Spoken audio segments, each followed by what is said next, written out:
Hasan Piker, socialist, communist, radical left influencer. Hasan Piker. dirtbag left, Hasan Piker. pro-terrorism, pro-Hamas. Hasan Piker. Hasan Piker. Hassan Piker.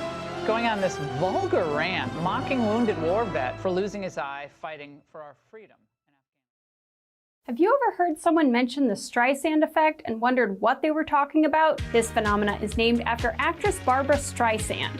Sometimes when you try to cover something up, you end up bringing more attention to it than if you had just let things be.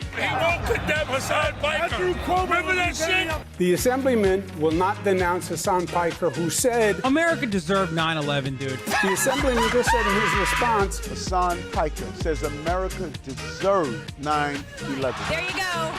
There you have it. My friends, we have toppled a political dynasty. Now to the Michigan Senate race, where El Sayed is campaigning in Michigan. Appearing on stage at 2 Michigan campaign rallies. He's proactively campaigning alongside Piker. The man who says Hezbollah's flag is his favorite because it's dope. Why would you align yourself for raging anti-Semites? Who has defended Hamas terrorists. Calling them the lesser of two Israels compared to the government evils.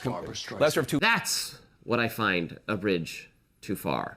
When I went up to my good friend Chat and said, hey, can you walk me through some more controversial statements of Hasan Piker, even ChatGPT went out of its way to soften the edges of Hasan and give me context. Thanks, but no thanks, ChatGPT. Hasan Piker is campaign poison. Placing yourself on the wrong side of a 90-10 issue is only going to make you look bad. It's going to be good for me. It's going to be good for the candidates that I work with. Turns out it was true. Abdul El Sayed at 27%. Oliver Larkin. Melon Kuros, everybody. Nice to meet you, Hasan. Welcome to the broadcast. Thank you for having me. Oh my gosh. What's going on, man? What's up, dude? Good to see you again. And I really enjoyed that, yeah. How you been? He's trying to get that out. Wow.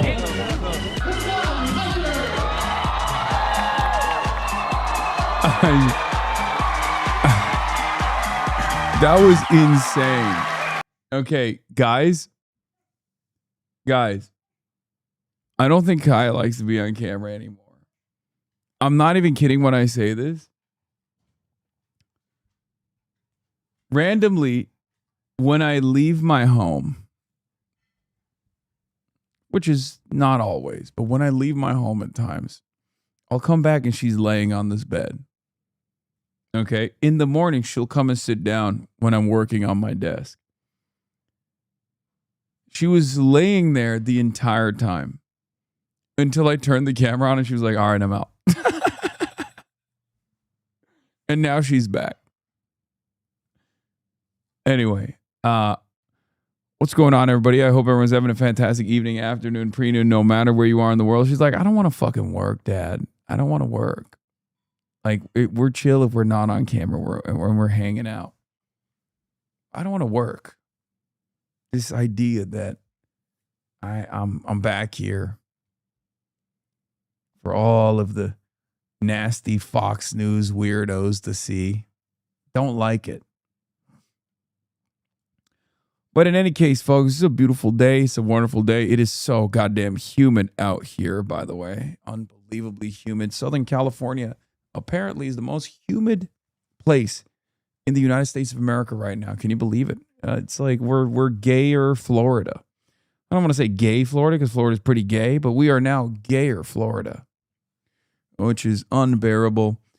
But it's a very special day, folks, and I think a lot of you know why it's special. It's not special because... Oh, I saw this one. It's not special because I worked out this morning. It's not special because I am back to posting shirtless videos because, you know, the block is hot. I just genuinely was like, the block is hot.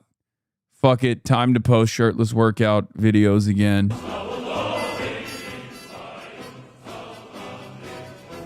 Block is too hot, folks.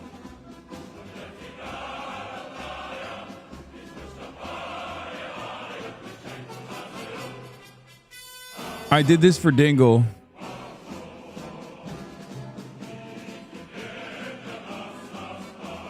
It's a tactical shirtless video drop.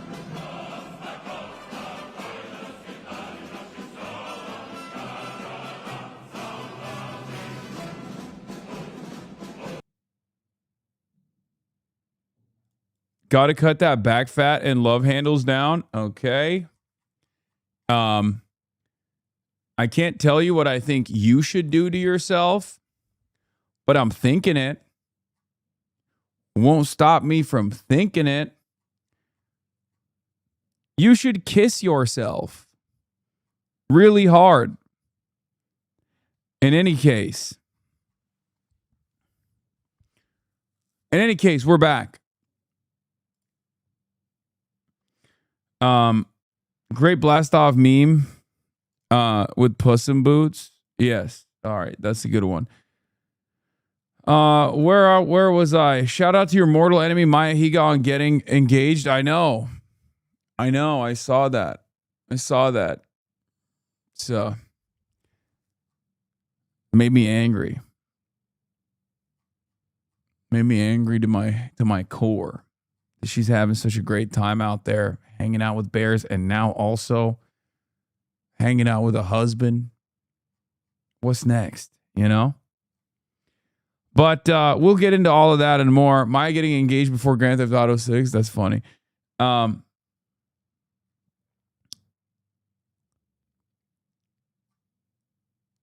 Folks,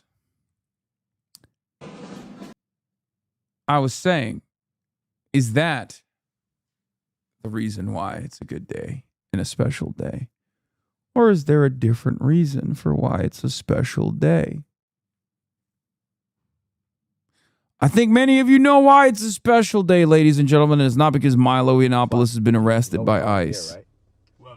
It's Friday. It's because it's Friday. It's Saturday, Sunday. What? It's Friday. Day. That's right, ladies and gentlemen, boys, girls, and MBs. It is Friday. More like Fry Slave. We already know. You already know if you've been around the block that we celebrate our Fridays around these parts because our forefathers in the labor movement fought long and hard and tirelessly to ensure that we have a 5-day work week. Think a union, think a anarchist, think a communist, think a socialist, think a trade unionist for the beautiful celebration for Friday. We're going to make these vibes immaculate, folks. We're going to make sure the vibes are immaculate regardless of the APAC attacks, regardless of the weirdos out there. We are going to do our very best. That's a promise. It's the goddamn weekend, baby. You got a worker political cartoon a little bit more positive than the other ones?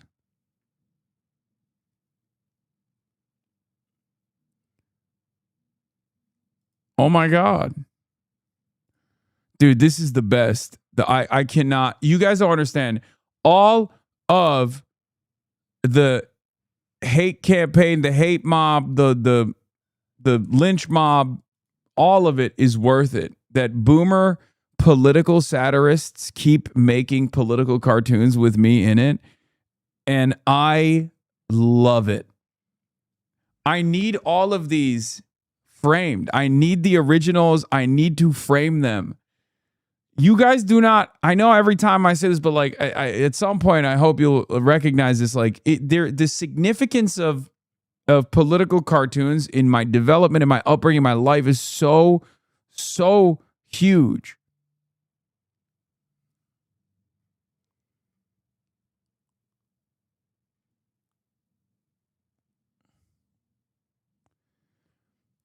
To be fair, being defended or being attacked by political satire, political cartoonists, it doesn't matter to me. I'm just happy to be mentioned by these goats. This is unfortunately a dying art. And it's one that has been so influential in my understanding of the world and my development. So I love this. I love this so much. It makes me so happy. Do you see this one? Yes, I love this one too. This was great. AF Bronco.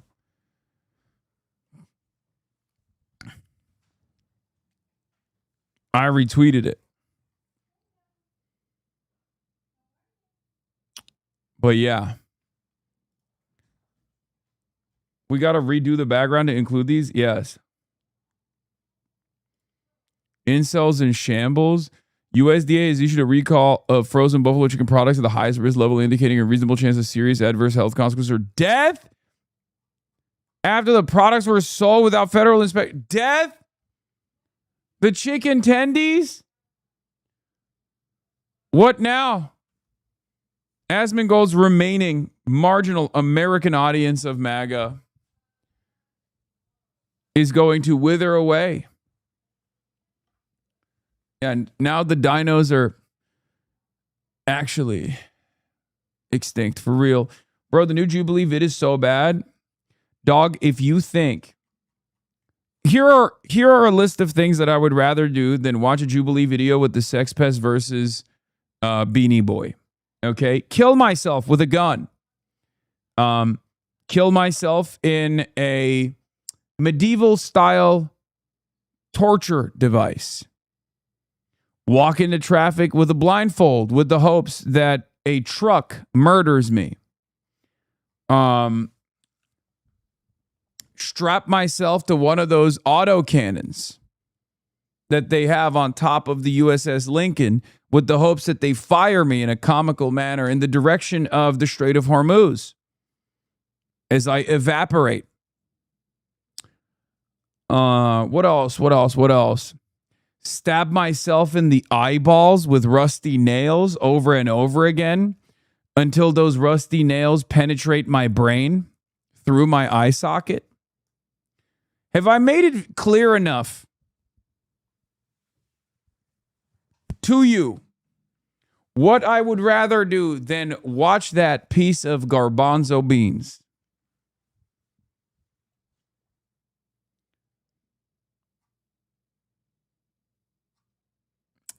I hope that was clear.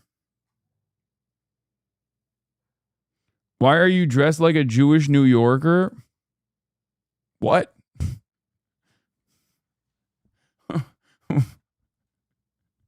What the fuck does that? What is happening? I said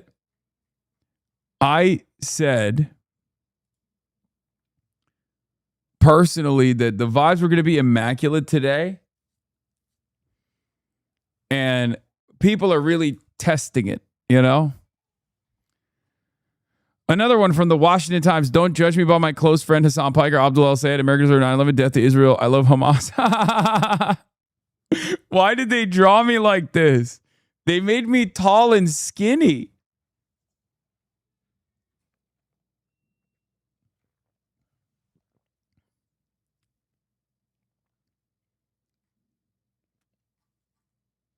At least they made my head to body ratio adequate. Norm Finkelstein responds to Hasan Piker outrage? Wait, what? Hell yeah.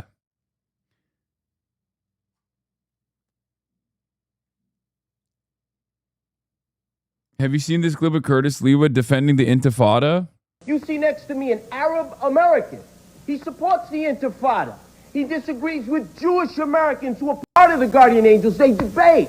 But when it comes to protecting synagogues or mosques or people in need, they put aside their differences, no weapons, no violence, and protect everybody equally. That's the answer. This is what John's calling for.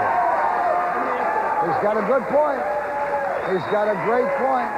I respect an American Arab right here. I'll shake his hand. But you'll disagree with him so vigorously, so violently, that it would keep you from working together.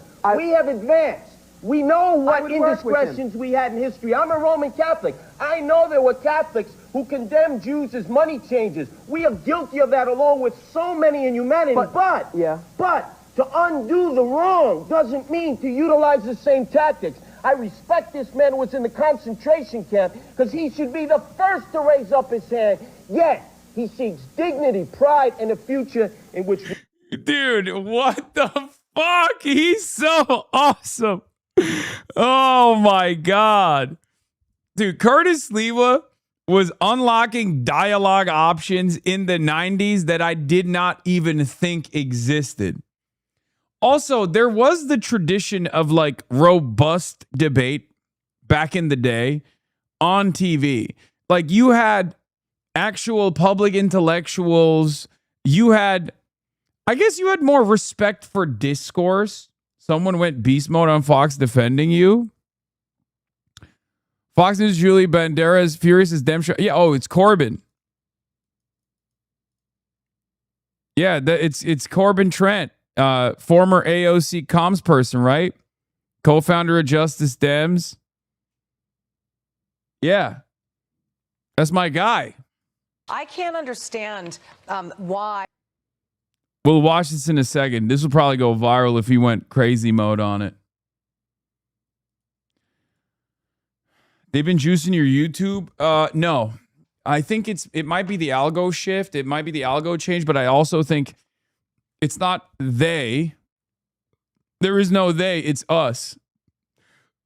The editor team is working faster than ever before to upload clips. And also, we have changed our strategy, and we're reining in, at least for videos that we are going to upload, we're reining it in with the fan channels. So if you run one of those fan channels, please put your email, put a contact email in your description so we can coordinate. There's a Discord server as well. You understand? Say this in Vietnamese too, please. Okay, I don't know how to say it in Viet. But put topics and titles, please. What do you mean?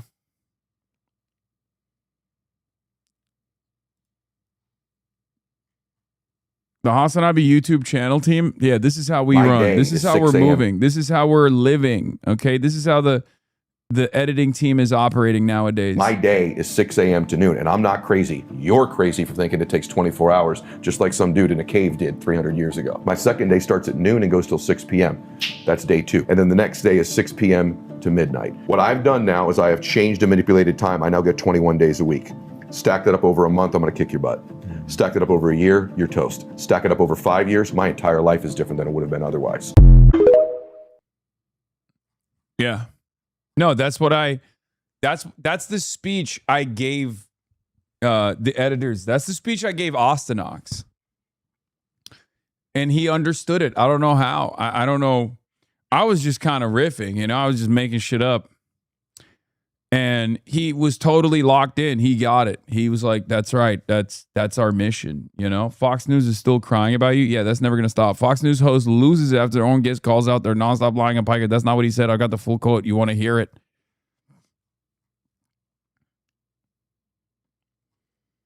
You look a little bit different in this video. No. This is what I look like without all the filters on my camera. I do have the buttery the buttery leather skin of a 75-year-old German pensioner that's visiting the Turkish coastline and enjoying the Aegean Sea.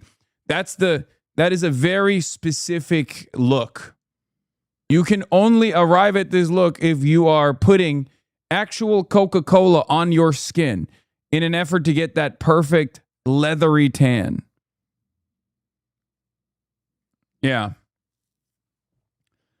I have the classic. I also have the classic taxidermy hairline, as you can see right here.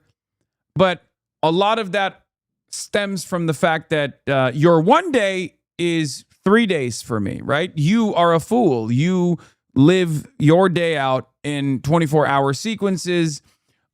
In the time that it takes you to live one day, I live 3. And that's why I'm aging in triple the time.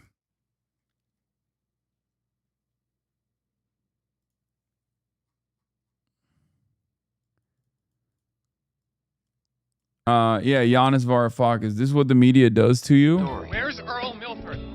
I don't know, all right? I put him in a box. I didn't kill him, all right? And don't edit this for your broadcast so it looks like I'm screaming, I killed Earl Milford. Startling confession tonight at 11. I'm aging like that, but I need like 3 days to get as much stuff as one normal person day. What does that mean? Oh yeah, we're gonna look at Data Republican, small R Data Republican, who is a Pentagon official apparently. That's another story we're gonna get to later, obviously. But yeah, did I even blast off? No, I didn't. I just started memeing around, and this is all because of Curtis Leva, folks. Curtis Leva fucked me up. Okay, he did. He did the damn thing. He messed me up with his incredible, charismatic speech on television in the 90s, defending the Intifada and all this good stuff. Oh, Curtis, how I love you. All right, so let's blast off. There's not much personal news to discuss. Honestly, I didn't do anything last night. I finished my interview with the reporter. It was actually interesting. It was somewhat contentious. He said he was a reporter that had lived in Jerusalem. He'd lived in Israel, so he said that I was obsessed with Israel. And I thought that was really interesting. And I was like, why do you say that? It's a pretty important subject for contemporary political discourse. I got the lobby after me, And it was an interesting conversation. So I'm excited to see what comes out of it. They're mad Obama, Joe Biden, and Kamala haven't condemned you. Ronna McDaniel complains that Chuck Schumer, Barack Obama, Kamala Harris, Joe Biden haven't condemned Hasan Piker. I mean, it's pretty easy for them to do so. But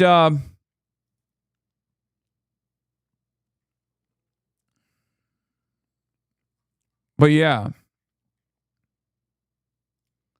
Your up is up. I know. Best surprise of my life and easiest yes of my life. Maya Higa is now engaged to be married. The real question is this. Will she do the damn thing and make me her bridesmaid? QT Cinderella, the gauntlet has been thrown down. Will I be the bridesmaid for Maya Higa? Will I be the bridesmaid for Cutie Cinderella was the question at first. But will I be the bridesmaid for Maya Higa? This is the only way that we can squash the beef. You're getting put in the coworker corner again?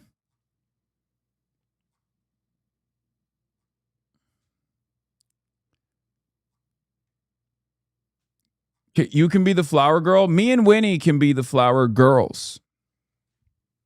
I've thought about this a lot. While she is my enemy, while she is my mortal enemy, I'm willing to cast that aside for an opportunity to be her bridesmaid. You didn't hang out with Maya on the San Francisco tour. You have no chance, bucko. Dog. I had to go to sleep. Okay? I had to go to sleep. It was our first leg of the Fear and podcast tour. By the way, tomorrow night, there are some tickets that are still available at tour.fearand.com. Los Angeles, we are inside of you. I have been inside of you for the last decade plus. And tomorrow night, it's going to go down. Someone lost VIP status over stuff like that.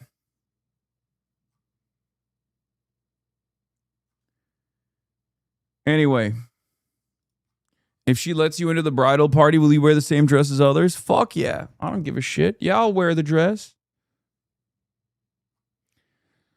But yeah, congratulations to Maya Higa, even though she is my enemy. And also a liar. That's right. A liar! She said you can't vibe out a bear. You all heard it. It turns out it wasn't for my own personal safety. It turns out she wanted to vibe out all the bears herself.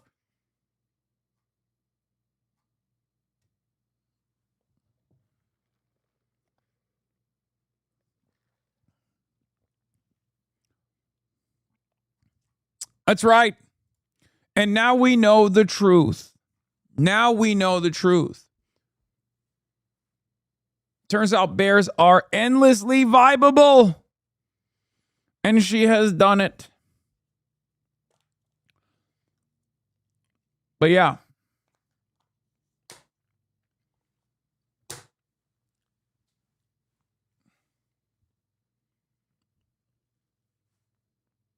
Where was I? Ed gets paid millions for opinions like these.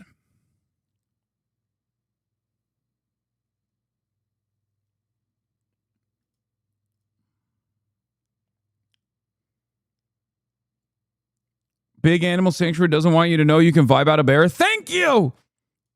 Thank you.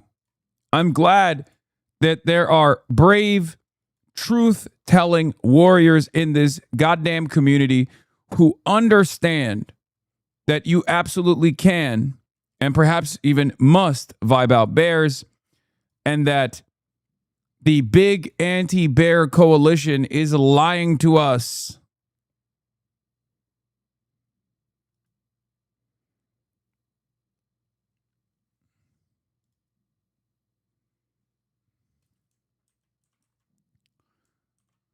In any case, Milo detained by ICE, flash flood in Nepal, Freaky Friday, APAC boss call, continued Iran war, continued manufactured outrage. Get in now. We'll do some fun stuff later as well. There's not a lot going on in the news, and that's precisely the reason why the news cycle is still hyper-focused on your boy. Unfortunately.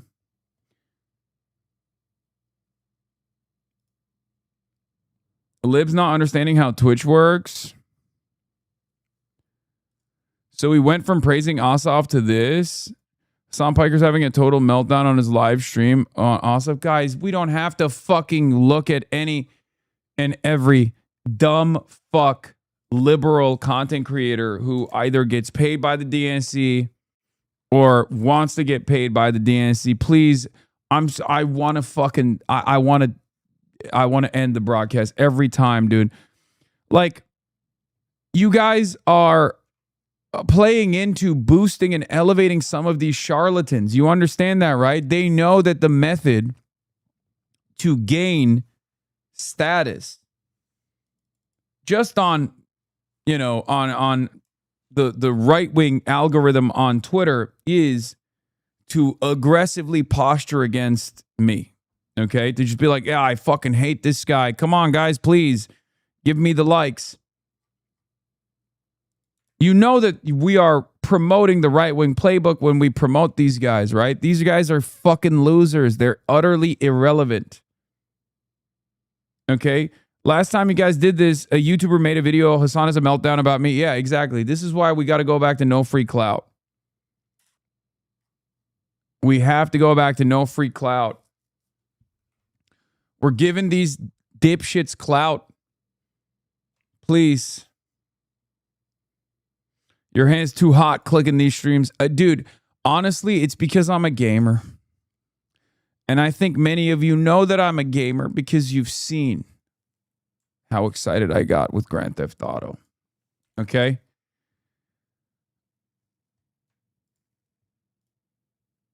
God, look at these. Look at these beautiful. We got to hang these, man. Only playing with your dick. Yeah.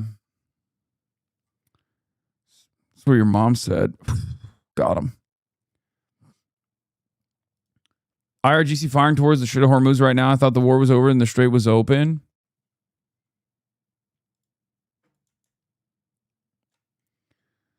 Yeah, AOC did a voting rights rally. We will cover that as well.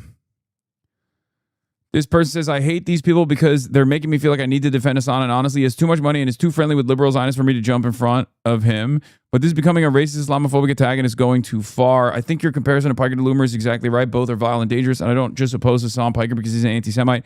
He's also a misogynist, a hate monger, and an illiberal con artist who makes millions from causing chaos. Speaking of which, when we respond to this tweet by Omni-Liberal, I love that she said, Hassan Piker and Laura Loomer are really bad. Here is a guy who is literally just as bad as Laura Loomer, who I like.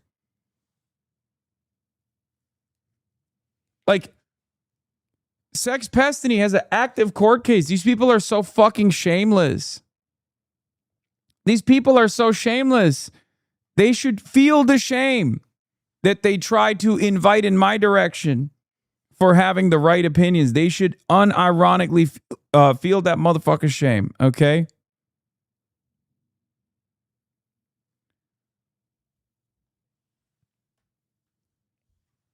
It's crazy. These people are promoting like sex pests and weirdos and racists. Yeah, calling Piker a misogynist and being on the same side as someone who said this, you're an absolute disgrace. Yeah. Reply with the court docs, you won't. Yeah.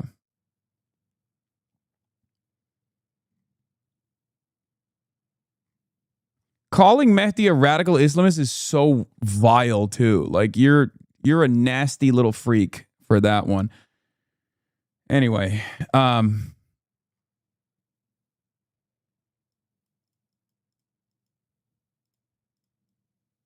Mehdi said, you want me to respond to a tweet which calls me a mask-on radical Islamist who's been concealing his radical beliefs? Wow, Shannon, your Islamophobia really showing this week. Anyways, I'm glad I was able to get you to finally tweet the name Loomer in 2026. You've literally accused Omni-Liberal of supporting genocide? Wait, what? He did! In his own words! For the last 3 years! Dude, what kind of timing is this fucking cult on at this point? That's why you guys like him. That's his whole appeal. Hello? He actively does to this day. He says it all the time. You can't even... This is like accusing me of being pro-Israel, okay?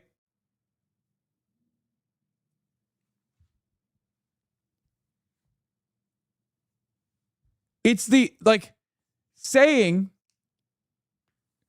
criticizing someone for calling out Sex Pestany for being a genocide supporter is like trying to call me out for being a supporter of Palestinians, okay? For Palestinian statehood, for Palestinian emancipation.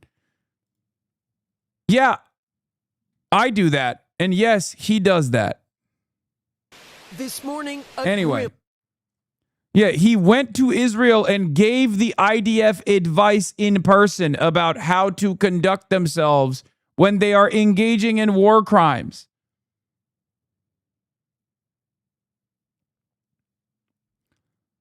In any case, the vibes were immaculate, and they're getting busted already by the second. We're going to fix it. We're going to fix it real quick with this Hasanabi granny, which is very cool. I saw this. I reposted it already. As a boomer who was a hippie, I'm a Hasanabi granny.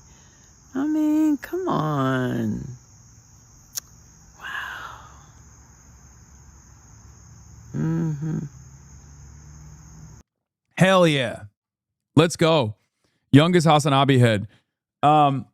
There's the Jonathan Chait article as well.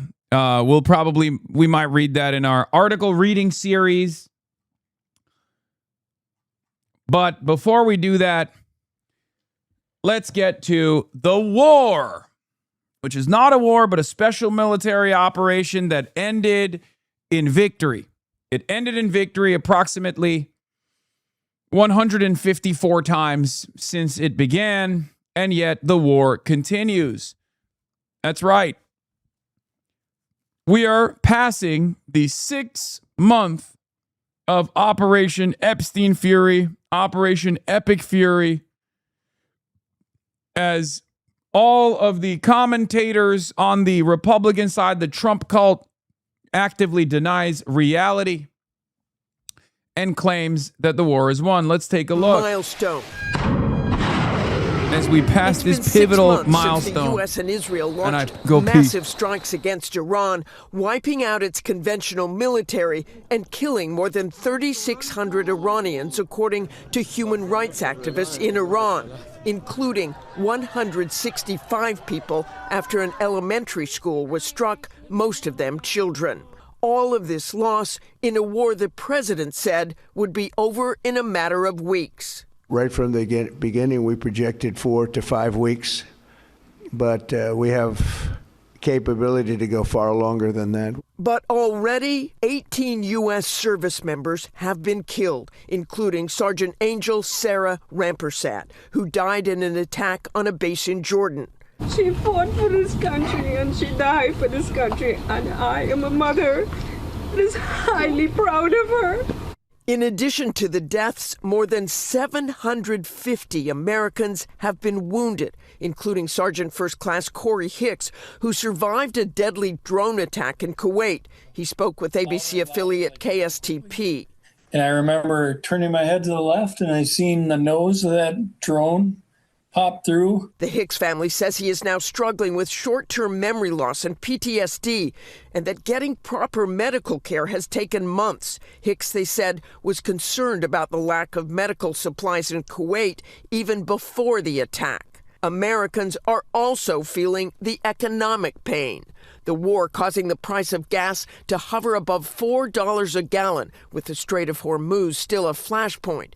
Although overnight, the head of U.S. Central Command saying they have now removed all Iranian mines from the strait. But Iran, of course, is still firing at ships. The president on Thursday once again insisting Iran is feeling the pressure after his warning of devastating economic sanctions on the regime. But so far, the Iranians have shown nothing but defiance. Rachel? Yeah, no progress on those negotiations. Okay, Martha, thank you.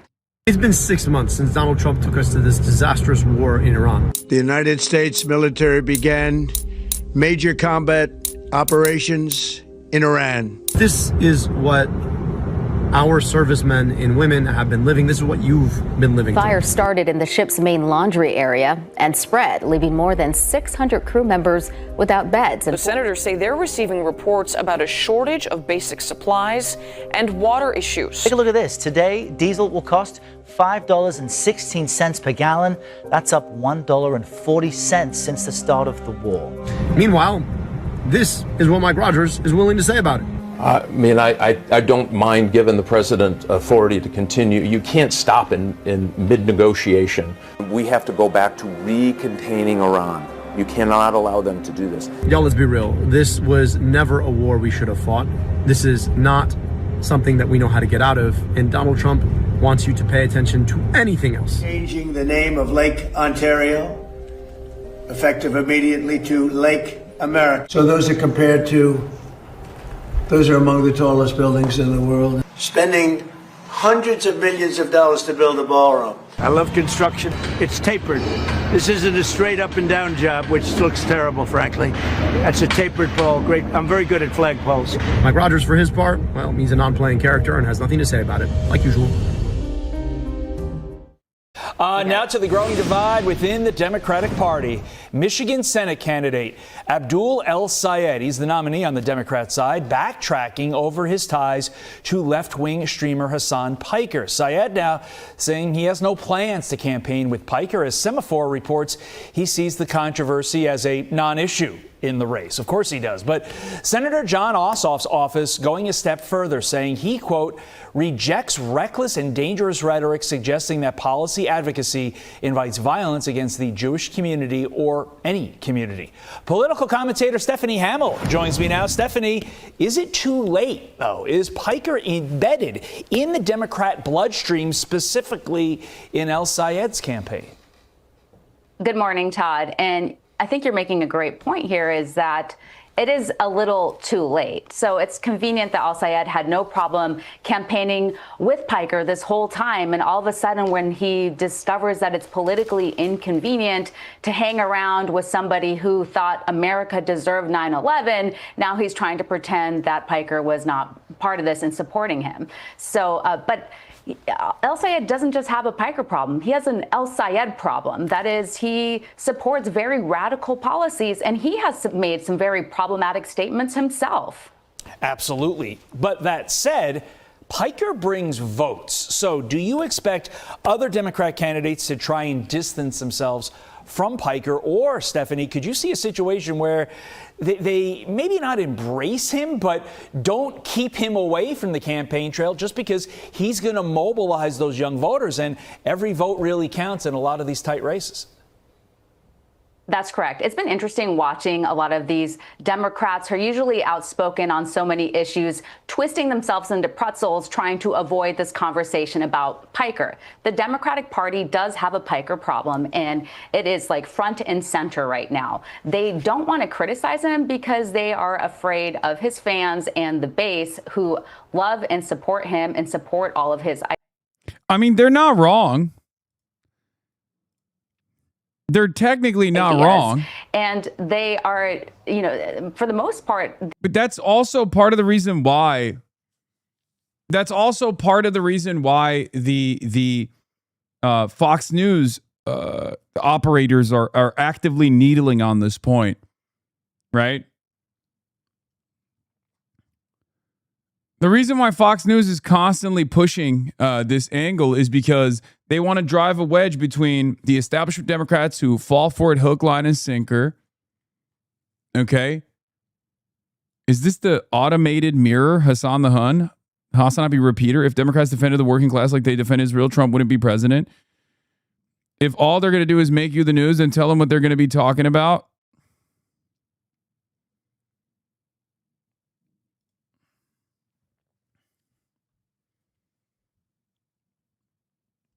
you got to go on Blue Sky, Hassan. That's the one element. That's the one area that I haven't gone into.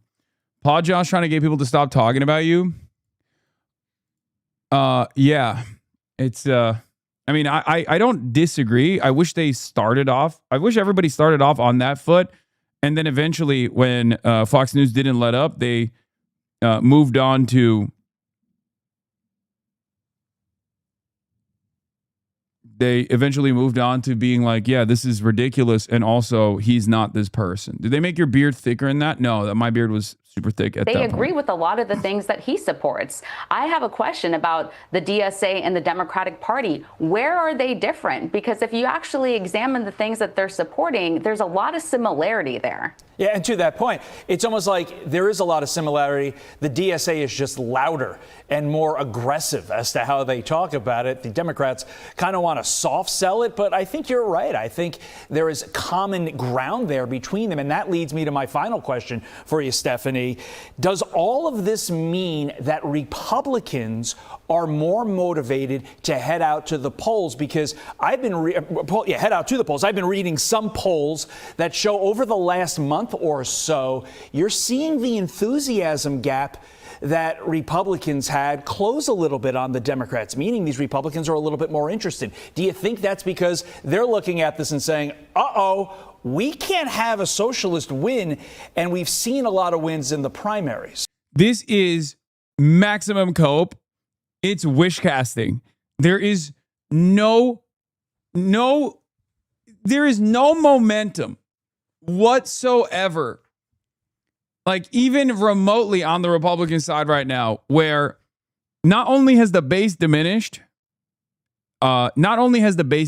quite a bit, but candidates on the Republican side are trying to identify whether or not they want to run towards Trump or run away from Trump. They haven't even been able to figure it out because Trump is also a petty tyrant.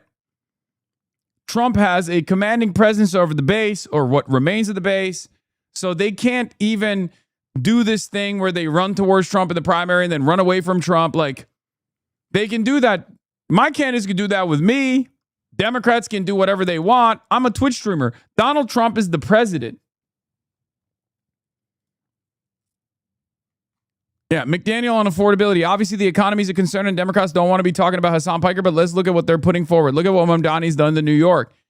Yeah, their solution to the nuclear first strike of affordability conversations at a time when inflation is hurting regular Americans is to just constantly run around and be like Hasan Piker. Bitch, I didn't make the prices go up. I didn't wage war with Iran. You know what I mean? That was Trump. That's your guy. That's your guy. That's your admin. Sorry. So I know people are like, oh, I'm sick and tired of this Hasan conversation, but it's good that there is at least some folks out there that are pushing back on the lies, because it is important to show that we are united. It's important to show that the base is united. It's important to show that the voters are united. And it's also important to show that we're not putting up with this nonsense, even if it's establishment Democrats that are actively trying to say, no, the left flank is crazy. The left flank is, they're un-American. They're anti-American. We condemn them. The way I see what's going on is no different than when Democrats get around to voting for a messaging bill that says, like, we disavow communism, we disavow socialism, we disavow the democratic socialists of America. We are not democratic socialists. I think it's the same thing that the establishment Democrats are doing. So it doesn't matter. It's good. It's good to push back against this stuff, right? Because you let someone like me fall, they're coming for you next. They're coming for the next guy next, right? It's not like they're coming after me because I'm this unique individual. I'm not. I'm a platform for your resentment. I'm a megaphone for your frustrations. And those frustrations are not going to go away. And whoever, let's say I go away tomorrow, someone else takes my place, they're going to be eating it too. Here's the funny part about this. Yeah, this was an incredible video. First commentary video is a bit rough around the edges, but I'll get better on the condemnations of Hasan and how Zionism foments anti-Semitism. Yeah, from Ostenox to Herstonox. This is Re-Rogue. Is that Re-Rogue? Great clip. Like, Republicans are getting away with murder at times, getting away with domestic abuse. Republicans are so crazy that Max Miller is still on the ballot. He's not dropping out. And there have been more conversations about me than fucking Max Miller, who abused Bernie Moreno, allegedly abused Bernie Moreno's daughter and granddaughter. Bernie Moreno is the Republican senator from Ohio. Max Miller is the Republican congressperson. And There isn't even any demands for condemnation for Max Miller, who is the actual politician, the actual candidate. What are we doing, man? It's unbelievable. How you feel about Hasan Piker, we can't ignore the obvious malicious framing being used by AIPAC-funded politicians. So far, 10 Democrats have come out condemning Hasan's statements regarding the conflation of anti-Zionism with anti-Semitism, which he called harmful and anti-Semitic in and of itself. By the way, the chatter that keeps saying thick beard look like Jerry Adams up the raw. Yeah. American Jews do not prioritize Israel, but they do prioritize anti-Semitism. And that's precisely the reason why a lot of this propaganda will tie the two. This is not a radical or even complex statement. Associating an entire group of people with allegiance to any one entity is quite literally treating them as a monolith. And insisting that all Jews must support the Zionist project violates their autonomy to oppose Israeli war crimes, and undoubtedly begins creating the general idea that any expression of Judaism is showing support for these actions. Therefore, insisting that Judaism and Zionism be separated is essential in fighting the rise of anti-Semitism. This is perpetuated by Zionists whether they're actually Jewish or not. As often, anti-Zionist Jews are told that not supporting Israel somehow strips them of their identity. And this can be seen in how these politicians are blatantly twisting Hasan's statement into somehow meaning he was The measure takes his fire Austin Ox. That's enough. I've seen enough. Fire Austin Ox. blaming all Jews for the rise of anti-Semitism. Plus, this comes after a bombshell poll revealing mostly majority opposition to Israel's actions, and months of increasing political motion by left-flank candidates. And I'll state again, you don't need to like Hasan, but the situation Okay, come on. You should, though. You don't need to like me, but you should. surrounding him has to lead us to question why Democrats attack anti-Zionist figures harder than the fascists currently dismantling our lives. If we look at the bigger picture, politicians are refusing to endorse or associate with elected Democratic nominees if they deviate from the establishment, showing no commitment to regaining power in the House and Senate, unless it's on their exact terms. It's an objective fact that they are willing to collaborate with their fascist colleagues, but not with their left flank. And we are completely entitled to question if these politicians represent us or corporate PACs. Brilliant. Beast mode. Loved it. Loved it. It was so good. 10-10, no notes. We are firing Austin Ox, folks. No, I'm just kidding. Austin Ox has been doing really good work. Doing really, really good work. So,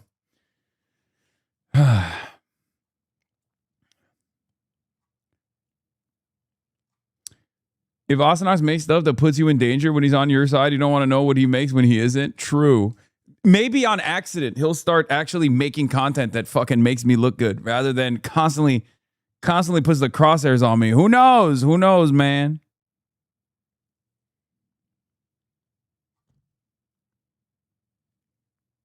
This is simple. AIPAC uses money to reward politicians who support its goals and to fund opponents against those who do not. You are just in its crosshairs. Yes.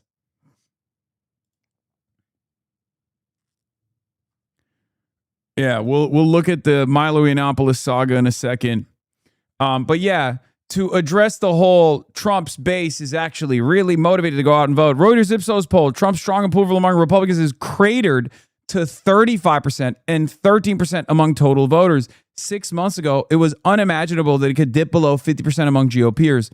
We can call it the Iran war has destroyed his presidency. No American president comes back from numbers this bad. The cult of personality of Trump around Trump has finally been broken. That is why these guys who have defended Donald Trump this entire time are now actively trying to shift the conversation away to a figure that they could possibly get the base to unite against.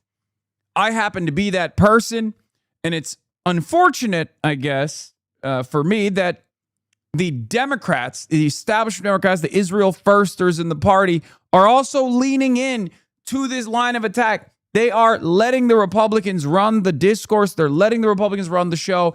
It is unacceptable. It is outright unacceptable. You are collaborating with not only a fascist administration, but you are collaborating with an unpopular fascist administration. So there is not even any sort of like electoral benefit to this.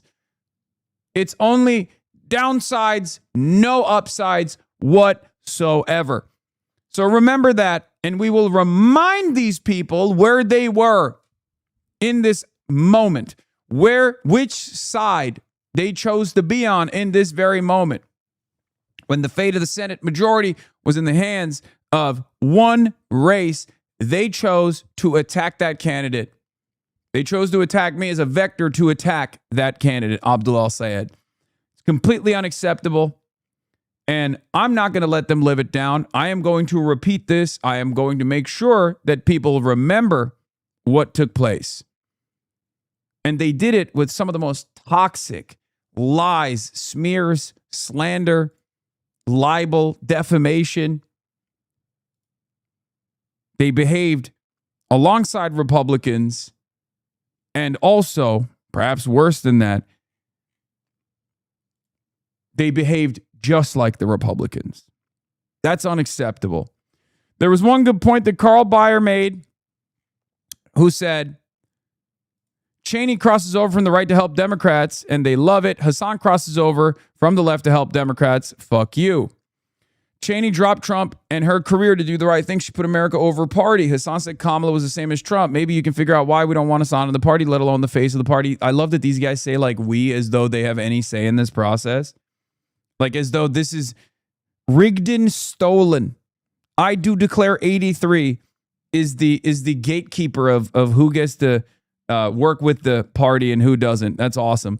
Carl Bayer responds, Cheney, 2020 backs Trump. 2024 campaigns with Democrats. Hasan, 2024 fails to back Kamala. 2026 campaign with Democrats. What exactly is the difference here?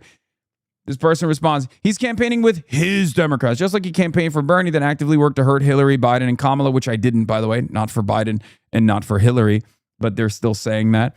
Cheney, like the sane human being who cares about the country, didn't agree with Kamala, but supported her over Trump. Carl Bayer says, if Hasan puts disagreements with D's aside to campaign for them, it doesn't count. If Cheney puts hers aside, it does. Hasan criticizing Clinton and Biden counts as a strike against them, but Cheney gets a pass on voting and campaigning for Trump in those elections. You aren't serious. I'm not serious. You refuse to endorse any of these Democrats.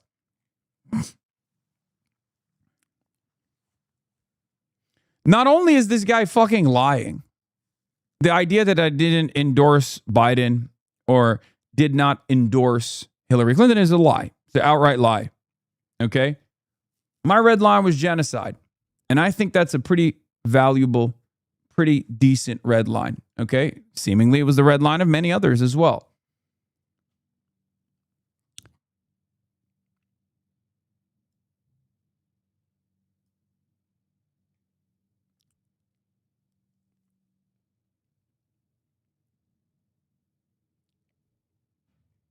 Yeah, this is in response, I believe, to the Jonathan Chait piece.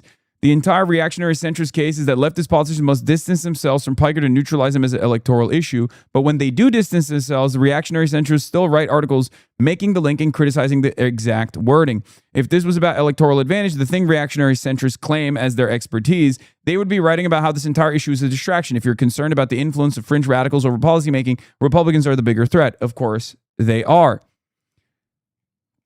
Yeah, this is this only becomes a political and moral crisis if reactionary centrists relentlessly frame it as one. Jonathan Chait wrote another article saying Abdul al-Sayed's Hasan Piker problem. It's not a grim choice to support either a psychotic Republican or a mainstream center-left politician, but they're trying to present it as one. Okay? The reason why I'm still talking about this is not because like I'm the centerpiece of the conversation. The reason why I'm talking about this is because this factional battle is actually becoming a serious issue. Okay? And we have to push back against it, and we have to expose these centrist Democrats, these right-wing Democrats, for what they are doing. Okay? And we have to use the language that the base actually understands, because this is electoral poison. What they are doing is actually trying to drive the narrative that a candidate is not electable after the primaries are over in an effort to discourage turnout for said candidate. Do you understand? That is completely unacceptable. That is unacceptable, and it is an opportune moment for us to show these centrist right-wing Democrats as the collaborators that they are to every liberal that is maybe not on our side yet. How do you reconcile saying you backed or endorsed centrist Democrats at some point with denying you sheepdog people in a Democrat party? I'm legitimately asking, and I'm not saying sheepdogging derogatorily. What do you mean? I fucking still believe the theory of harm reduction, or believe rather the theory that the marginal differences between the Democratic candidate is still more consequential than, not endorsing the Democratic candidate. I was very clear in my school in the way that I was very clear about my thinking in my refusal to outright endorse Kamala Harris. Genocide is unacceptable. Okay? Genocide is my red line. But the reason why I endorsed Hillary Rodham Clinton and urged people to go out and fucking vote for her, the same reason why I endorsed Joe Biden as well and urged people to go out and vote for him, is because, yes, they are, albeit marginally, still better than the Republicans are. I stand by those decisions. Hillary Rodham Clinton is horrible, and yet she still would have been better than Donald Trump. You can call that sheepdogging all day, every day. That's just my assessment. That's my, I'm not feeding you lies as far as saying like, oh, you vote for the Democrat and then it'll be much easier to organize under Democrats. Or if you're going to vote for Hillary Clinton, it's, everything is going to be solved. We're going to get health care or anything like that. No, it's just Donald Trump is a chaos agent. Republicans in general are chaos agents. Donald Trump is just a maximalist conclusion of years and years of post-Reagan republicanism.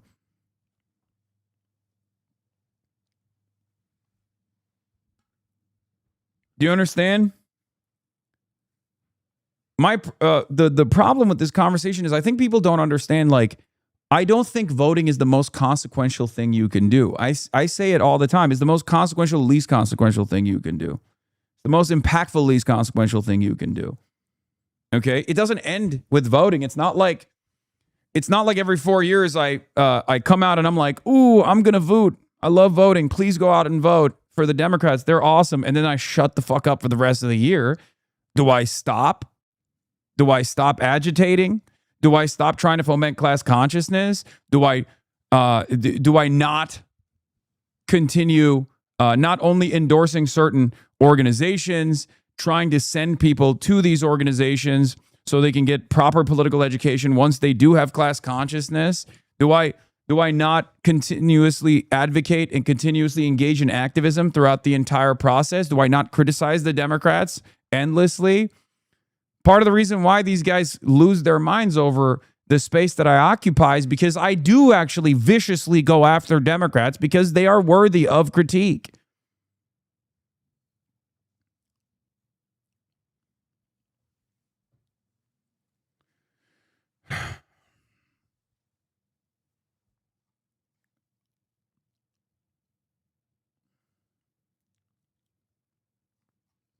That's it.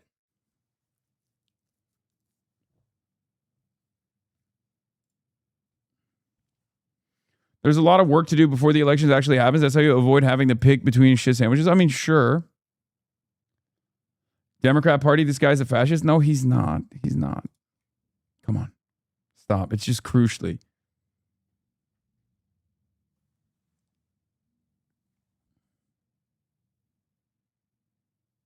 How is Kamala pro-genocide, but Hillary and Biden were more worthy of endorsement, still being pro-Israel?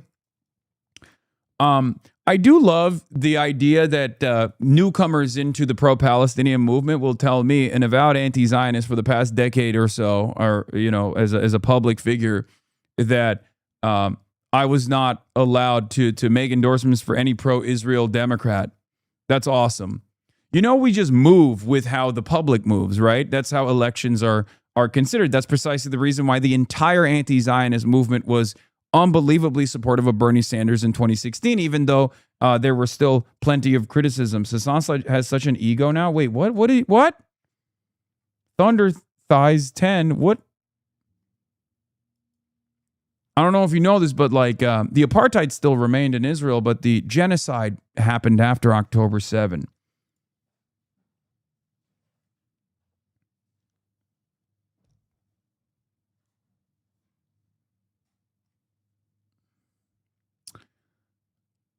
So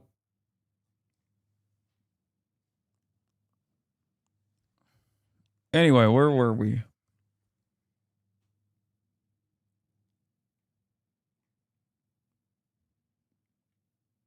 Hasan, you're an Israel supporter. The BS. Mm-hmm. Okay. Anyway.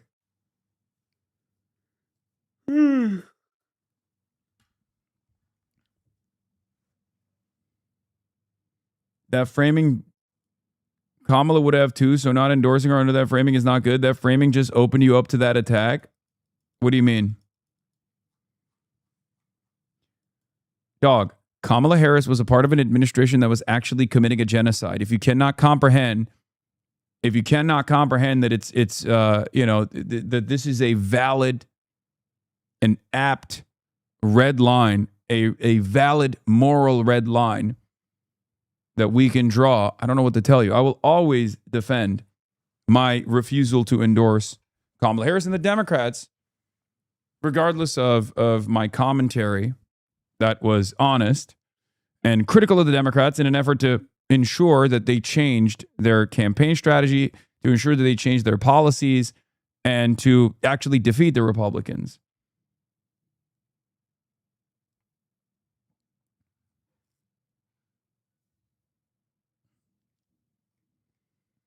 Yeah, but parsing it that way opened you up to it? What?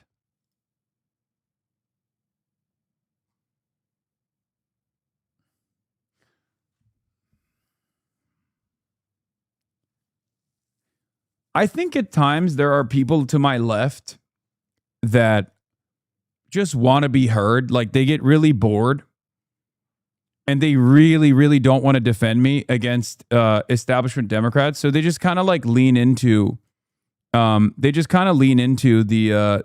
lines of attack and just chirp a little bit so that they're heard here. I think that's what it is.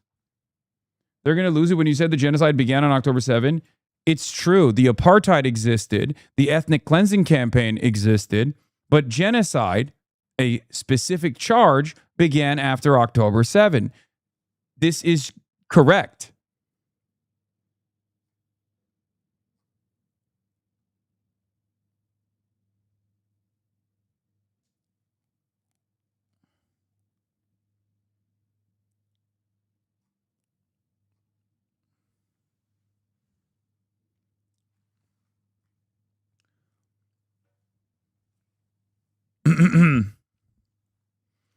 In any case, harm reduction might be correct theoretically, okay?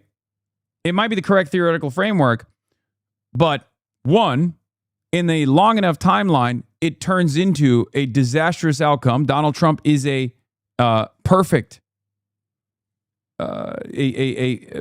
outcome that we are talking about. That is exactly what was. You're so fake online, you display, Hasan, you're so fake online, you displayed a different persona, but in reality, you give zero fucks about the genocide. Are we getting like hate rated by like a random dipshit? Did someone just chirp again? Is that what's going on? We got some sock accounts.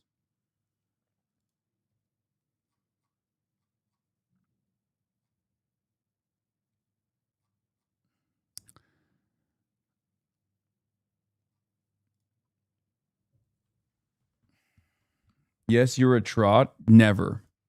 That's unacceptable. That's unacceptable.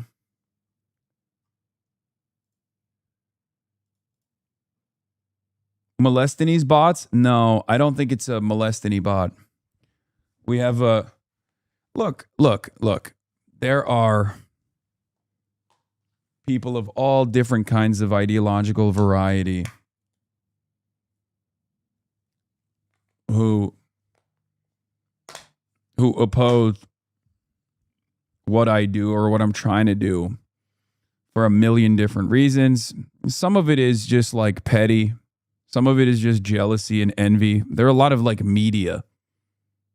There are a lot of media figures who I think recognize their lack of control over the situation. They recognize the severity of the crisis, and they get very frustrated with their inability to address any of this.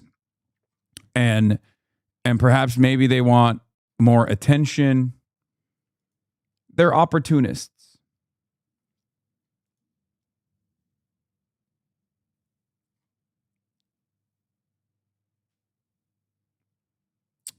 They're instigators with no real ambition to make the changes necessary. Because, like, if you were to ask some of these people if there would ever be pro-embargo Democrats running and winning in the primaries 2 years ago, they'd be like, absolutely not. That's crazy. 2 years ago, if there were pro-embargo Israel Democrats, they would probably be a lot more favorable to the party overall, right?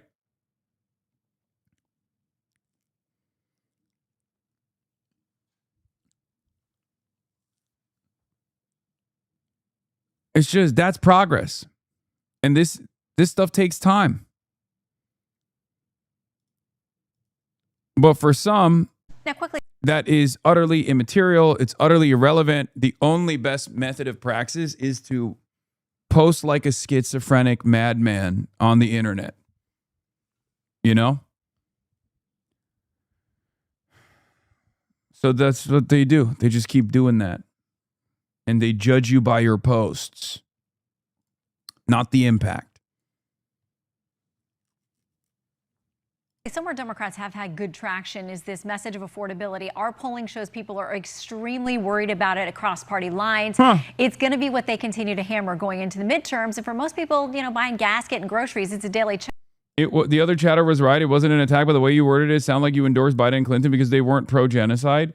No, they hadn't conducted a genocide at that point. And they say they're worried. Yeah, obviously the economy is a concern, and the Democrats don't want to be talking about Hasan Piker. But let's look at what they're putting forward: government control of everything. Look at what Mom done. Yeah, good luck. Good luck explaining to regular Americans who are suffering right now that, oh, government control is actually going to be bad right now. I don't think people care. If someone goes out and says, look, we're going to do price fixing. We are going to punish these big grocery stores. We are going to punish these companies that have caused skyrocketing greedflation. People are going to be on board with that. I think that's what the real fear is from the Republican Party, and that's what the real fear is from the right-wing Democrats as well. They are worried about the appetite that regular Americans have towards change, no matter the cost. Do you understand? Money's done to New York, government-controlled grocery stores. Everything they do is taking more power away from the people and putting it in the hands of politicians. That's their plan. And they say it with a bunch of nice words, and these TikTok candidates are appealing to our kids saying we're going to make things cheaper. Well, let me just tell you, it's not going to be cheaper when the government controls everything. Well, somebody's got to pay for things. Unless doctors are going to show up for free and professors are going to show up for free, nothing's actually free. So the debate here in America is how you pay for those things. So Ronna McDaniel, thank you very much for your time. Have a great weekend. Thanks for having me.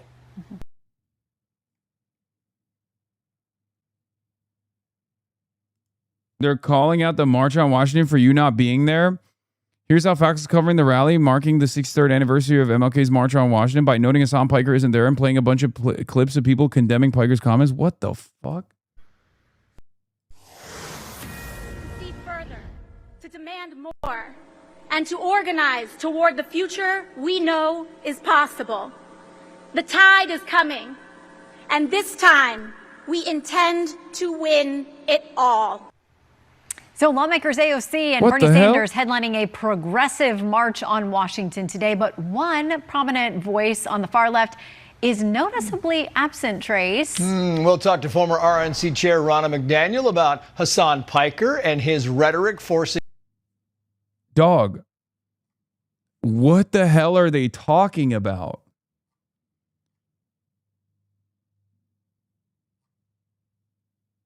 Why would I be at this Why is it?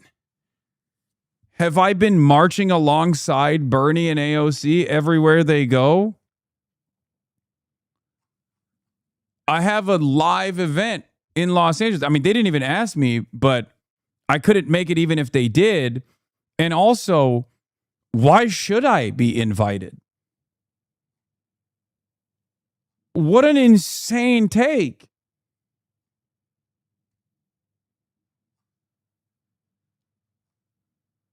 What the hell is going on? The criticisms of, I mean, these guys are totally nutty.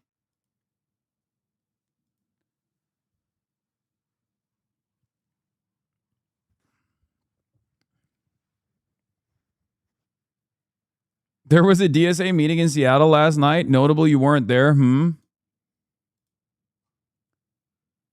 It's not enough. It's not enough that I am present in campaigns. It's also important to note when I'm not present at certain rallies. Is that what it is? A deepening Democratic rift into the open. Next. No Democratic members should allow Piker anywhere near them on the campaign trail. Those comments were dangerous, malicious, and anti-Semitic. I do not support the comments of Hasan Piker. The Democratic Party does not stand for what Hasan Piker stands for. To see further, to demand more.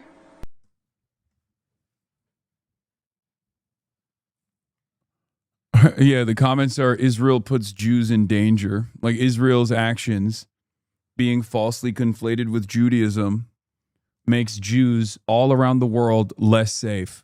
Controversial opinion, I know. Except it's not an opinion, it's just abject reality.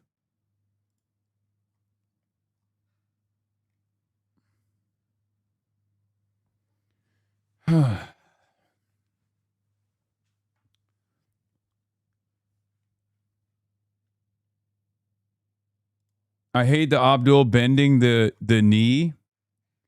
Dude, he needs to pack up this Jeremy Moss situation. Okay? Like, it's just, this is politicking, okay? He needs it. Oakland County, which is, here's the thing. Oakland County has a high density of Jewish Democratic Party voters. Okay? Oakland County is Haley Stevens' seat. Her former seat. Okay? Jeremy Moss won that race and is now the congressional representative from this district. Abdul Al-Sayed needs to win every single vote.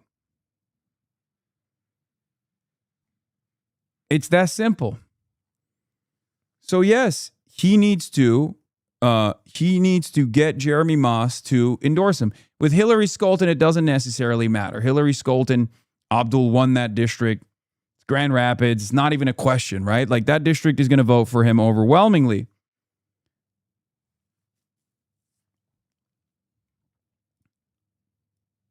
Hasan, have you thought about closing up your whole thing here so you can prevent clipping by not publishing VODs and not allowing other channels uploading your videos and DMCAing dishonest tweets on clips on Twitter? Because I do not think you can sustain yourself with the amount of bad attention you're getting. And of course, delete Twitter because you're an addict. Please read logs. Please read logs. Yeah, the answer is no. Okay? Please stop being parasocial. He's like, hey, have you thought about just quitting?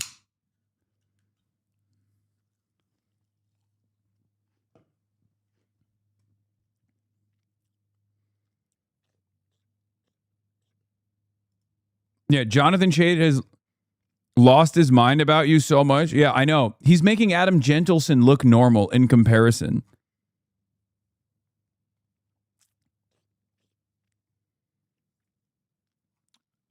Anyway, we'll get to the Abdul El-Sayed, Jeremy Moss situation in a second. So now that they're saying Abdul polling ahead is fake, Politico, Trump pollsters say Abdul El-Sayed's polling lead is a fake narrative. In a new internal memo, Tony Fabrizio said recent public polling showing Republican Mike Rogers down in the Michigan Senate race has oversampling errors. Interesting.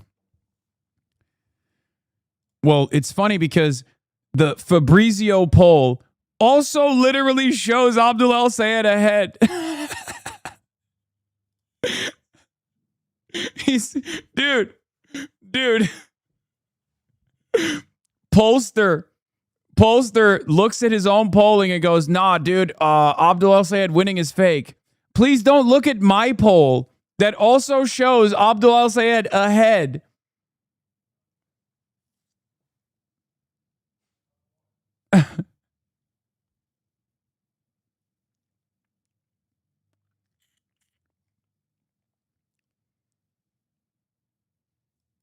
Not gonna lie, it is pandering, but if you did a weekly show with FD, that'd be fire. Why would it be pandering? I love FD.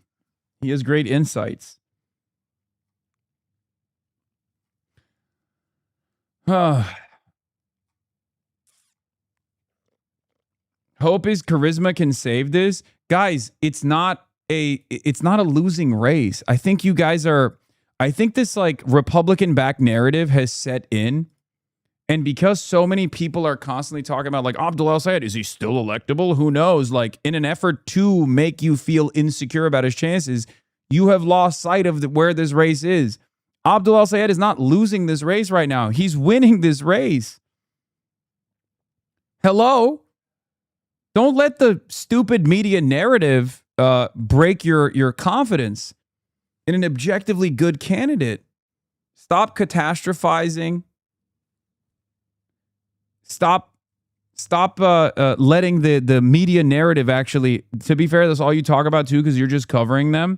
Yes, but I also repeatedly explained that this is an attempt. There's a difference between an attempt succeeding and an attempt failing. I believe this is a failing attempt.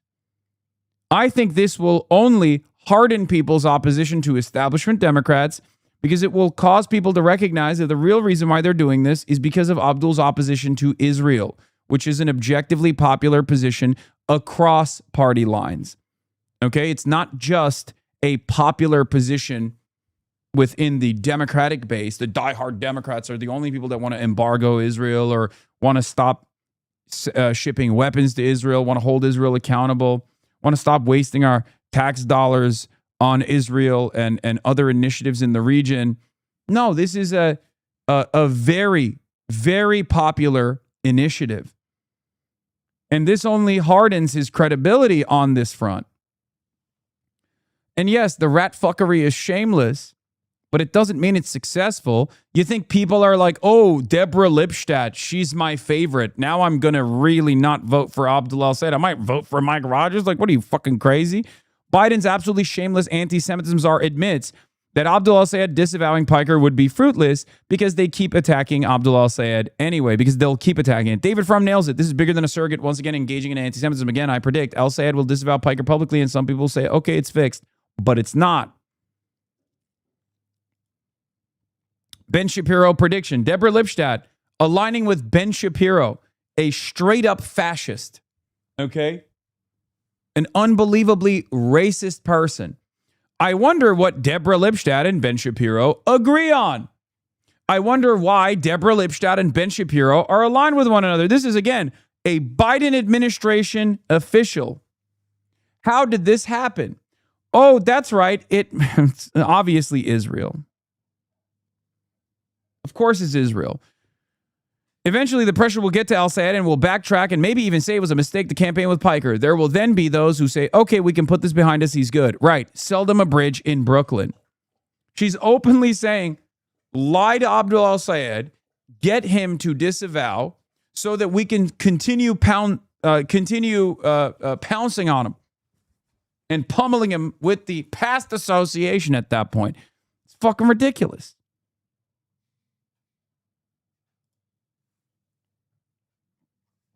This is where Zionism leads you, telling rabbis they don't know what it means to be Jewish. Yeah. Rabbi Mordechai Lightstone says there are many ways to criticize bad arguments. Saying people who are indeed Jewish are about as Jewish as a ham sandwich is simply not it. Wrong. Using the mantle of Jewishness, something Einbeiner and company demonstrate zero actual commitment to in order to promote anti-Judaic insanity, is fundamentally un-Jewish and ought to be called out as such. Yeah, the Pope of the Jews, at it again. As Uncle Sam likes to call him.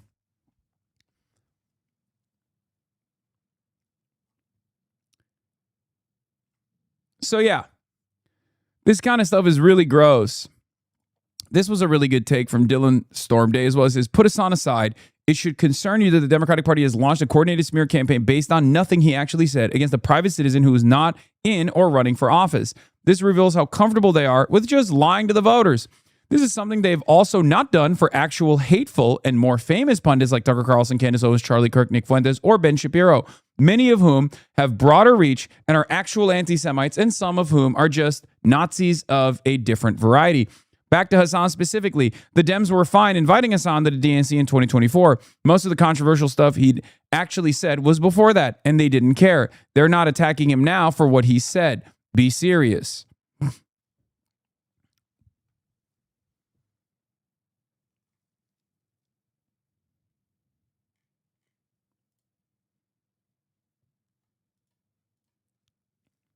And this is obviously still going to continue. The fever is not breaking for some reason.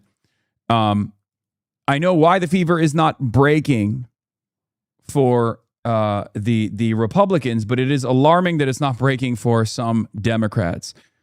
What is this? I remain mystified why these progressive politicians have not yet learned that apologies and caving to Zionist framing does not assuage these people, especially after they win their primaries by refusing to do that.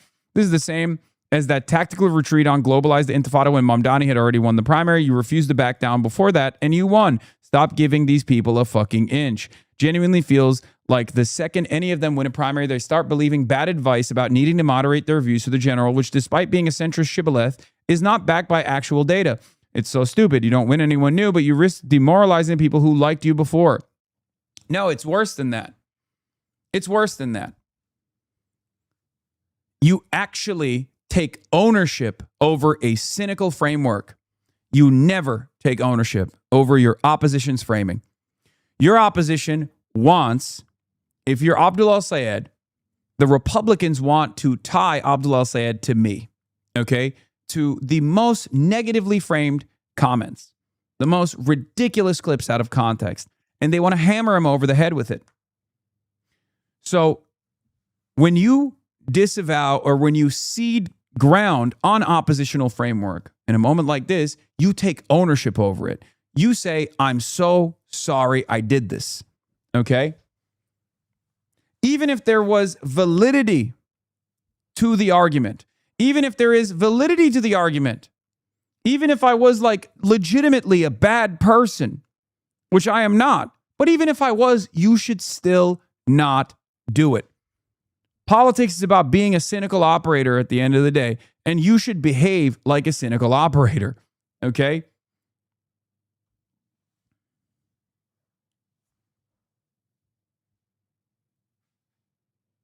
My dad said local news is only showing his second house and rich but socialist angle, but nothing about you.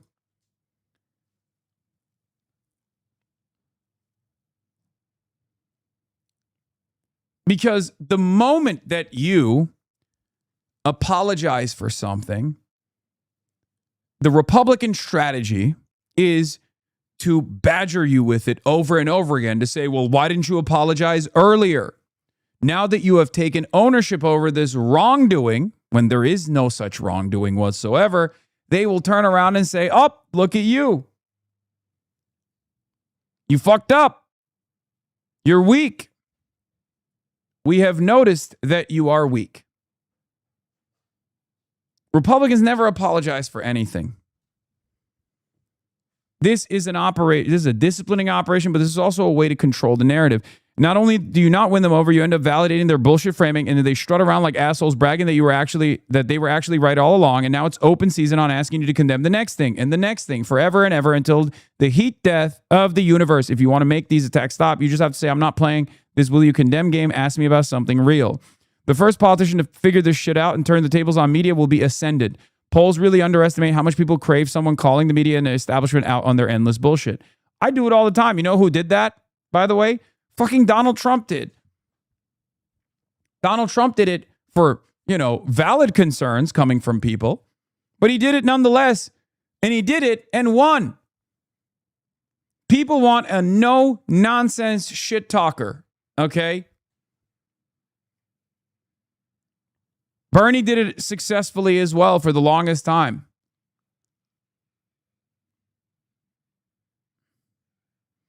Not to be conspiratorial, but James Carville did this to Rush Limbaugh in 2009, and I think the same forces have decided to try this again on you.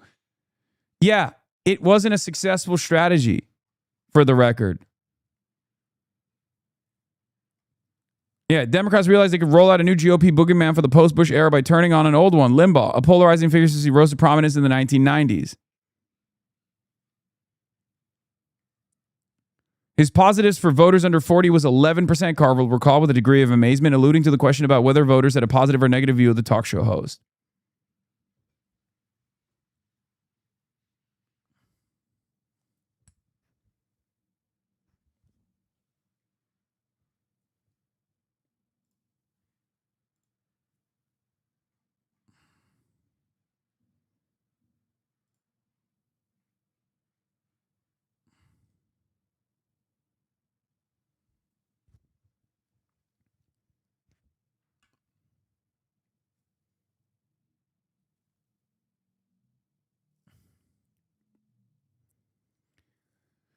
Anyway, Democrats did this with Biden too, the hypocrisy. But hold on. Let's just, I'm losing sight of what I wanted to talk about here.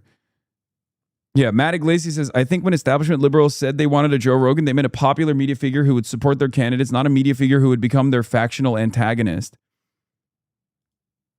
A popular media who supports Democratic candidates. Great idea. Do we have any of those?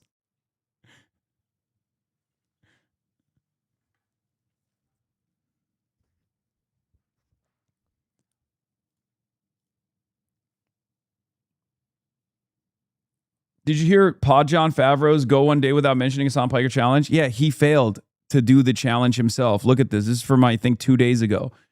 Here's John Favreau and Dan Pfeiffer breaking the Don't Talk About Hassan Piker for a Day challenge. Those of you who follow... It's really funny because, you know what? The same people that despise me also fucking hate these guys too. And they're not even as critical as with Israel as I am, except for like Ben Rhodes, right? And Tommy Vitor. And these guys are also widely hated by the same DC elites now. Part of it is because they've offered me a platform and they fucking can't stand that. The DC elites hate that shit. And the other reason is because they understand where the base is. And of course, because of their understanding of where the base is, they lean into some of the more radical forces that are not so radical amongst the base. That's it.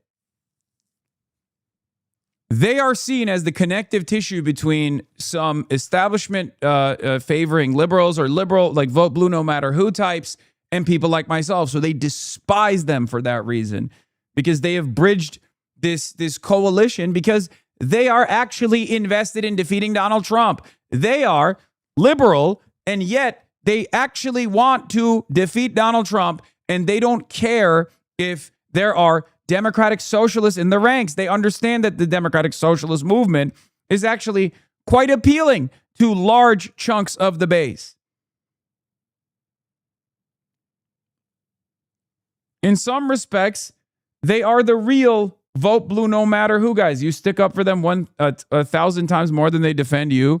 Extremely funny for him to say this as if they're not itching to do the exact same smear campaign against the Pod Bros too. The same people gunning for Hassan despise John Favreau. I mean, it's true.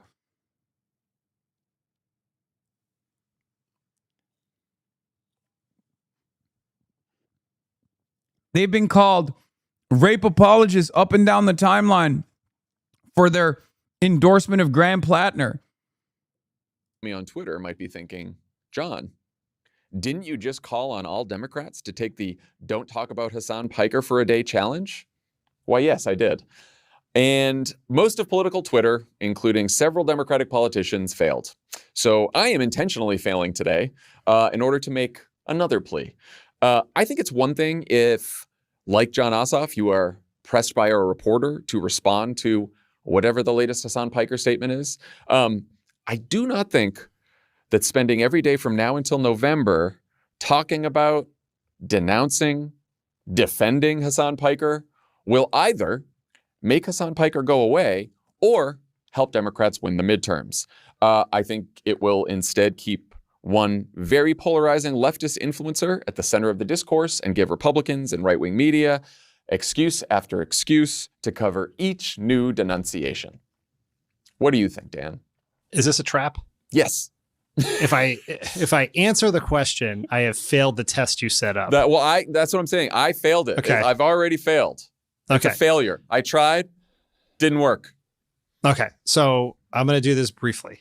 The main goal here is to elect Democrats to the Senate majority. We cannot really elect Democrats to the Senate majority without Abdul winning in Michigan. And my perhaps naive belief is that everyone in this debate wants Abdul to win. And the best way for Abdul to win is for everyone. People condemning Hasan, people condemning Hasan, and Hasan himself to move on and stop fighting about this. We are 67 days away. We need to be talking about Mike Rogers. I don't disagree with the last part of this, but yeah, I'm gonna fucking obviously not only defend myself against the barrage of smears, like, but also then talk about the importance in this moment. Like, the reason why I'm covering this stuff is not because, like, I'm the subject matter, right? The reason why I'm talking about this is because this is, one, the Republican attempt for the midterms and just hand-waving it away without addressing the Republican attempt for the midterms and why Republicans only have this tool at their disposal is foolhardy, right? Because they're not going to stop. They're not going to stop at all. So we have to figure out a better way to flip the narrative. One part of that is to obviously identify why they're talking about this. The other thing that we also have to address is the establishment Democrats' willingness to tank the Senate majority. I think Dan Pfeiffer is wrong. I think there are right-wing Democrats who are in positions of power in the Democratic Party who absolutely want to tank Abdul's chances so they can reconfirm their quote-unquote electability priors, okay? They understand that Abdul El-Sayed's victory in Michigan as a, unashamed progressive, is a major blow to the narrative that in 2028, a narrative that they are going to weaponize, that actual progressives cannot win swing states. And that is precisely the reason why they are openly, and I mean openly, trying to tank his chances. So yes, this is a factional battle being waged by some of the establishment Democrats because they're fucking terrified, not of Abdul's defeat, but of Abdul's victory. They are worried that if they have another Zoran Mamdani, but this time in Michigan, it's over. Okay? So the war here that they are waging is not necessarily for Abdul to lose. The war here that they're waging is so that their arguments don't lose in front of the base. Their argument of electability is the only tool that the right-wing Democrats have, the corporate Democrats have. An argument that is blasted on the timeline from mainstream outlets over and over again, recirculated endlessly. Abdul's victory in the primary put a devastating blow to that argument because voters heard it and said, no, I think Abdul's still electable. I don't believe you. That was a huge blow. So now they will punish the voters. Now they will make sure that Abdul El-Sayed doesn't win. Prove me wrong, establishment Democrats. Please, I would love to feel like a fool. But right now, This past week's media cycle shows me once again that you are actually not invested in the Democratic Senate majority. You are actually invested in Abdul al-Sayed failing and the Democratic majority not being established in the Senate. What is this? This person on TikTok found you recently because of the coordinated smears. They now agree with you and even make edits. Wait past 15 seconds. Hassan Piker. Hassan Piker. This Piker guy? Hassan Piker. Hassan Piker's bad. Hassan Piker. Hassan Piker. Hassan Piker. Far left communist. Hassan Piker. Hassan Piker. Hassan Piker. Hassan Piker. Hassan Piker. Hassan Piker. Hassan Piker. Hassan Piker. Hassan Piker. Hassan Piker is I'm done. So don't ever ask me again about Hassan Piker. It's not what November is about. This is why people are fed up with both parties, because y'all are always focusing on dumb shit. When people can barely afford food, we can barely afford rent, we can barely afford gas. People are losing their insurance left and right. Hospitals are closing. Now farmers are struggling. Like, this shit is so fucking stupid. And this is exactly why Zoran won, because he ran on real shit that fucking mattered. Y'all are worried about a fucking Twitch streamer? Are you fucking kidding me? I can't believe y'all don't see this shit. Oh my God. You have 67 days until midterms. If y'all really want to win, this ain't helping. Progress. Yeah. I think people are also overestimating how much faith remains in mainstream institutions, whether it be mainstream media or whether it be establishment Democrats in general. They don't realize how much anger and resentment exists for them. And while there is still an older voting bloc that probably still trusts mainstream institutions in particular, okay, the reality of the matter is a lot of people don't. A lot of younger people don't. A lot of people under the age of 50 don't. So when they see a barrage of attacks, a sophisticated, coordinated smear campaign, even if they've never heard of me, they go, you know what? I'm going to actually take a look at what this guy is about. And when they come here or they see the YouTube videos, they like what they hear. Okay?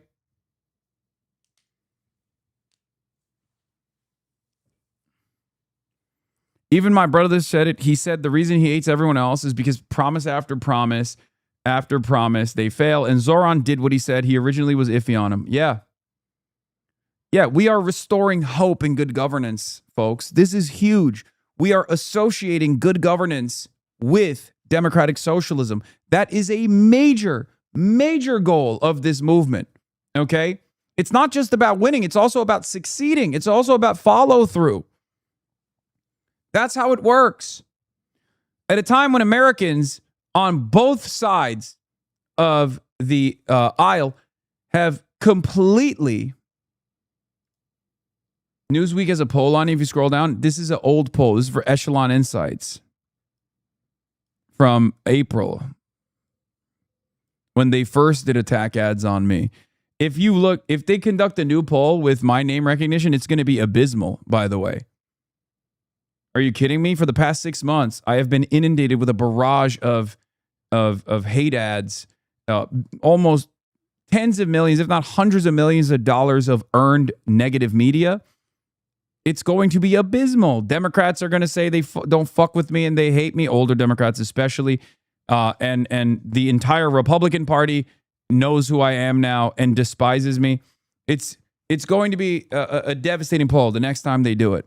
That is the entire point of this, though. The entire point of this exercise is to create this outcome in the polling, so then they can turn around and say, "See, everybody hates this guy." You sure about that? Yes. But it doesn't matter. You know what matters? Democratic socialism and its approvals are going up. So who cares? Okay? I am one man. I'm a media outlet. I'm a platform for democratic socialism. I'm a platform for socialism in general. And I will continue to be that platform, continue to be your megaphone for your frustrations, for your desires. But it doesn't matter if the corporate oligarchs despise me. Okay? Doesn't matter. Yes. They are united in their hatred of me, and I welcome their hatred.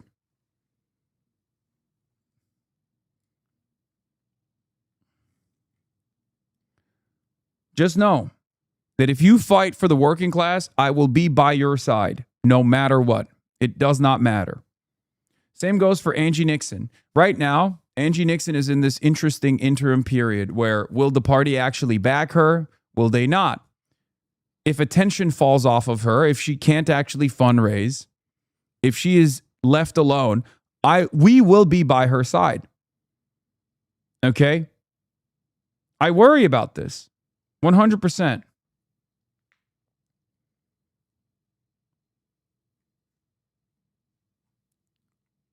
Look, as someone who's devoted my life to the Democratic Party, obviously I want Abdul Sayed to win in Michigan. All I'm saying over and over again on CNN and all forms of social media is that he's a swarthy, woman-hating, anti-Semitic terrorist trying to destroy America. Yeah, exactly. About what his corruption, how a vote for Mike Rogers is a vote for Donald Trump and Donald Trump's agenda. It's a vote to make Donald Trump in charge of the Senate. We have to get focused on the main thing. And the main thing is Mike Rogers. Agreed. Mike Rogers is corrupt. Mike Rogers wants to give your money to rich people. He doesn't want you to have health care. A vote for him is to ensure that Donald Trump gets to appoint more Supreme Court justices. That is the thing. We got to talk about Mike Rogers. Well said. I agree with that for sure. Especially because you know what's really crazy about Mike Rogers? I mean, everything. He sucks. But what is one of the most consequential foreign policy decisions of this administration thus far? The failed war against Iran. The impact that it's had on the domestic front, the anger and resentment that's brewing against Donald Trump, against Israel, that goaded us into this war with Iran. Do you know who in the Republican Party for his entire career has been a staunch advocate to wage war with Iran? Mike Rogers. There's a lot of anger and resentment towards flock cameras and mass surveillance, the surveillance apparatus that this state has created. A lot of Republicans hate the flock cameras and the Axon cameras.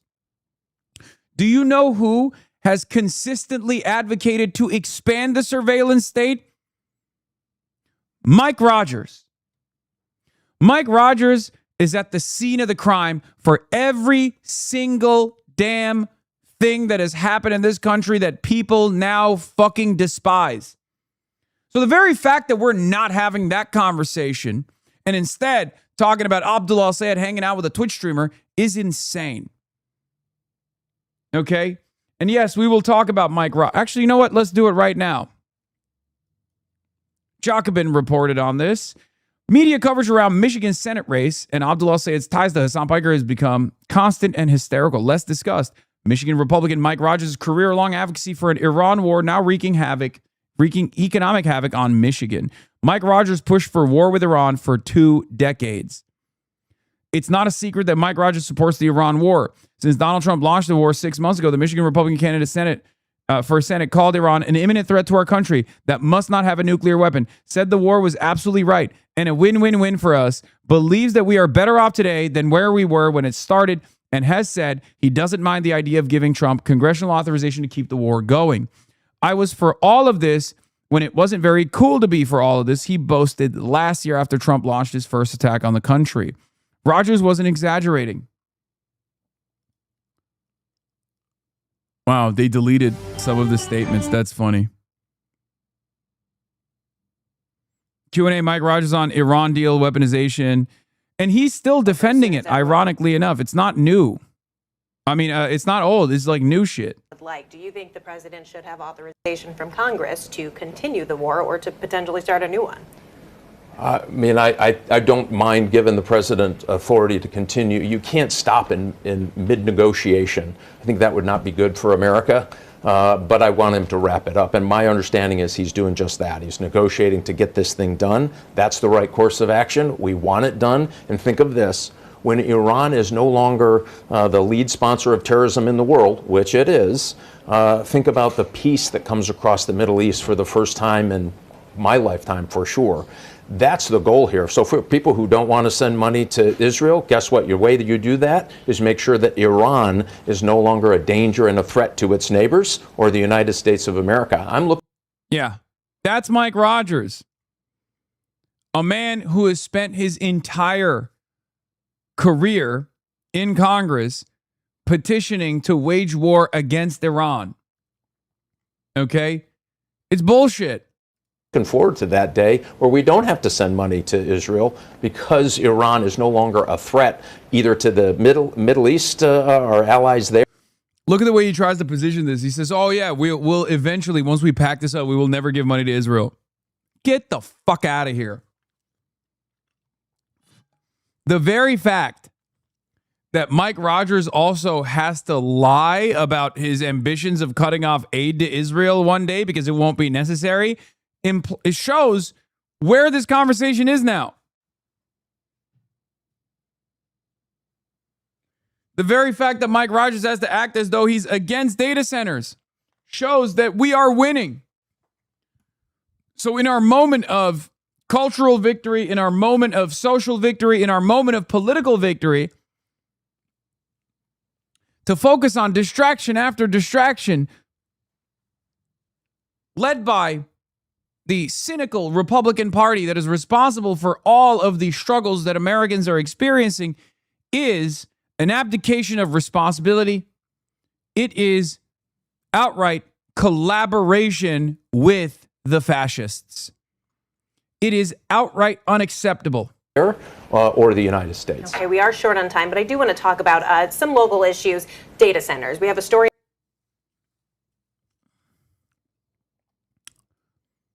Yeah. Ronna McDaniel complains that Chuck Schumer, Barack Obama, and Kamala Harris haven't condemned Hasan Piker. Jesus Christ, dude. Well, I think it's not even just Republicans, but also independents and some of the moderate Democrat voters out there that are like, hey, wait a minute, this is way too much for me, and I'm going to have to make it out and vote and get my vote in and make sure that we never have somebody who flirts with communism out loud. This is unacceptable. So yeah, I think that this will be a big motivator in this race. A lot of people talk about how the DSA type candidates are a gift to Republicans, and you can make that argument, but it's bad for our country overall, right? Like, this might help Republicans in the midterm elections, might help with the presidential election. But in the future, I mean, it is crazy to me that we are at this point in time in our country where we have people with these type of ideas, with this type of hatred towards our country, who are saying these things out loud, and people are going in droves to vote for them. That really concerns me. It concerns me for our future and for our future generations. Well, blame the decades of indoctrination in the schools for that one. I mean, there's no other way to explain this other than these kids have been brainwashed, and when they get the right to vote, this is what happens. Stephanie Hamill, thank you. Have a great weekend. Be sure to like and subscribe for all the Fox News latest on YouTube, and catch full shows streaming now on Fox 1. Joining us now, Michigan GOP Senate candidate and El-Sayed's opponent, Mike Rogers, is with us. I'm sure you have a lot of commentary on what you just heard, and again, this is only the tip of the iceberg with him. Oh, it is. This guy's a complete con man. It's unbelievable to me that he is more proud of Egypt than he is his home country of America. I mean, this explains to me why he doesn't like Mackinac Island, why he doesn't like Ford pickups, why he doesn't like businesses that sell alcohol. I mean, the list just keeps going. He doesn't like football. He thinks that's racist too.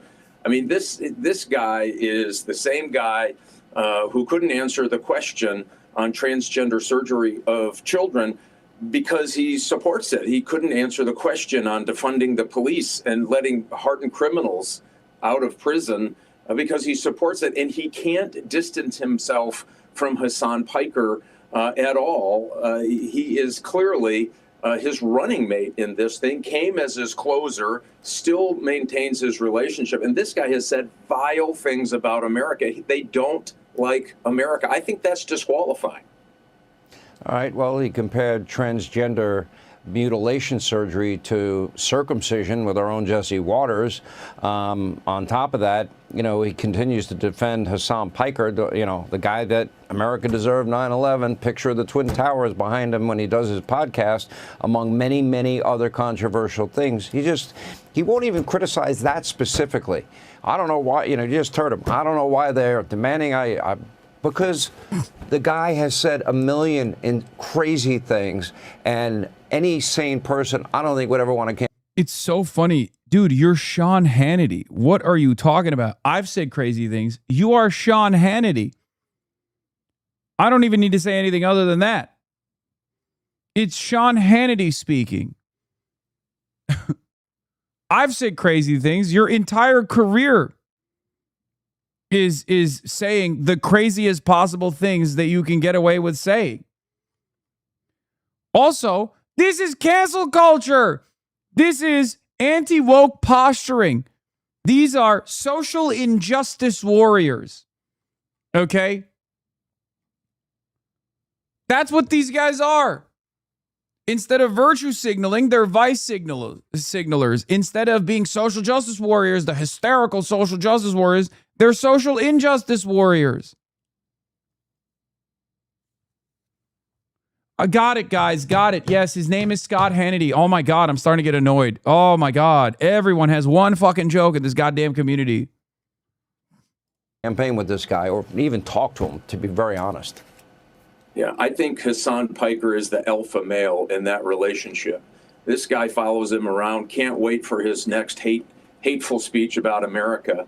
And when, by the way, there's so much stuff on this, Sean, that go to stopabdul.com. Don't believe us. We've used his own words, laid it out for you. Everybody can go to stopabdul.com. You can see what a con man he is. He says one. Dude, this is the weakest Oppo dump of all time, by the way. Like when you're running a campaign that is pure Oppo dump, not on the candidate that you're contesting, the candidate that you're fighting against, but a random Twitch streamer, you've lost. Thing, and now he's trying to say something else, exactly like a con man. You know, I was an FBI agent. I went after drug dealers and human traffickers and swindlers. I know a con man when I see one. Dog, you are literally endorsed by the president. He is the greatest con man America has ever seen. He has conned America on numerous occasions. He is the most corrupt person in this country. He is the most corrupt leader of this country. Like historically. The level of graft is undeniable. It's unbelievable. It is so transparent. Right now, Donald Trump might be the worst leader on the planet, okay?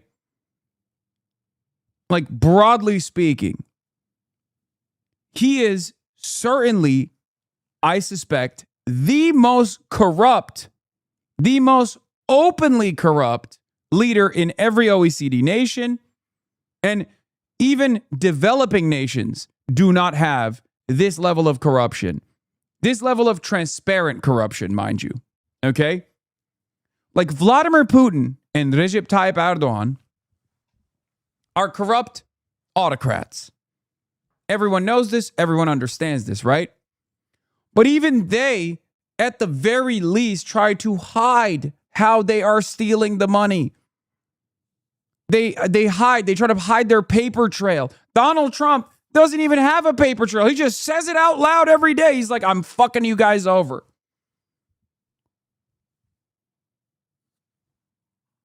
It blows my mind.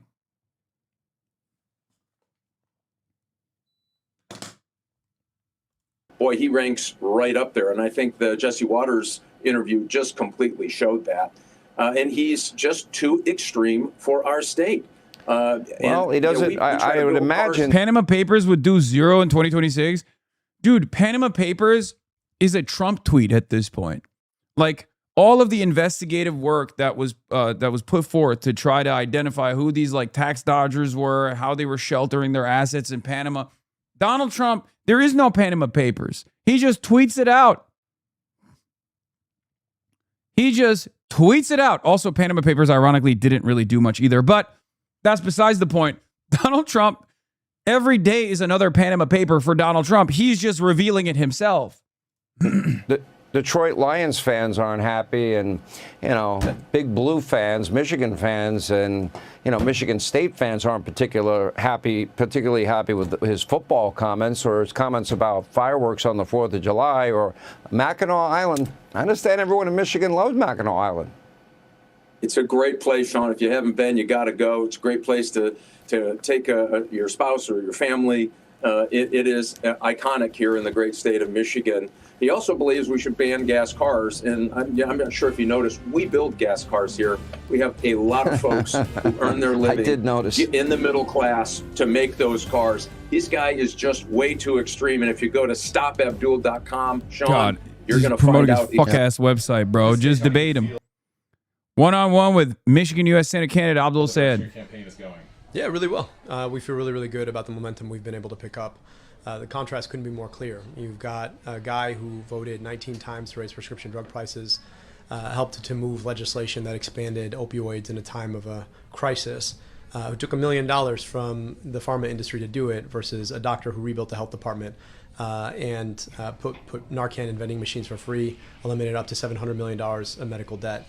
You've got a guy who's taken $5 million from corporations to run campaigns and somebody who's taken none. You've got a guy who's going to bootlick Donald Trump in this crazy real war, and then the trade war with Canada that we shouldn't be fighting, versus somebody who is going to stand up to Donald Trump. And so our contrast with Mike Rogers couldn't be more clear, and we're looking forward to continuing to contrast with him. I wish he'd debate, though. It seems like he's a little cowardly to do that. That's why I call him Rogers the Dodger. Have you ever talked with Jeremy Moss, and if so, how have those discussions been? We've had a number of good, productive conversations. Will there be future campaign events with Hasan Piker? We have no intention to campaign. We're more focused on the folks we're campaigning to. We're going to be up and down the state just like we did there in primary. Do you have a response to Hillary Scholten's comments that she is not going to endorse you due to your connection with Hasan Piker, and have you reached out to her or not? She's got her own decisions to make.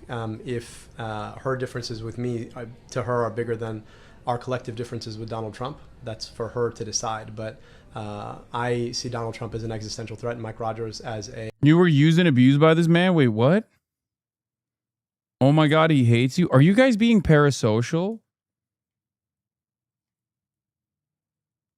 What is wrong with you guys? Brother.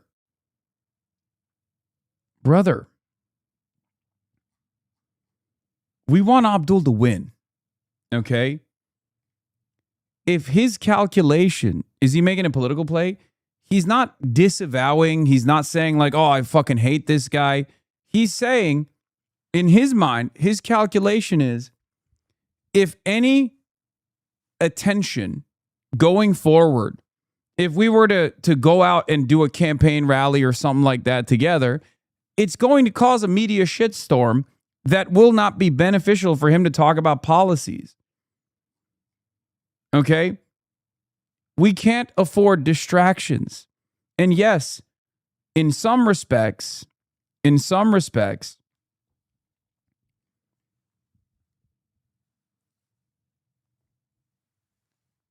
media has done its job.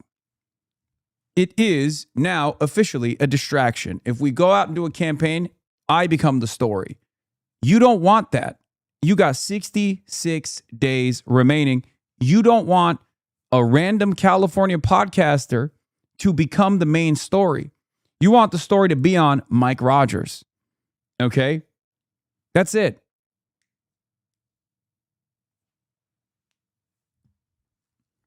That's it. I have said this even before this last round of attack, where I said, when people would ask me all the time, do you plan on doing any events with Abdul? I said, look, I'll be there if he needs me. What do you think that means?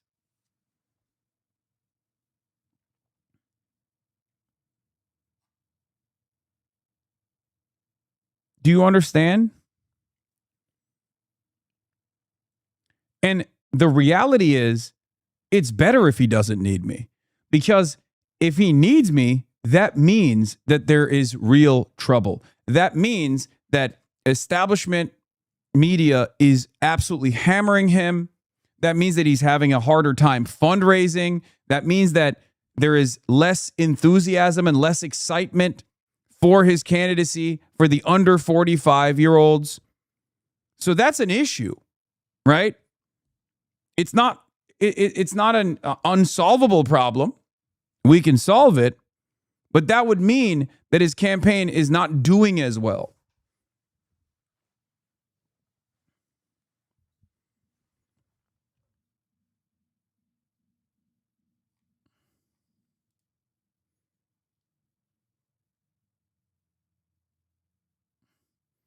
It hasn't gotten bad enough to the point where you're coming up in conversations during phone banking and canvassing. The momentum is still stronger for him than Mike. They hate that he moved to Florida and sucks Trump's dick. Yeah. You haven't been there since the primary. This whole shit is stupid. You've repeatedly said you don't have to be there and you're not a kingmaker. Yes. In a general election, your name brings in no one. The Hasanabi heads are already in. No, you guys are wrong. I don't even agree with that narrative, but right now I'm not willing to entertain it regardless, and I'm not willing to fight for that regardless. Right?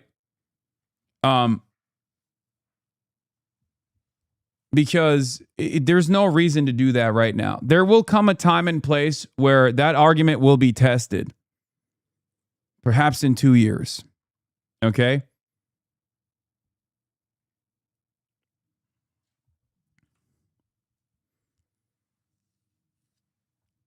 But you have to remember, this is not about me at all. This is about a broader movement. This is about real changes taking place. Okay? The reason why I say you're not entirely right about this, by the way, is I already covered this. Yes, the don't talk about Hasan Piker challenge. I already responded to this. The reason why I say that there is still plenty of room for growth is because I think a lot of you in this community don't even realize how many fans I have that don't tune in every single day to the broadcast. And how many people that are, broadly favorable to not just myself, but this movement in general, who actually don't even know that there were primaries that took place. Americans are not tuned into politics at all. We are freaking nerds. Okay?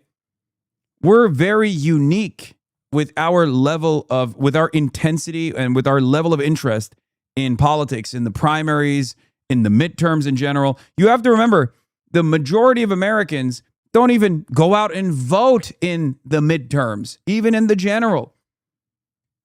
Okay? Americans don't even vote for the president.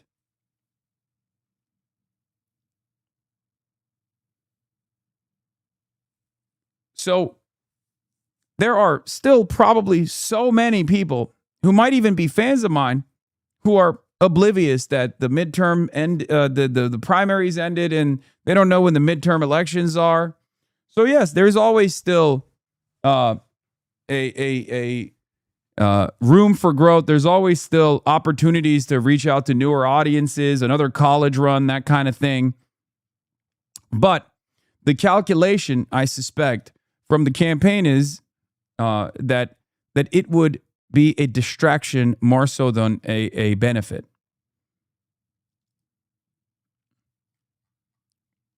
Louisiana Republicans passed bill criminalizing homelessness with jail and unpaid labor. Yeah. Slavery is back on the menu. Well, it's never really gone away. Let's be real. A rubber stamp on Donald Trump. And so my hope is, as a Democrat, she's going to see the need to defeat him. I guess she's just nursing old wounds from the primary, but even Congresswoman Stevens has moved on. And so it's time for us to come together as a party and build together. We did pretty well in her district. I think we won by about 25 points. So we're going to keep having those conversations with Democrats there, and looking forward to winning decisively in Grand Rapids and beyond in November. Hasan Piker is a streamer in California. You would think, if you turned on any media, that this whole campaign is about a streamer in California. That's not what this campaign has ever been about. I'm less interested in going to the the sort of like tabloid version of our politics where we cover this as like, oh, who's in, who's out, who's up, who's down, who's talking to whom. Yeah, well, it does matter. Michigan Democrat Senate nominee Abdul El Sayed now says he has no plans to campaign with the left-wing streamer Hasan Piker following his anti-Semitic remarks on American Jews supporting Israel. But I'm sure. Yeah, that was the biggest error overall. Is you never want to be taking ownership over cynical attacks, and you never also want to say something that is untruthful, right? Because nothing I said was anti-Semitic, but now the narrative is set in because they're like, well, Abdul even recognizes anti-Semitic, and Abdul is an anti-Semite himself. You know, like that's the argument from Fox News. So it sucks. Sure, he would go to a pool party again with him. Since then, over a dozen Democratic leaders have spoken out against Piker's comments, including our next. This is actually a really smart play. Don't listen to parasocials. No. No, I don't think anyone here agrees that it was, and I certainly don't, that the way that was rolled out wasn't smart. I don't even think Abdul would agree with the way that message was rolled out. Because so far he's remained steadfast in terms of just like not leaning into, not giving an inch to oppositional framing at all. Because why would you want to be tied to an anti-Semite, dude? Do you not understand how fucking bad that is? It's an own goal. You don't want to be tied to an anti-Semite. You're not some guy who's going to, you don't want to come across like you went and you campaigned with a guy who you now consider to be an anti-Semite. You don't consider, like Abdul El-Sayed does not consider me to be a fucking anti-Semite. Let's be real. None of these Democrats that I have campaigned alongside or show support to consider that. That would be ridiculous. Next guest, who has never stopped, who says there is zero place for this kind of hatred in our nation. And to his credit, he's been saying this all along. Joining me now, New Jersey Congressman Josh Gottheimer. Congressman, it looks like you have some company in your party. Is it enough? Well, first of all, you saw that our Democratic leader, Hakeem Jeffries, came out swinging against Hasan Piker, and you're seeing others as well. Listen, this shouldn't even be a debate, right? You've got this streamer who is a socialist who, for some reason, some of my colleagues, a few of them, have campaigned with, including the Senate candidate in Michigan. And yeah, Josh Gottheimer is Israel first. Let's be real. He does not care about anything. He is an odious racist. It is very clear he is a rapacious Islamophobe, and that's precisely what he's doing. There is, under no circumstances do you go to Fox News and try to tank the chances of a Democrat who's running for Senate, who won the primary, who's now a part of the big tent. Doesn't matter if you don't like it. It is zero. It costs $0 to shut your bitch ass up, Josh Gottheimer. Okay? And you could maybe own a fraction of this dignity that you have cast aside in this moment. Okay? Horrible. But this is a guy who said that 9/11 was America's fault. He said our troops deserve to be shot at. Yeah. He called Jews pig dogs, right? This is not a guy, this is a guy who's got foreign influence. He hates America. He loves Fidel Castro and Mao. And so I don't really understand how anyone would want to be anywhere near this guy. He's just a... By the way, I forgot for a second that it was Josh Gottheimer speaking. Sincerely, I thought it was the Fox News anchor talking. A grifter. So, as far as I'm concerned, everybody should speak out against Hasan Piker. Ro Khanna suggested that the Democrats do not need to distance themselves from Hasan Piker.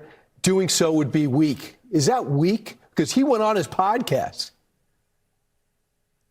I mean, I can't explain Ro's statement. I saw that. All I can tell you is you've got a lot of my colleagues, including Hillary Skolton in Michigan and others who refuse, who have said, hey, to Al-Sayed, you've got to condemn this guy, because frankly, saying you're not, he's obviously taken steps now to say he's not going to campaign with him, which obviously is a very good development. But now he's got to come out and make it clear that he condemns his comments, including the most recent one where Piker said that really Jewish people who support the U.S.-Israel relationship, which is a key ally of the United States of America, right, they're bringing violence onto themselves.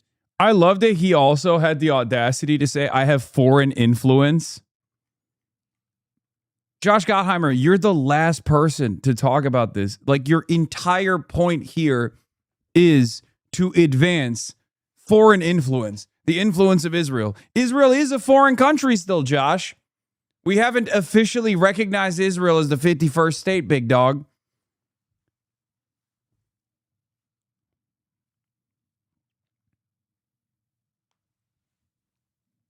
King APAC, yeah, no, it's ridiculous. Like blaming Jewish people for actually bringing violence to hurt Jewish people, which is just ridiculous. It gives you the sense of just how nuts this guy is. And as far as I'm concerned, everybody should come out and condemn him. And we're seeing that, which is a good development. Congressman, it is the sentiment on so many of these college campuses, and I know you know this. Columbia, uptown from here. We saw it at UCLA. There's a lot of professors spouting out this crap. It blows me away. Hasan Piker was asked about his relationship with El-Sayed. Obviously, they're great friends. Here's what he said. Is El-Sayed changing in order to beat Mike Rogers in Michigan? Listen to this. There are going to be a lot of people who are already questioning Abdullah El-Sayed's sincerity on these issues. That will then turn around and say, he's moderating his position on Israel, all this stuff. I don't think he is. Okay. I will say this. I am literally the person that is being dangled. And I'm going to tell you once again, he's not moderating on his perspective on Israel or anything like that. So maybe. Yeah, good. Yeah. They clipped this, like, why? Yeah. I don't even understand what the point is. Yeah, he's still a fighter. He's not changing his positions. His positions are broadly popular. That's why he hasn't condemned him, because Hasan Piker knows he hasn't changed. Why should he? The question is, why should he? Why should Abdullah El-Sayed take a less popular position just so he can appease like 8 Democrats? A less popular position for the base. Well, who knows? All I know is that I think the pressure is real on Al-Sayed. He said he's not going to campaign with him. I think the next step is to condemn him. And I think we've just all have to be clear. As and then the next step is to kill him.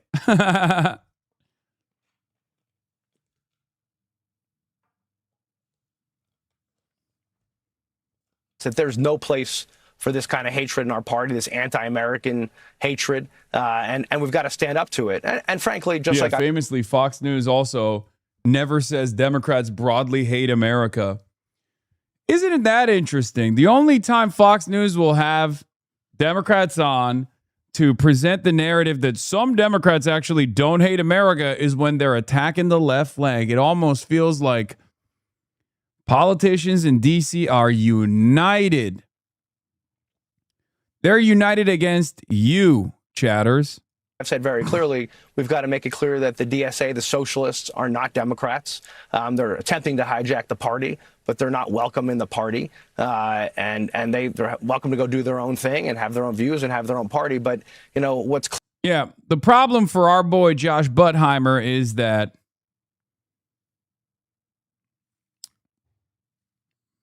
Democrats, self-identifying lifelong Democratic Party voters, agree with me, and they don't agree with you on the issue of Israel and on numerous other issues as well. So you can keep complaining about this all day, every day. You can be like, no, they need to find their own. They need to find their own candidates or whatever. They need to find their own party. Well, perhaps it'll be you who needs to find his own party. clear is some of their views and their approach is not welcome in the Democratic Party, just like the fact that, frankly, Hasan Piker and his views are not welcome in the Democratic Party. So, Congressman, I welcome your point of view. You've been pretty steady all along. But for your party, do you think this hurts you guys in the midterms? No, listen, I think this kind of stuff is what the Republicans are going to try to use to drive a wedge. But, our focus has been very clear. I'm sorry. Oh, so if you recognize that, why the fuck are you on Fox News doing it?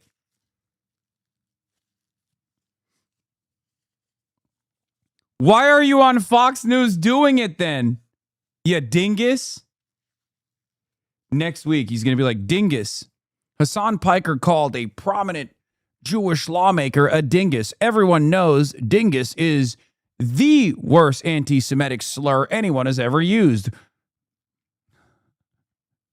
Right after pig dog. God,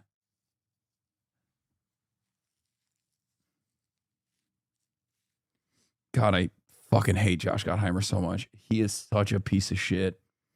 And you saw Leader Jeffries repeat this over and over again. And frankly, this is what I'm talking about at home every day. What are we going to do to get the costs down for folks? Because whether you're talking about the cost of rent or what people are paying for food or for their electric bill, for childcare, it's a fortune. We got to get those prices down. And frankly, you see President Trump, which I can't really understand. Maybe you guys have a good answer for me on this. He's, raising tariffs, getting in fights with Canada, causing milk and toilet paper and all these other prices to go up. And we're focused singularly, and we will continue to be, on getting costs down and getting prices down for folks. Dog, you just spent the last 5 minutes not focusing singularly on that and leaning into this narrative.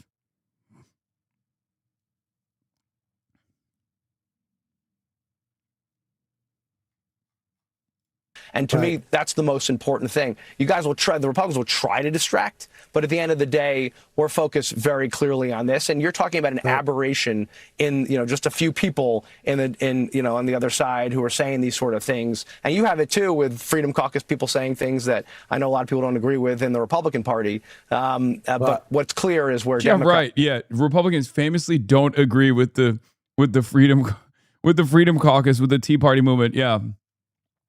Hey, man, Donald Trump is president right now. I don't know if you've been paying close attention to what the fuck's going on. That's and how we're going to win. But I know you don't look at the Freedom Caucus and say Good morning, everybody, and happy. Is not anti-Israel, though, which is, very important. Nellis, you want wall-to-wall coverage talking about this guy because the way to scare people into not noticing Donald Trump is a terrible president. Republicans want to spend more time talking about a Twitch streamer than they want to talk about Donald Trump and his policies or what he's going to do to help the average American. The economy is an absolute mess right now. The job market is horrible. Inflation is out of control. This war is ridiculous. Donald Trump is stealing billions of dollars. And they want to talk to me about a guy who streams online. I don't care. I think some of the things that Hasan has said are offensive. The vast majority of Democratic Party leaders have called this stuff out. But you guys want to do wall-to-wall coverage talking about this guy because it's an easy way to scare people into not noticing that Donald Trump is a terrible lame duck president, that people are really upset, and his party is barreling towards a midterm loss because the vast majority of Americans are really angry right now. We got a poll this week showing Donald Trump's approval ratings at 31%. He's underwater on basically every issue, including immigration, which is kind of hard to believe. People are really upset right now, and I think that Donald Trump and the MAGA movement and folks like Clay would be better off talking about what they're going to do to actually help people instead of trying to demagogue Arabs in Michigan or Democrats on Jewish voters. It's just ridiculous. Clay? Look, Mike's... We are going to move on from Hasan Piker really quickly to the Hasan Piker of last election season. Wrong on pretty much everything he always argues. I've got an easy question for you. There's a great coaching Should men argument. be able to play in... No. Should men be able to play in women's sports? Really simple. Yeah, That's it. That's it. Okay. This is why I jokingly referred to myself as the new transgender. Okay. And some people got mad at me for saying that, where they're like, how dare you say such a thing? Like, this is transphobic or whatever. And it's like, no, this is what I was referencing. I'm like, this is, the Republicans have one thing. That's it. They have one move. And that is to be like, well, what about transgender athletes?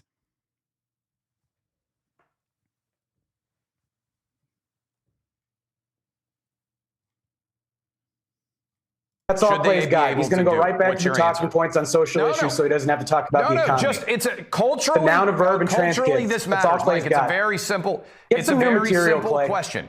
Should men Clay, be Clay, able what's the to Republican play Party's women's plan to sports? deal with affordability Yes or no? crisis in the country? No. Mike, Clay, what's the Republican Party's plan to deal with the economy or the job market or Donald Trump's corruption? Affordability. Answer me. No, give me. I've heard your talking points before, Clay. Give me something new. You got anything new? You can't answer a basic question. Clay, you got anything new? Should men be able to play women's sports? Clay, you got anything new? Should they? Answer the question. Is this what they pay you for, to just say the same stuff every week? Should men be able to play women's sports? It's a simple you got question. anything new? What's Donald Trump's plan on the economy, Clay? Running out of Give it time. to me. Thanks to you both for joining can't us. you answer the We'll basic have you back question? sometime I in the appreciate your future time. when Thank you. we can do it without fighting. Thanks. We're waiting.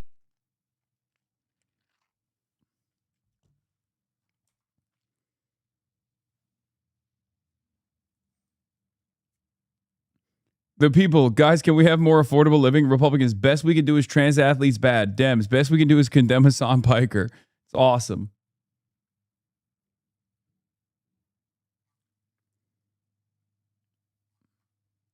Oh, we're running out of time. Now that you want to talk about affordability, sorry. Oops. We have run out of time, folks. Look at that. We've run out the clock. We had time. It's just crazy because we had 5 extra minutes for transgender athletes, and all of a sudden we have run out of time because you keep not falling for the bait. Oh, look at that. Democrats can't All right, so this was Corporate Trent cooking, putting on a clinic, apparently. understand that if you've got someone who's running for office, hanging out with someone who's an anti-Semite, how that might look bad for the Democratic Party. What say you? Wow. Yeah, I mean, that's what I say. I think it. Go ahead, you first. Corbin. All right. So I didn't know which you it was. I mean, I'm sorry. This is not an extreme position. This is being painted as this sort of radical idea that the actions of Israel are impacting the Jewish American people, right? So what you got to look at, though, is the American people themselves. 60% of Republicans nearly under the age of 49 now hold an unfavorable view of Israel. That's Republicans. 60% of Americans hold an unfavorable view overall. We're seeing people say now that they don't believe that we should continue military aid to Israel. I mean, this is not an unusual position. And the thing that people keep saying is that Hasan Piker said that Jews are to blame for whatever happens to them. But let's think about the things that he said and how similar it is to what other people have said. Yeah, but wait. Here's a quote from Dana Bash. Benjamin Netanyahu has made us less safe. He frankly put Jews in an uncomfortable position across the country. Here's another one. It's an obvious fact Right, that but that's the Netanyahu liberal is media, making isn't it? Jews in America less safe. Okay, but Pardon? that's the liberal media, and basically what he's saying is that Liberal American media, Jews, this is a person- American Jews. I mean, how do you? How do you say something and get away with the fact, and then not suffer if you're actually running for election and you're associating with rhetoric such as that American Jews are bringing on. Dude, this is the method. I'm telling you right now, because these guys are so used to Democrats agreeing with them unconditionally, you just short circuit every Republican operative. They don't even try to answer what you're saying. They just immediately get mad and they go, whoa. It's amazing. It is amazing. I cannot believe it. Every time we've seen a Fox News host get a modicum of pushback from a commentator, someone who's just like, yeah, I don't think this is real. I think you're lying. They lose their minds because they're so used to liberals being like, I'm so sorry. I'm so sorry about everything. I'm so sorry about my liberalism. I'm such a nasty little anti-American pervert. Please love me. That is the attitude from most liberal commentators that go on these goddamn platforms. They're like, I'm so sorry for being a fucking libtard. Please, why won't you like me? I know you're a fucking monster and you call my movement a pedophilic race communist movement that's seeking out the destruction of the Western world. But please, I'm the good one. I'm the good one. Please, I will get down on my hands and knees and lick your boots, Republican commentator. All of a sudden, when someone turns around and says, nah, fuck you, he's not a racist, he's not an anti-Semite, you guys are fucking lying about him, they go,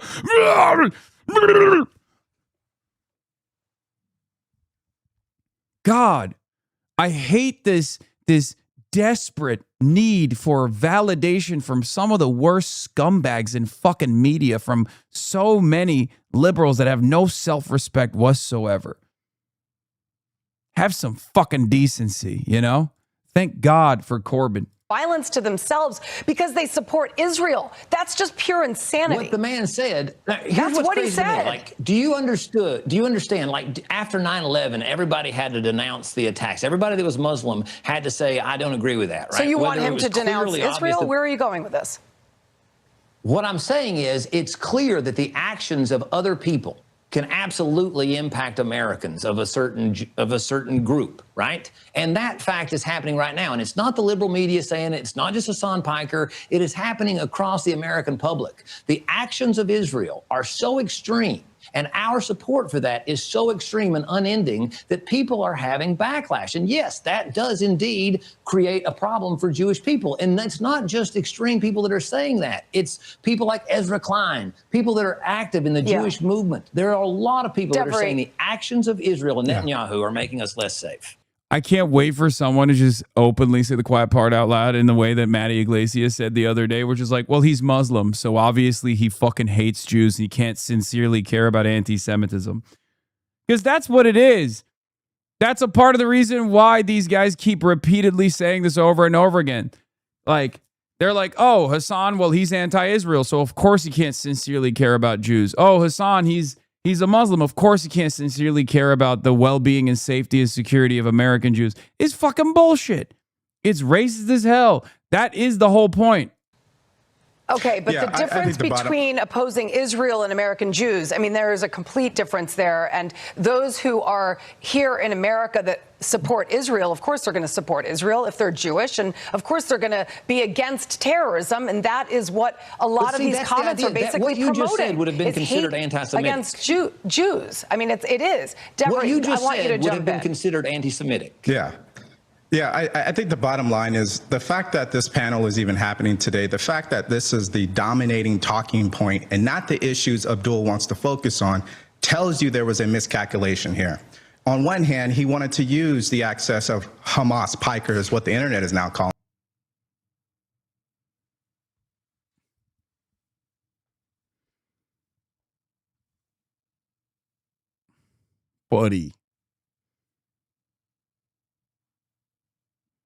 Buddy, you're not part of the team, big dog. I don't know what's going on here, but that's, ooh, that is crazy. That is,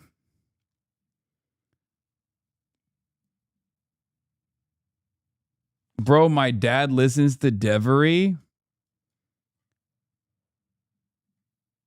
Yeah, I wonder what people that call me Hamas Piker think about black people. You know? Because the very same people that say that to me, they're not exactly fond of you either, right? Because it comes from the same place. Comes from the same place. That anger, that resentment, that hatred, it's not logical. It's illogical. It's racism. Last time I checked, especially in the United States of America, racists don't make a special exception for black people. As a matter of fact, actually, I would say racists primarily hate black people. Anti-blackness is the largest vehicle of racialized animus in this country, has been since its foundation, and hasn't really changed all that much. So, you know. Him in order to access his audience. but he didn't calculate the fact that he's going to have to deal with the baggage. And now he wants America to forget all of the terrible things that Piker has said. That just isn't going to happen. And by the way, it really doesn't matter what I think. Look at what's been dominating the media all week long. It's not about the issues. It's about Hasan Piker. And that is an issue I think Abdul is going to continue to struggle with, along with the Democratic Party. Hugh, basically, I think just like. Go ahead. I mean, I think just like they made a miscalculation during the campaign with Haley Stevens, and AIPAC dumped all the money into that race and still didn't win. The media and so many other people are making a miscalculation now. I'm telling you, Republicans even are turning their back on the state of Israel because of the actions they're taking. This is the reason. But that has nothing to do with what we're talking about today, though.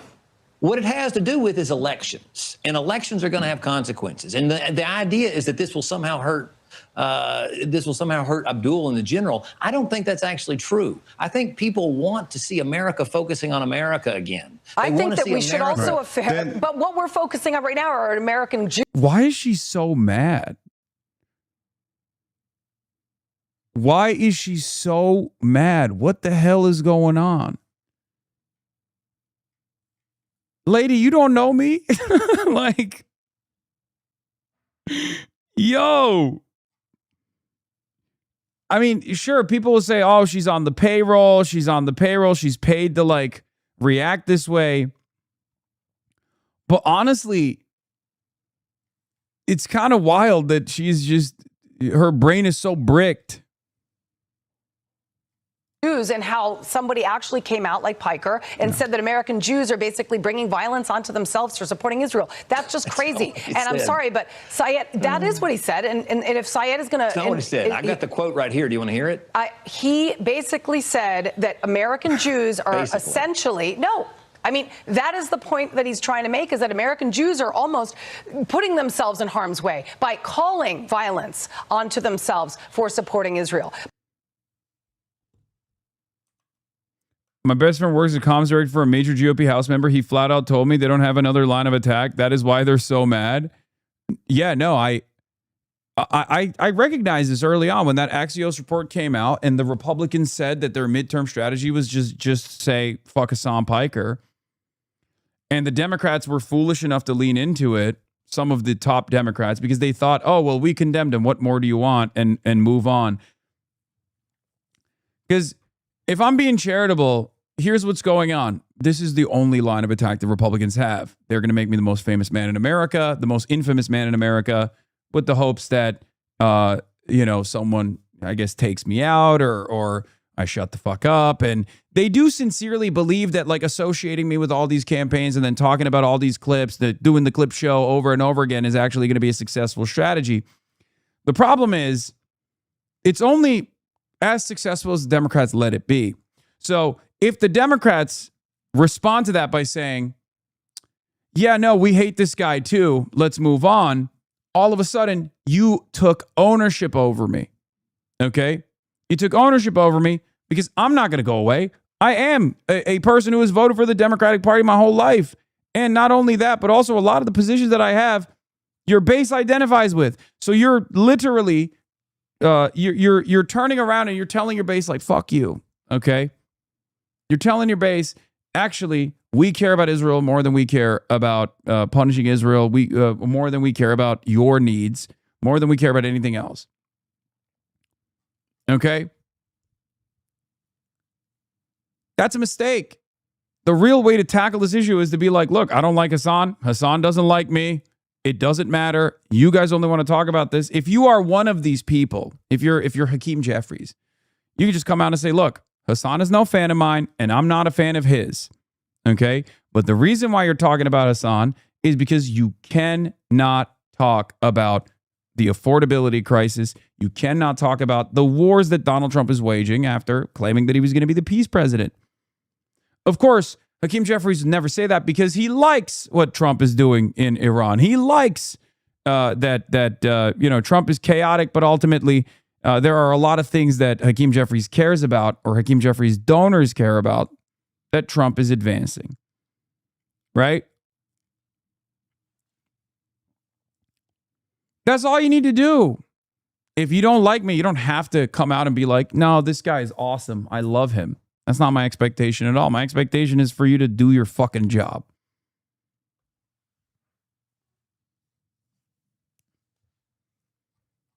You know?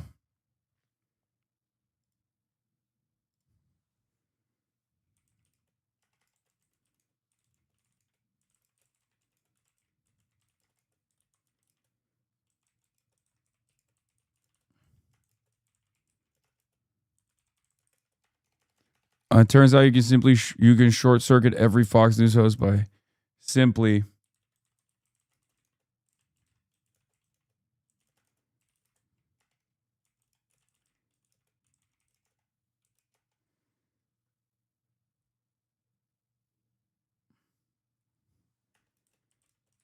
and refusing to with their cynical grift. They're so used to liberal pundits who cave and agree with them. They lose their mind at the slightest pushback.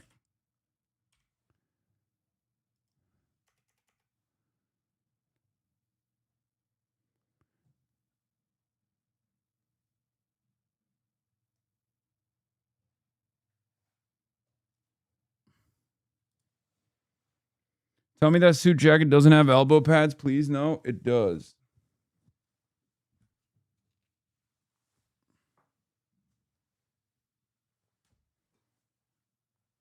Please turn around and look at Kaya. You woke her up. You woke her up. Are you happy? I hope you're happy. There's a Norm Finkelstein conversation that took place apparently Friday, responding to the Hasan Piker outrage. We're going to take a look at that briefly, and then we're going to move on.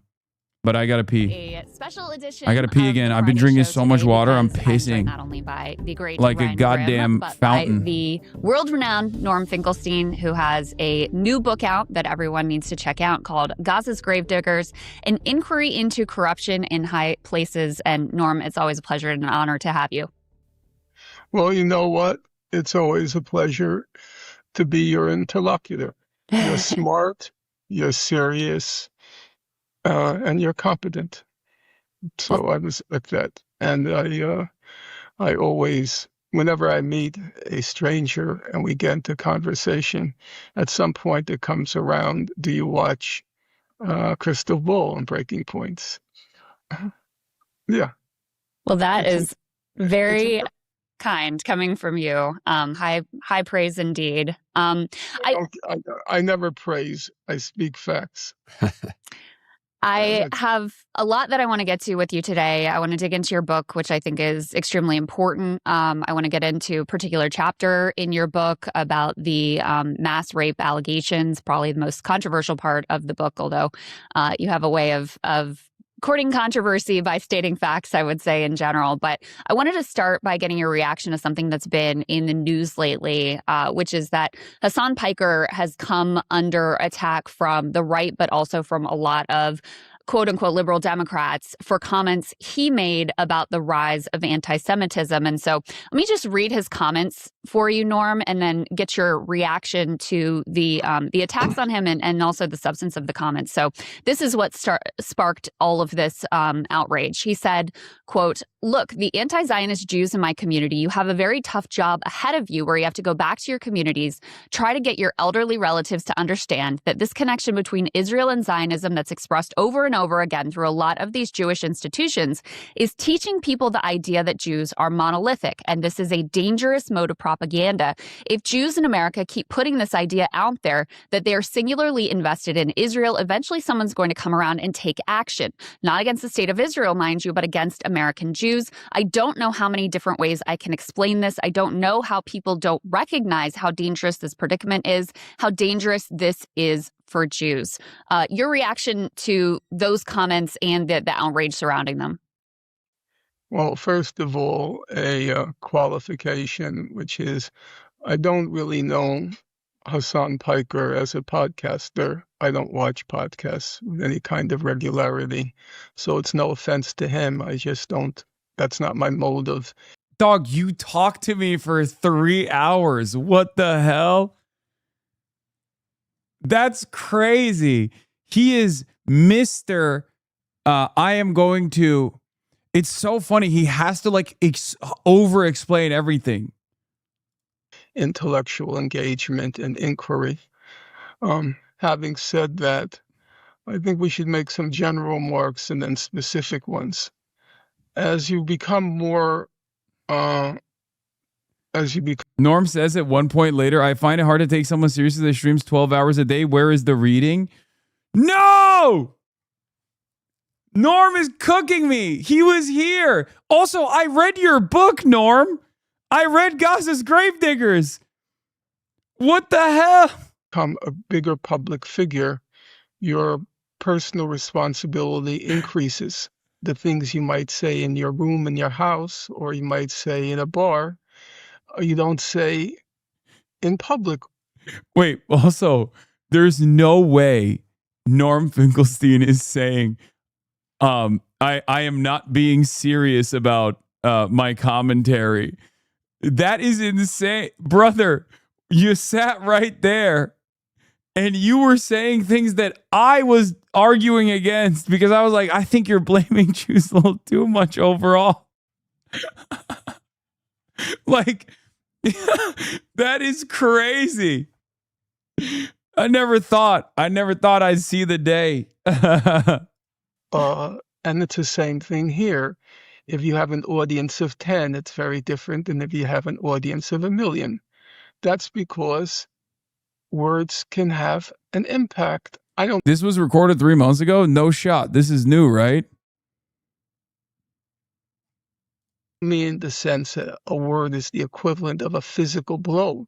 I mean in the sense that words can have a political impact.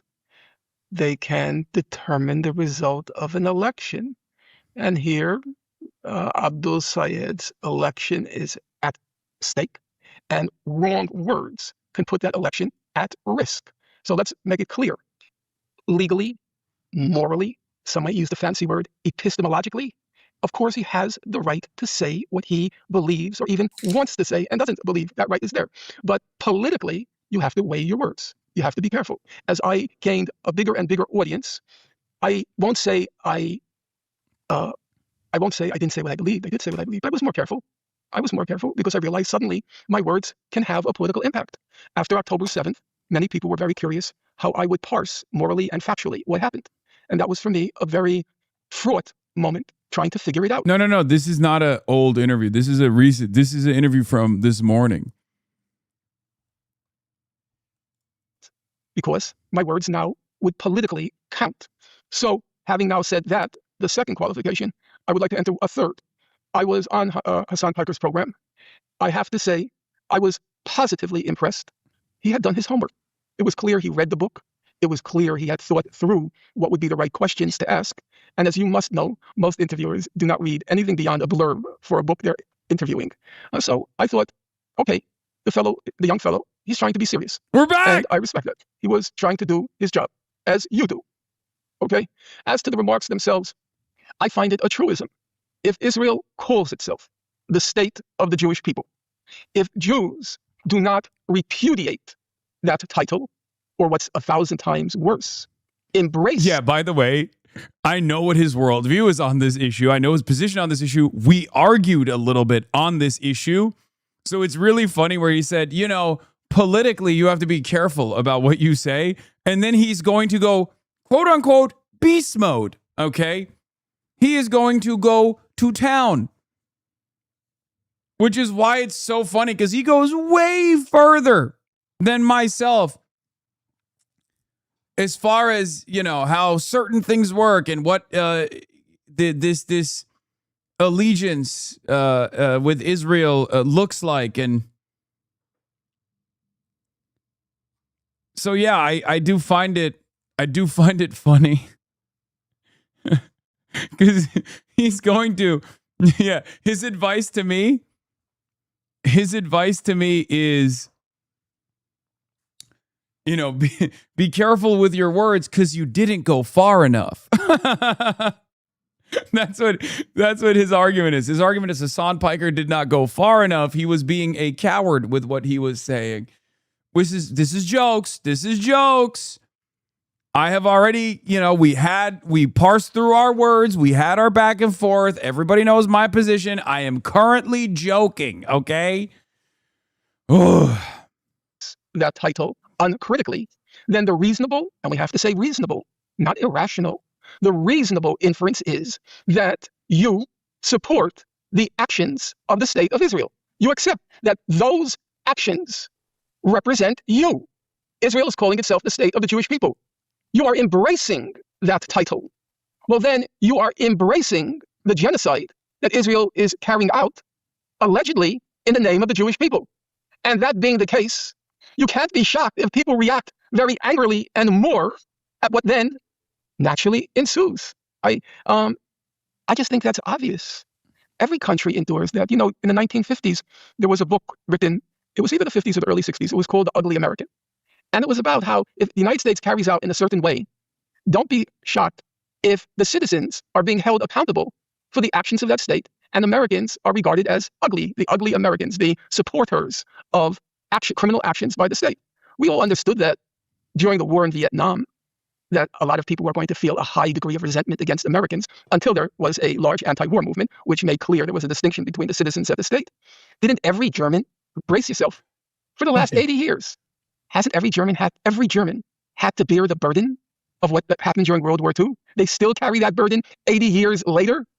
So the idea that non-Jews will feel a high degree of animus towards Jews if there isn't a clear rupture between American Jewish opinion and Israeli opinion, and Israeli state opinion, but also happens to be Israeli society opinion, unless there is a clear rupture between American Jewish opinion and Israeli state and society opinion, then of course there are going to be dire repercussions when a state is carrying out a genocide.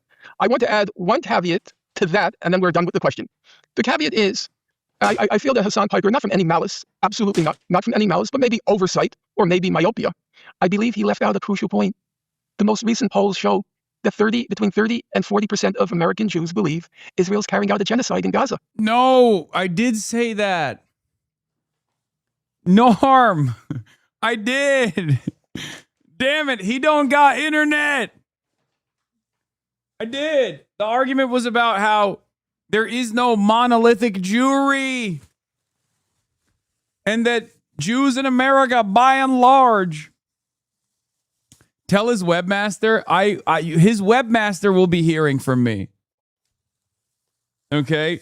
His webmaster will be hearing from me. Don't you worry.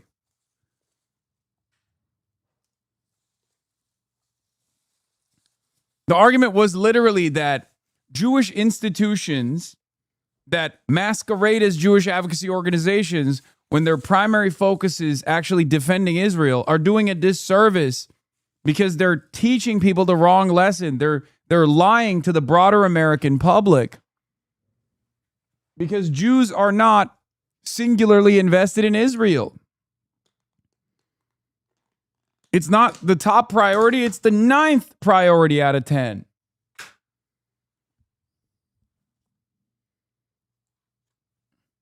He's reading you like you read chatters?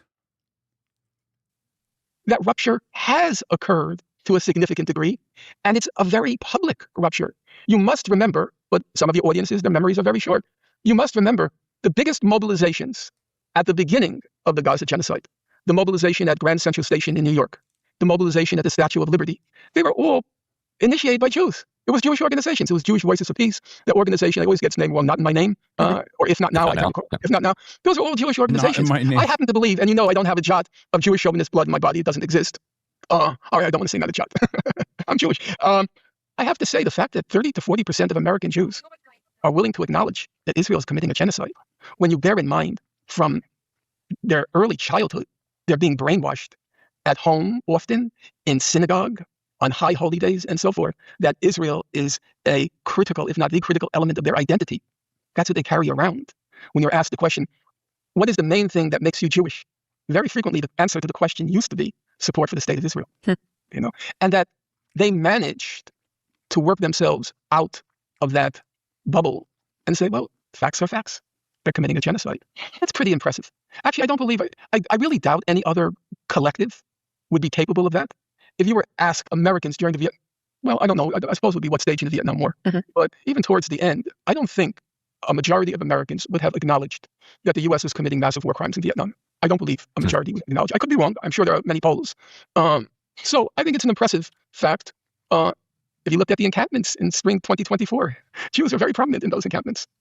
They were. That's just a fact. Yes. So I think this is what's so interesting about, like, this is the point, right? He's not wrong. I know people will say, oh, Norm is being an exceptionalist or something. There will be anti-Zionists that get mad at this. Okay? But he is right. Like, the amount of indoctrination that takes place is immense. So the fact that there is this generational breakdown amongst young American Jews, especially with this indoctrination kept in mind, is fairly fairly impressive. It's remarkable. No, he's objectively wrong. See, I told you. It is.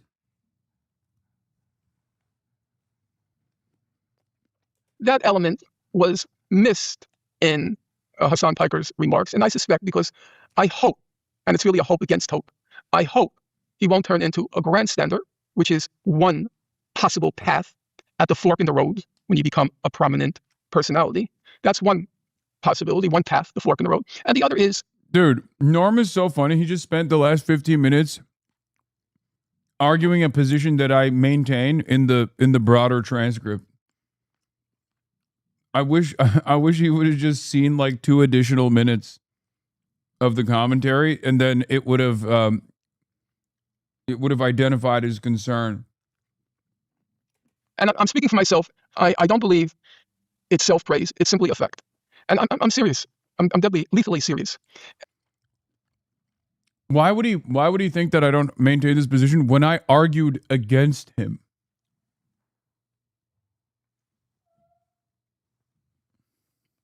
Every time I get an email praising me, expressing homage to what I have done with my life, I don't smile. I become very unhappy. Do you know why? I swear. Because it means I have to work harder. I have to work harder. I have to live up to the expectations. I have to rise to the occasion. So it just means for me, more work. Why am I answering emails? I've got to read this. I've got to read that. So that's the other fork in the road. The other possibility, the other path. One is you become a grandstander. The other is you become more and more serious about your responsibility. Because now you are, as I began this answer to the question, now you're responsible to many more people. Now have high expectations for you. And taking your answer in its entirety, I think you've also identified a real contradiction that he's going to have to grapple with in streaming 8 to 10 hours a day while also intervening at the highest level of politics. Because the point that you made, that 30 to 40% of American Jews have denounced what Israel's doing, is a point that he makes probably on a daily basis. But he didn't make it within the 4 corners of the clip that his opponents used. And more to the point, what we read you is what he actually said. They mashed together kind of separate clips to make it even kind of less charitable to him. So this new world where somebody who speaks 8, 9, 10 hours a day and has people paid to watch him and clip him, to undermine him, just presents a new dilemma in politics that hasn't quite existed before. There are 2 aspects to it. One is there's a French expression, esprit de l'escalier, the spirit of the staircase. And you know what it means? It means you say something, let's say, Crystal Ball, you're interviewing somebody, and you say something, and then after the interview, you walk out, and you're walking down the stairs, and you think, oh, why didn't I say that? Why didn't I say that? It's the spirit of the staircase. That happens literally every interview I do, Norm. Every time. You're walking down the stairs, oh, how did I forget to say that? You know? So he may have forgotten to say it. So that's... Not digging this Nick Fuentes 2X style of viewing. All right. From a band. Norm speaks in normal pace. Sorry, if you admit that you're a Nick Fuentes watcher, I'm going to permanently ban you.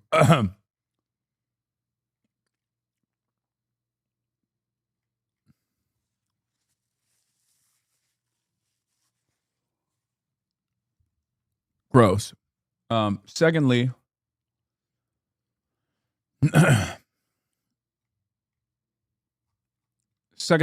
Norm speaks in normal speed at 2x. One thing.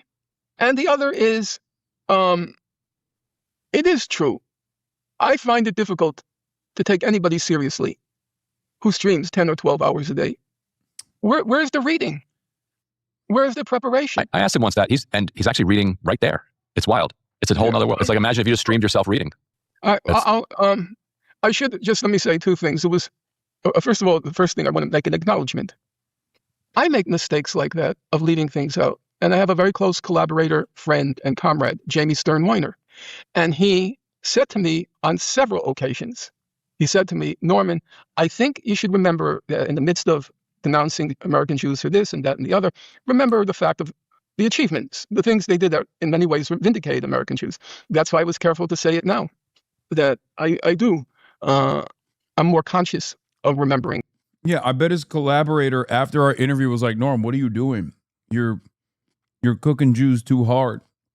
Because he was. To say that, because I was told, I believe more than one occasion by Jamie not to omit that. So I made that mistake. Norm, I wanted to ask you a related question to that because I've interviewed a few what you would call liberal Zionists who have come out and said, Jeremy Ben-Ami, of J Street being one of them, who's willing to say it's a genocide, recognizes the war crimes, sees the horrors that are being committed, the reading? But is still deeply committed to an Israeli state and thinks that it is possible to have a liberal, democratic, Jewish ethno-state. I wonder if you could speak some to that mentality, because it's something that it's very hard for me, having not grown up in those Jewish institutions and with the teachings and the culture surrounding that, to understand how someone who can see civil rights abuses so clearly on the domestic level still holds on to this idealized notion that somehow Israel could be very different from its current expression. I think I listened to your interview with the fellow. Was it with the fellow from J Street? Yeah, Jeremy. Yeah. What's his last name? Ben-Ami. Ben-Ami. I listened to the interview, and first of all, I don't believe it's politically useful now. I'm not talking about ideologically or intellectually. I don't think it's politically useful now to discuss final solutions to the Israel-Palestine conflict. It's not on the drawing board. It's Karl Marx famously said that he doesn't make recipes for the future. You have to deal with the here and now, what's possible, and where you can actually effect or inflect change in the here and now, and also in the foreseeable future, of course. There is no solution on the drawing board right now. There's no, the Israeli government is off the charts, out to lunch, over the cliff. And the Palestinian life is completely disintegrated and atomized. There is no representative Palestinian institution, and there's not anything near a representative Palestinian institution. So how can you, in this context, talk about solutions? It just seems, as Professor Chomsky would say, it sounds like the subject of a graduate seminar. Mm-hmm. Doesn't have much contact. That's number one. Number two, even though I wrote my doctoral dissertation on the subject of Zionism, and I have, therefore, some material stake in it, not that the dissertation got me very far professionally, I don't believe it's valuable it's useful to use terms like Zionism, because there's no there's no consensus on the meaning of the term. It means so many different things to so many different people, such that Noam Chomsky, throughout his life, called himself a Zionist, and Benjamin Netanyahu called himself a Zionist. And when you ask Professor Chomsky, he would say, since I was 5 years old, I've been a Zionist. I know when I was 5 years old, I was learning how to tie my shoe and zipper my pants. But Professor Chomsky, by 5, had already read the whole corpus on Zionism and had resolved who was a Zionist. So the term is too indeterminate, in my opinion, to have any political utility. I do believe, and I'm sure you're aware, I do believe that the terms, or the phrase, Jewish supremacist does have a meaning, and it does have a resonance. Everybody knows what white supremacy is. So it's not hard to form a fairly concrete image of Jewish supremacy. And I think Jewish supremacy is the core problem right now. Now, you could say historically the problem. I think Zionism being interpreted as Jewish supremacist ideology is the way to connect these two concepts. No disrespect. No disrespect to the boomer, who I love and admire. But I think a big part of the reason why, like, here's what's being lost in the conversation. There's the theory, and there's what's happening in practice.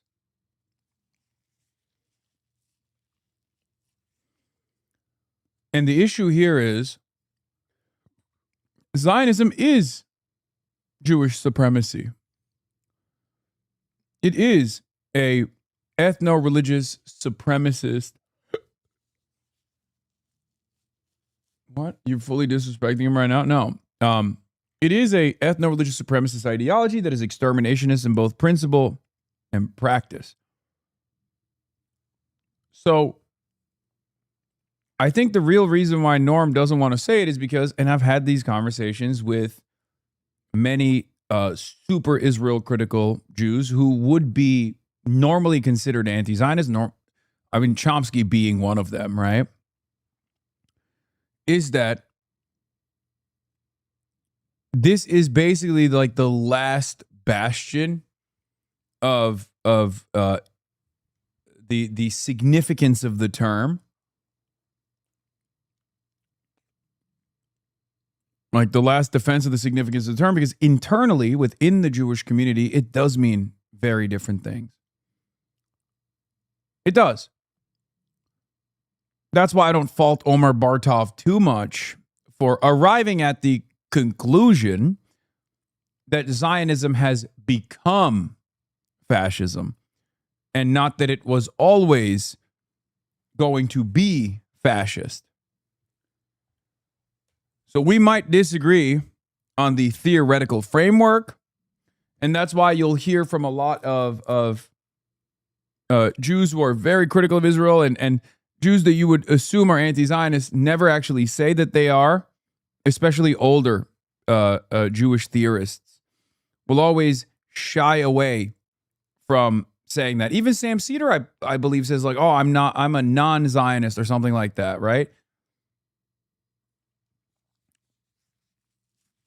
Like he's there. We don't have any disagreements at all. There is no fundamental disagreement between my position and Sam Cedar's position on this issue. But he won't say it. And I think that's because they're speaking to a different audience. I think the audience that they're trying to communicate this to is an audience that has a very different understanding between like what Zionism means to them. What Zionism means to them.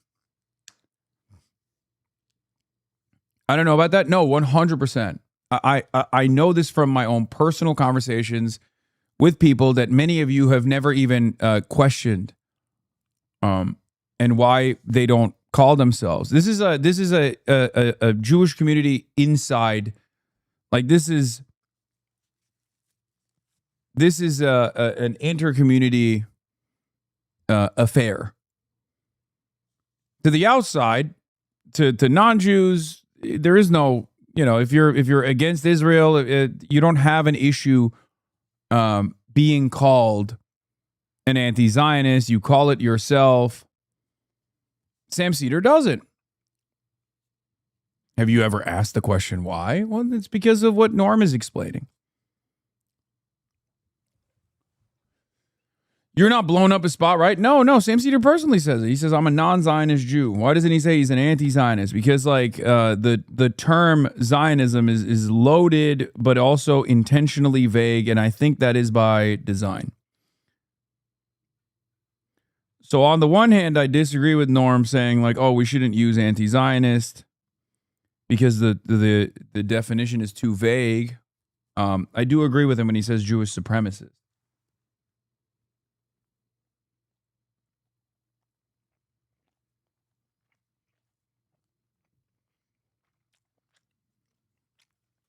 With Zionism, and there's an argument there. I don't want to get into it. But right now, the problem is that Selim, the Israeli Information Center for Human Rights in Occupied Territories, as it said a while ago now, around the 2010, 2011, it put out a report, and it said, because at that time there was widespread debate as to whether Israel was an apartheid state. Mm-hmm. And each of the major human rights organizations put out a report. Amnesty International put out a report saying it's in its totality an apartheid state. Human Rights Watch put out a report saying the occupied territories are an apartheid situation, but Israel itself is more problematic. And then that Selim weighed in, and the executive director of B'Tselem at that time was a very impressive guy. His name was Haggai Elad. He had his PhD in physics from Harvard. He was very morally serious. And it was very striking to me that the major human rights organizations published voluminous reports. The report by B'Tselem was just a few pages. It was a skimpy report. But I think it captured the core of the problem. As you know, in the natural sciences, the more simple a proof, the more elegant it is. If you can prove something in one page that another person has proven in 100 pages, your proof is considered the more elegant, the more impressive one, which is, of course, different in the humanities, as the famous renegade Christopher Hitchens famously put it. His quip was, "Why say in 4 words what you can say in 40? So that the standard in the humanities is just the reverse of the one in the natural sciences. So going back to Haggai Elad and the B'Tselem report, I said it was a skimpy report. And basically its essence, I think, is this. It said, let's stop talking about occupied territories. There's one state. It extends from the Mediterranean to the Jordan. It's been that way since 1967. Well, you do the math. We're in 2012 or whatever it was at this point. It's one state. And he said, the foundation of this state is Jewish supremacy. That's the essence. It's a Jewish supremacist state. So that's my argument as well.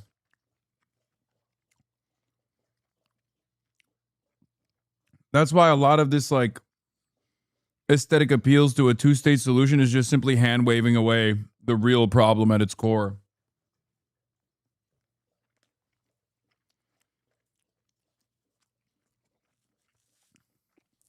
I would say we should scrap the term Zionism, which has no determinate meaning, especially before a broad public, and that's who we're speaking to, hopefully, and not ourselves, hopefully, and hopefully not posing and posturing for the cameras, but wanting to effect concrete, ameliorative change.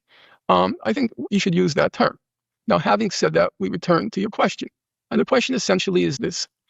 In theory, does a Jewish state, a state that calls itself Jewish, does it necessarily have to be a Jewish supremacist state?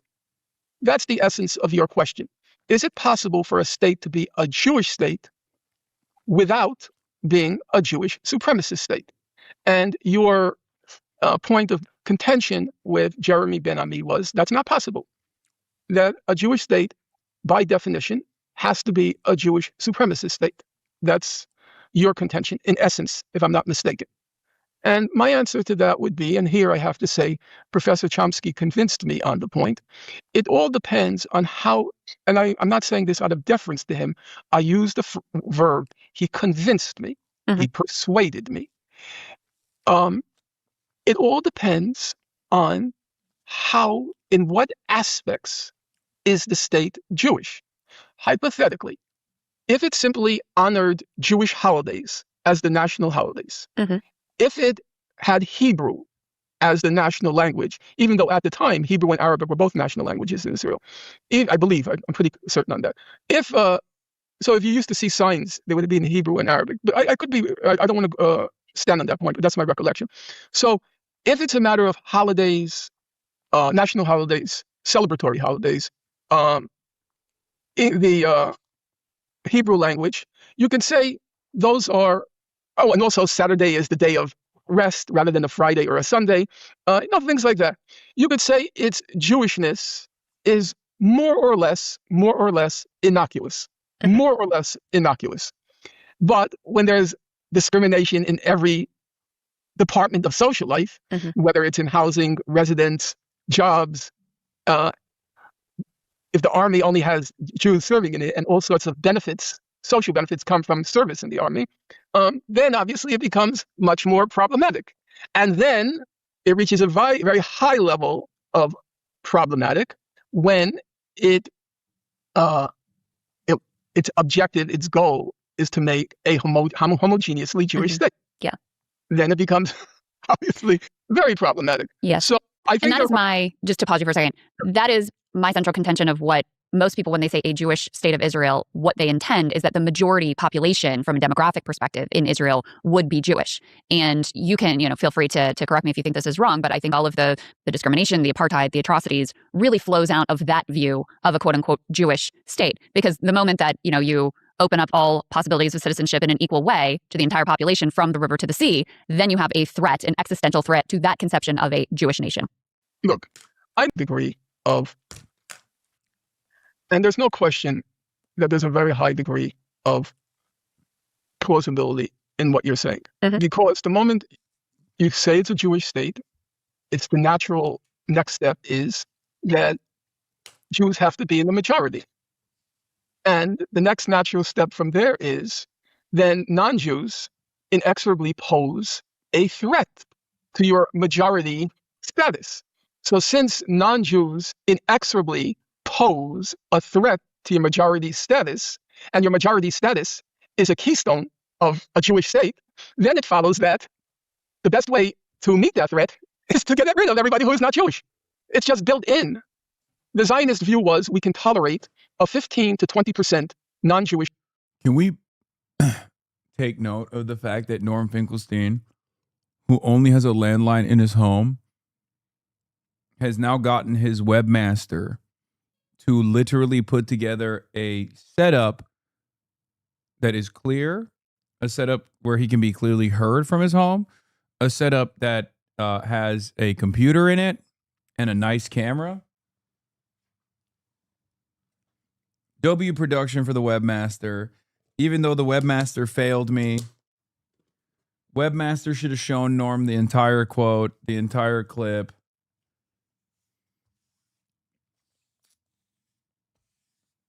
But W on this side.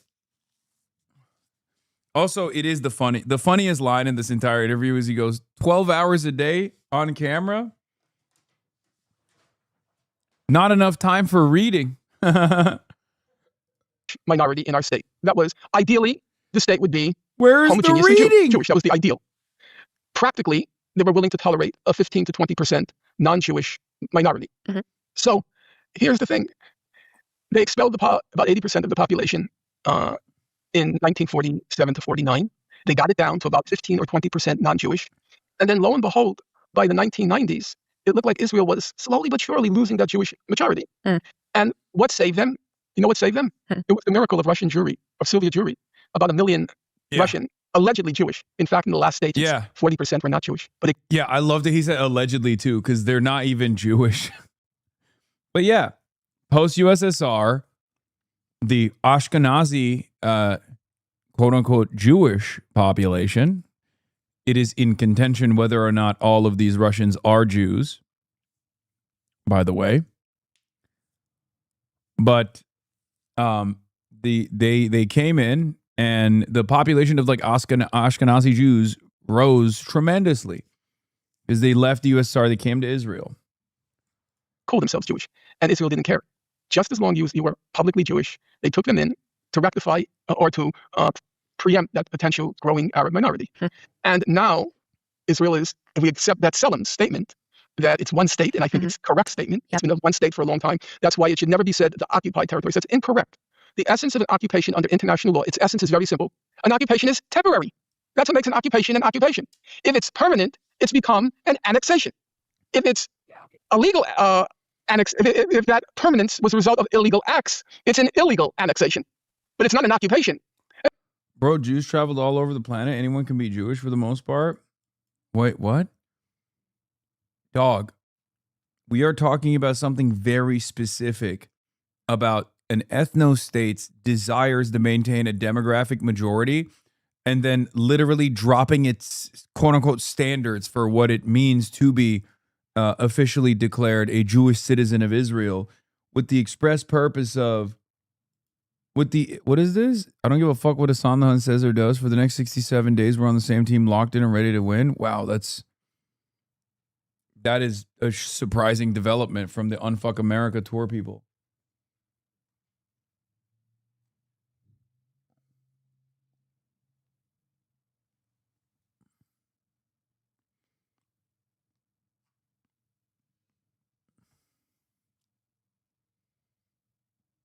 An occupation, that's the whole problem. Language is so loaded, in particular political language. I don't want to get off on 10. Aren't Ashkenazi Jews in Israel much more liberal than the Mizrahi Jews who are always super Islamophobic? How come that Israel turned so much right-wing post-USSR collapse? Because Ashkenazi Jews, by and large, were much more liberal, but the USSR, but the Jews that came from USSR were not. Or at least that's what Sam Cedar says too. But yeah, the Russian Jewish population is like uniquely right wing, from what I understand.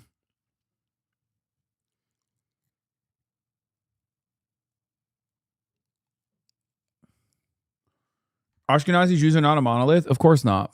But we're talking about, like, by and large, how Ashkenazi Jews are viewed, or what their politics is reflected as in Israeli society. And they're usually older, they don't have as many children, they're in the arts, they're in the academia, and they are the last remaining wokes in Israel, basically.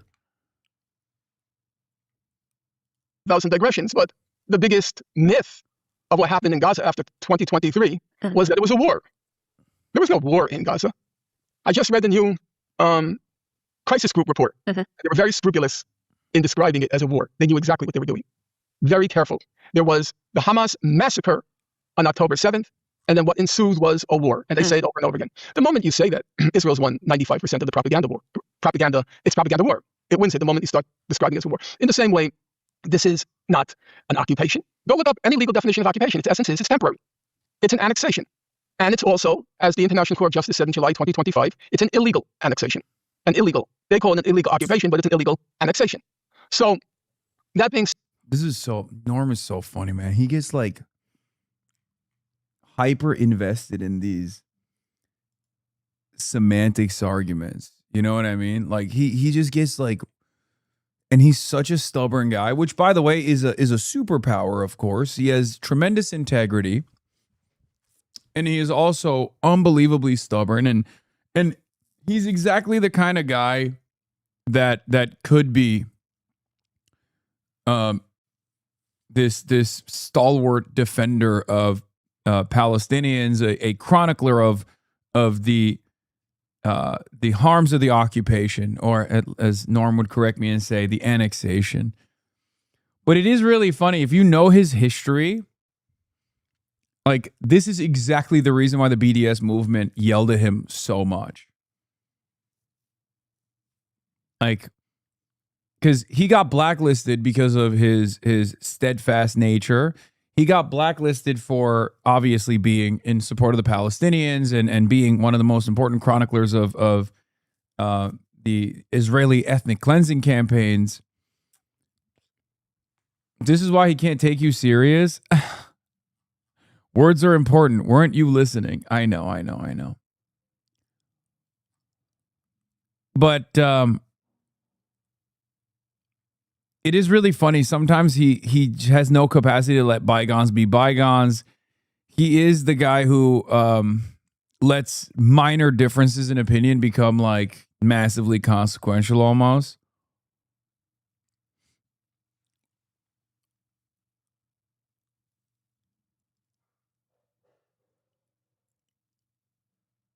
Yeah, he will grind that axe. It's funny because I'm like the exact opposite of him. Where, I have a tendency to misspeak personally, but then also outside of that, I don't like really care about the minutia all that much. I care about like what you broadly stand for, you know what I mean? Where he's like hyper specific about everything. And not only is he hyper specific about everything, he will argue to death these like minor semantics differences.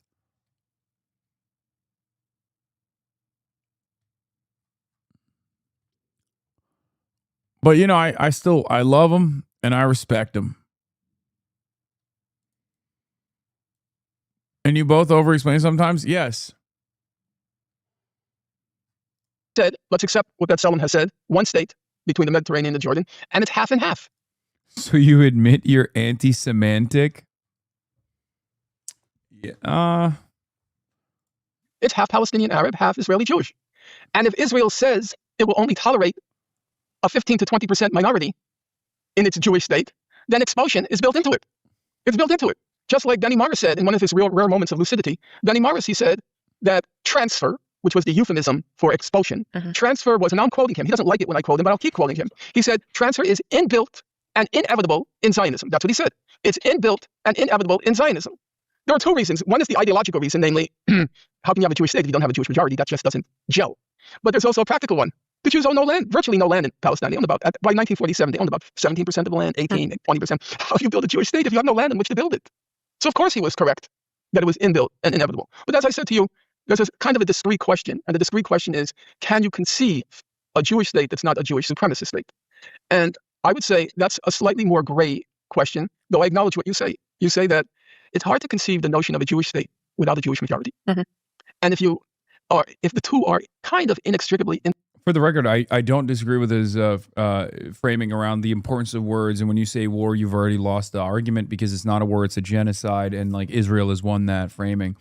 I do agree with him on that. I just think that like there are other things that he says, like you should use annexation and not occupation. I agree that it is correct. It's the correct terminology. I just don't necessarily care. Like, I would never make that an issue or anything like that. You know what I mean? intertwined. Doesn't that pose serious questions about the status of the minority? Because the status of the minority will be to forever be perceived as what Israel calls a demographic threat. And your population growth will always be carefully monitored to make sure you don't cross that threshold of threatening the Jewish majority. So I recognize that's a problem. The other way to look at it, and I'm not saying it's the answer. Take the case of the UK. It calls itself an Anglican state. That's its official title. The Anglican Church is the Church of State. It's an Anglican state. But if you asked most British who are not Anglican, does the fact that the UK defines itself as an Anglican state, is that for you an oppressive burden? I think most Brits would say no. They don't much care about it. It's there. It exists. But to use my terminology, it's more at the benign as against the malignant end of the spectrum. And so if that's what Jeremy Ben Ami had in mind, then I think it's tolerable, but I have to have like an infinitude of asterisks when I say that, because there's so many qualifications, leaving aside that you may be right. It might be inherently, intrinsically incompatible Jewish state that is not a Jewish supremacist state. And not to get bogged down into your book, as soon as we can, but it also makes me think of. I mean, this is also like,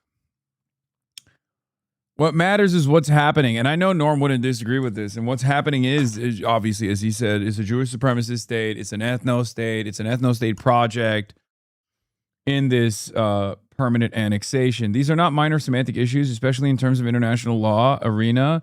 The words we use to describe each and every, even as grave consequences. Annexation, occupation, and making go that distinction is very important, because occupation is technically legal under the Geneva Convention, but annexation is totally illegal, and it is an international crime.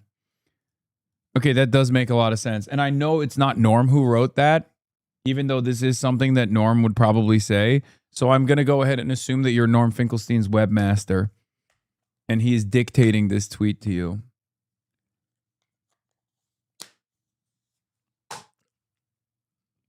But I traffic in the realm of regular folk having normal conversations where this kind of distinction is not that consequential, whereas the distinction between genocide and war is. You understand? That's part of the reason why there are battles that I will fight and battles that I just cast aside. I hope you understand that, Norm. I hope you don't think less of me for that reason, Norm. My goat.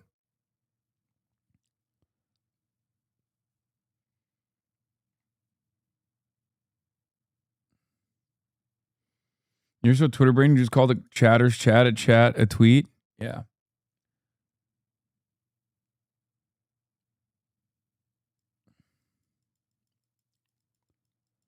Türkiye'de Türklük vatandaşlık üzerine tanımlı, ancak realitede öyle kalmıyor. Bu konumda Türkiye'deki neydi? Alt kimlik, üst kimlikti değil mi?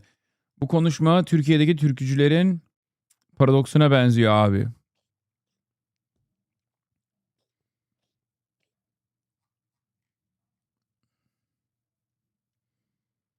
I haven't gotten to the Milo Yiannopoulos detainment story. You know, people's responses when they say, well, Ireland is a Catholic country. Italy is a Catholic country.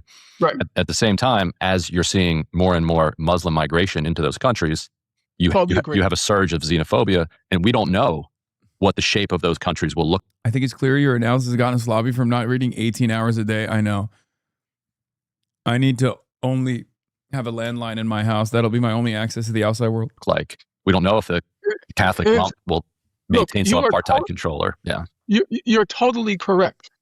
The only caveat I would enter to that is it's unclear whether these states are reacting to an influx of Muslims or they're reacting to a collapsing economy in which Muslims have been made the scapegoats. Mm-hmm. In other words, in times of prosperity, it's quite possible those populations would be much more welcoming, as was the case in my own United States, when there was obviously massive immigration after World War II of 10,000 different varieties. But we still embraced the idea. It took many forms, but the one that just comes to mind was when David Dinkins described Mayor Dinkins described New York as the gorgeous mosaic. And there was a certain pride in that.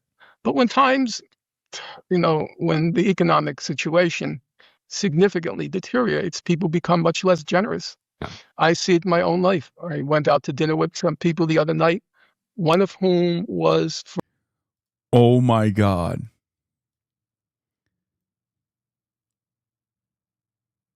Tracking Hasan Piker and the far left's anti-American mal-loving terrorist sympathizing influence online.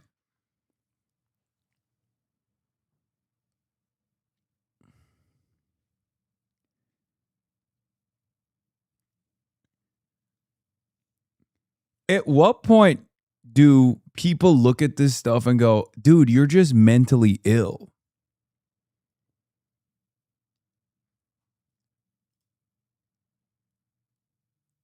Dan Clancy has not condemned Hasan. Track Hasan. Ken Martin has condemned.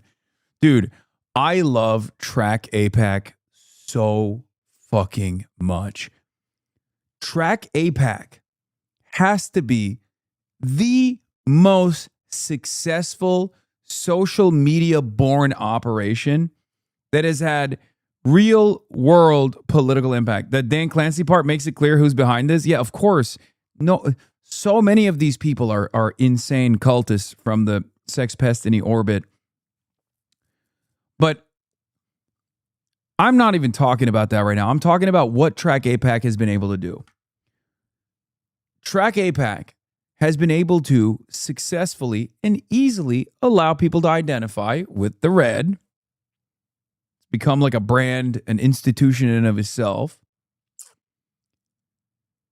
And it also has made people so insane.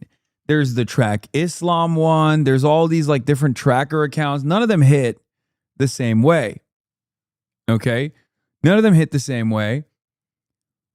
And it's a very silly attempt that only demonstrates mental illness.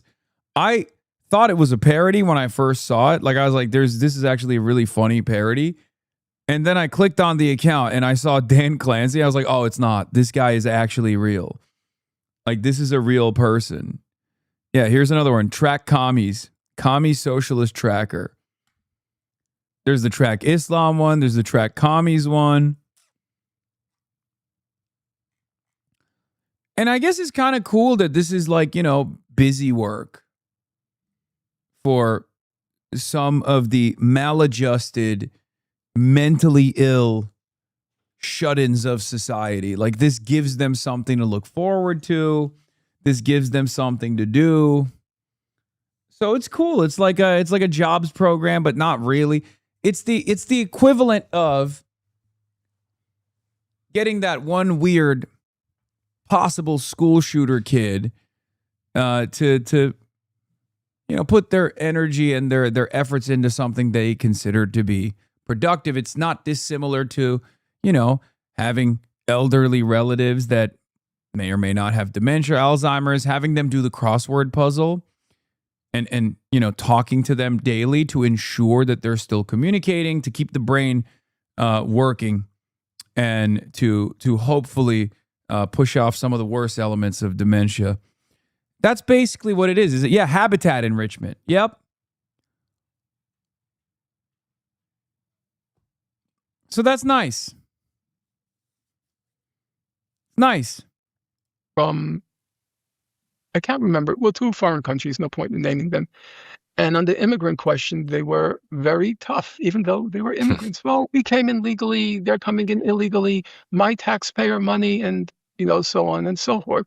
I think it's a lack of generosity, not born necessarily of xenophobia. Yes, I saw the Paul but born Johns. of very hard times.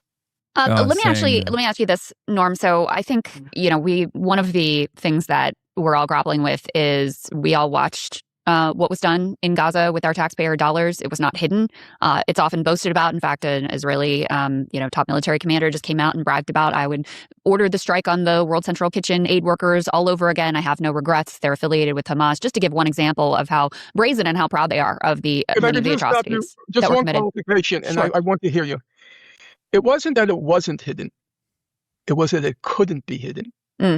The Times during that first year, the New York Times, it did everything it could to hide the horrors in Gaza. Well, and you're right. There was a distinction claims- between what the Israelis were saying and what their press was saying, and the attempt by Western, quote unquote, liberal media outlets to protect. Yeah, because here's the thing. Are you surprised that the race is so close? Israeli press does not need to hide the gruesome nature of the genocide in Gaza because the Israeli population welcomes that brutality by and large. It's a fact. It's sad. It's horrifying, but it is objectively a fact, and there's empirical evidence for this fact, right? Whereas the American media understands their readership. If the American media also went into gruesome detail in the same way that Israeli media goes into with the incidents in Gaza, with the actions in Gaza, then Americans by and large that read the New York Times would have been horrified from the jump. That's it. So that's the reason why Western press understands its audience and covers the issues in much more opaque ways.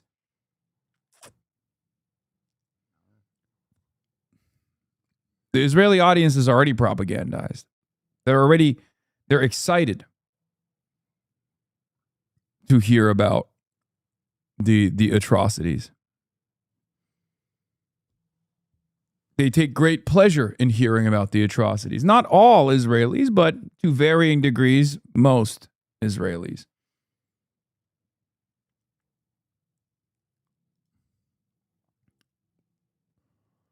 Anyway, I'll never forget years into Israel's genocide, the polling that would consistently come out about the attitudes of regular Israeli society on the violence that Gaza was being subjected to, and seeing sometimes 95% of Israeli Jews say that they're not going hard enough.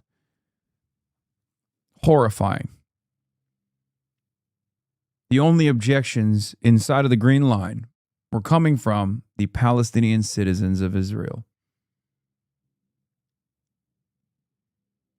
You can look it up. You can look it up for yourself if you don't believe me. The numbers are there.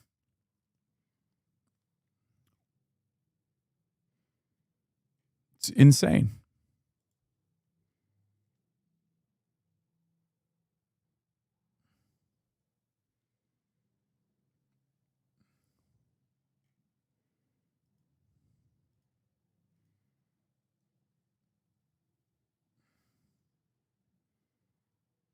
Did you just have a very different conception of Israeli citizens before 2023? Like, did you feel like during the March of Return? I didn't really think about Israeli citizens. I will be honest with you. When I think about Israel as an entity, I think about the occupation. I think about the apartheid, the annexation, if you want to use Norm's correct terminology. All right.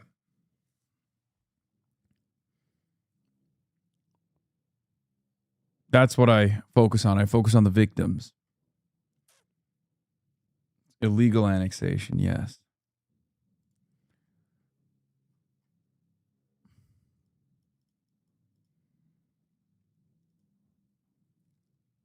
So let's talk about Milo Yiannopoulos. Yes, we do know who runs Track APAC. They're awesome.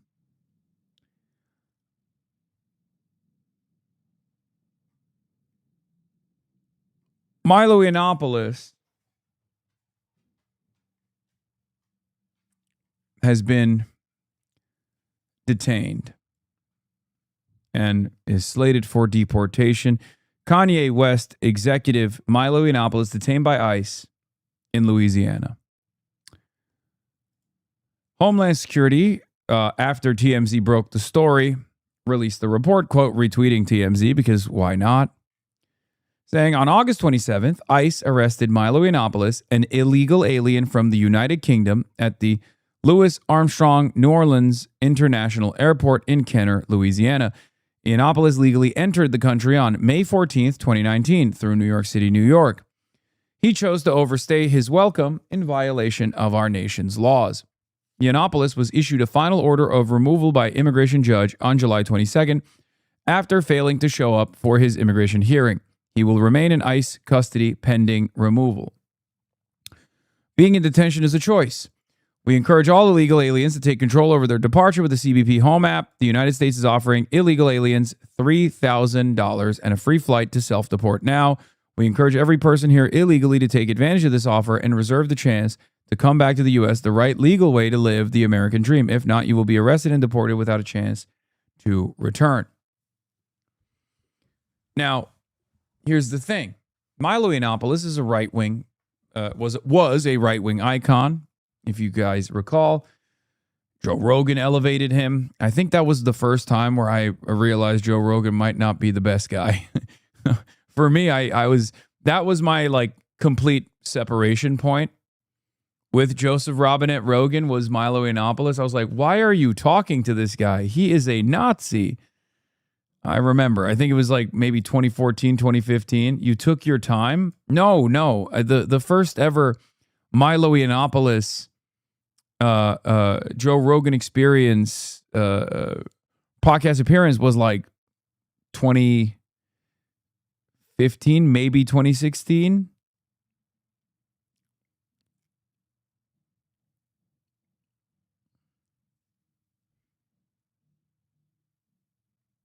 So, yeah, he defended pedophilia. That's what did him in back in the day when Republicans, wow, the past is a different universe, folks. I was just about to say, Republicans actually canceled him because he was talking about being molested by an adult.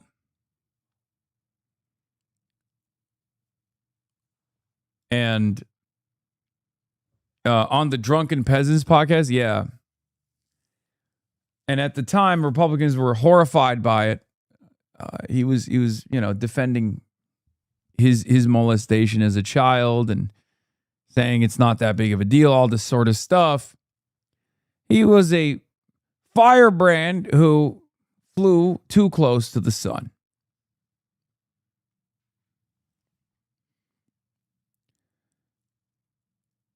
Now, of course, as a neo-Nazi, as a gay neo-Nazi of the British variety,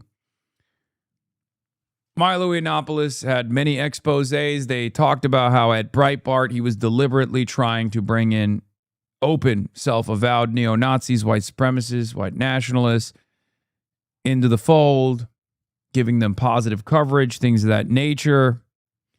So shouts out to Steve Bannon for that. Shouts out to Andrew Breitbart for that. Great job, guys. But basically, Milo Yiannopoulos went through numerous transformations, numerous cancellations. He even, I believe, at some point worked with Marjorie Taylor Greene. He just found a way to put himself out there.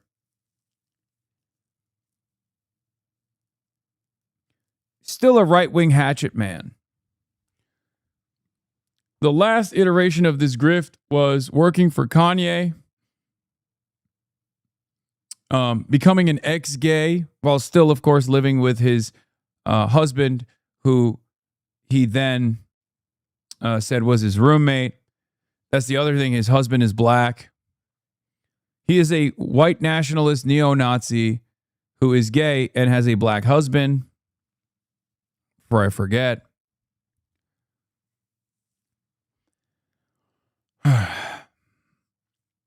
He claimed that he went through a successful gay conversion therapy process.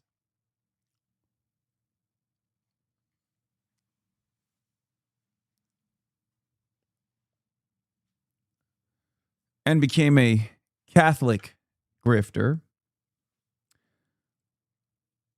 But in any case,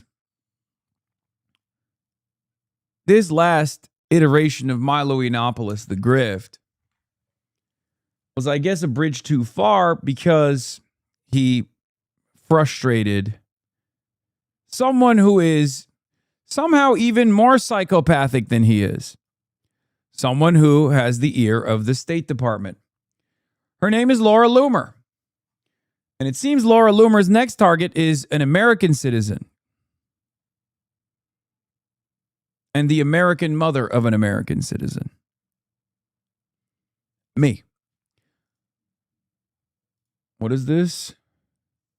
Milo said Loomer came into her intern's room nightly and loudly raped him while he used to believe using power imbalance to sexually exploit people was fake. That's actually really what happened in this case because the intern, a Brazilian national, was terrified to say no. Yeah. Here's what happened, by the way. Yeah, that was... Like now, Laura Loomer is, of course, taking credit for it on the timeline. Says, Loomered. Milo Yiannopoulos is in ICE custody after I exposed his illegal alien lifestyle. Marjorie Taylor Greene hired Milo to work as her intern, where he produced her podcast, wrote her books, and lived at her house in Rome, Georgia, before she sold it.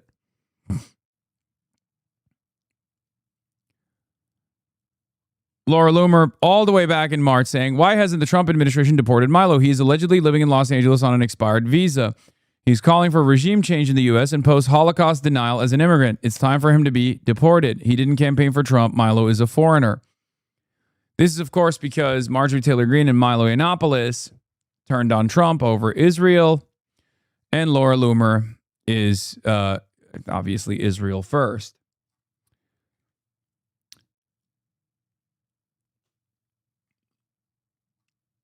Yeah, Milo Yiannopoulos crossed Israel. He was always anti-Semitic, by the way. It's not new. I mean, he was a fucking open, self-avowed neo-Nazi, once again. But, much like Candace Owens, was not anti-Israel, was not expressly anti-Israel. Okay? This is the whole deal. This is the entire ordeal. Republicans will allow neo-Nazis into their ranks as long as they are pro-Israel or at least don't talk against Israel.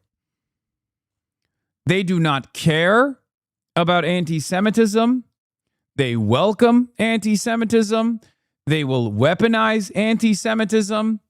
Ben Shapiro has openly admitted this framework on numerous occasions.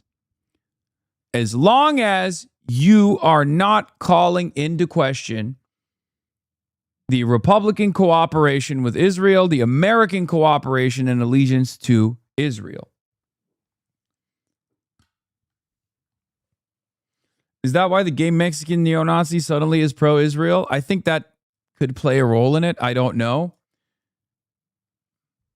you're, of course, referencing Nick Fuentes. He's been saying some interesting things about how Muslims are actually the real problem in America and how, Israel is bad, but also not as bad as Muslims, not as bad as the left, and that the left is actually worse, things of that nature.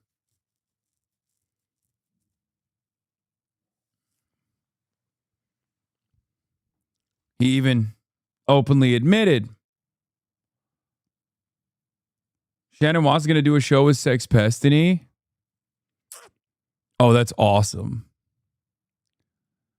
Oh my God. Imagine debasing yourself. Imagine reducing yourself to this. Oh, that's so sick. It's very cool. Mark Ames says, if you follow the tiresome soap opera that is MAGA influencer land, you might have seen the Loomer Milo spat, in which Milo leaked text from Loomer revealing her serious mental instability. Loomer has powerful Zionist MAGA sponsors. She got her revenge and now wants more MAGA scalps. Which is also part of the reason why it's unfathomable to me that there is this much conversation about me from both Democrats and Republicans alike when Laura Loomer is still very much a right-wing operative that is running around and collecting scalps. Laura Loomer is at the height of her power. And Neera fucking Tanden quote retweeted her Islamophobic sentiment directed at me.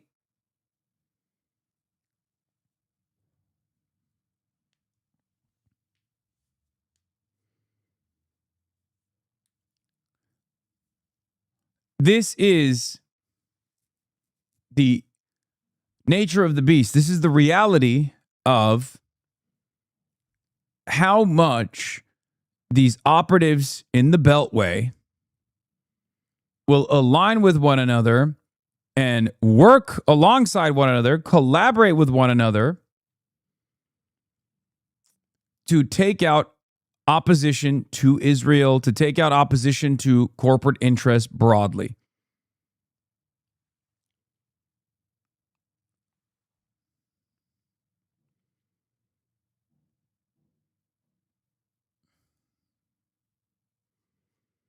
Trump propagandist and right-wing grifter Milo Yiannopoulos has been detained by ICE. Previously called for total immunity for ICE in the aftermath of ICE brutality, and also called for people to be deported on the spot without trials.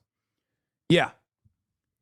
I mean, this is a leopards eating your own face moment for Milo Yiannopoulos. He said heinous things over and over again. What is the etiquette if you are going about your business and find yourself observing an ICE raid? I want to show a little respect and decency. Are you allowed to masturbate where you stand in the street, or should you just find some kind of awning or motor vehicle?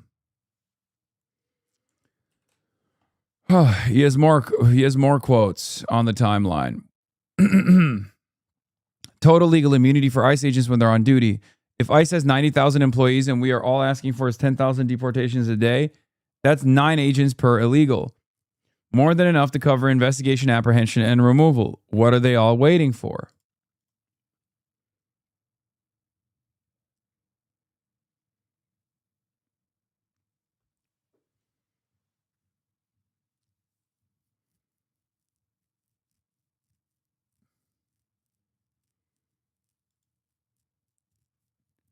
Just in, the gutter Muslims on X want illegal alien Milo Yiannopoulos to be freed. Gee, I wonder why. Were Muslims helping Milo finance his lifestyle in the U.S. as an illegal alien?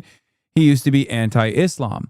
And then he was on the run, hiding from immigration authorities. He started posting in support of Hamas and the Ayatollah.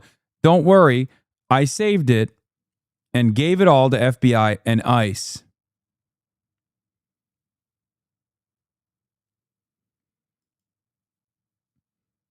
Oh God, protect Ayatollah Khamenei. Oh God, we place you before them and we seek refuge in you from their evil.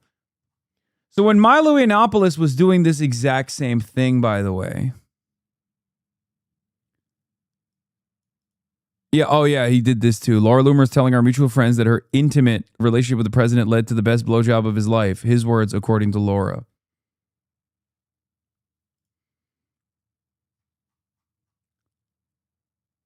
Thank God. Every day I wake up, I go to bed, making sure I made at least one more person hate your death cult ideology. Mehdi Hassan, I won't stop till the world hates you and Islam. Inshallah. That's what you people like to say, right? There is Laura Loomer celebrating Shannon Watts, telling Mehdi Hassan, is there anyone on Twitter you haven't called an Islamophobe at this point? Really loses his meaning. I need you guys to understand something. When I say Islamophobia has completely gotten out of control, where we're in like immediate aftermath of 9/11 levels, I mean it. You have prominent liberals who are unafraid to talk like this on the timeline. People who are considered progressive activists, and no one is checking them. The permission structure has expanded. Okay? It is unfucking bearable. It is ridiculous. And it is getting increasingly worse. Part of that is because, and I've said this already, the Israeli Foreign Ministry is deliberately tuning up the dial. Okay? Whichever sympathetic social media owned by a Zionist billionaire has the algorithmic code is following along with this ultimate goal of fomenting as much Islamophobia as possible and to try and turn criticisms of Israel into a Muslim thing. Nick Fuentes is also playing a role in this as well. Nick Fuentes is an anti-Semite. Nick Fuentes has been a prominent critic of Israel, right? I mean, that's his whole thing, and he's doing it as well. That is exactly what's going on.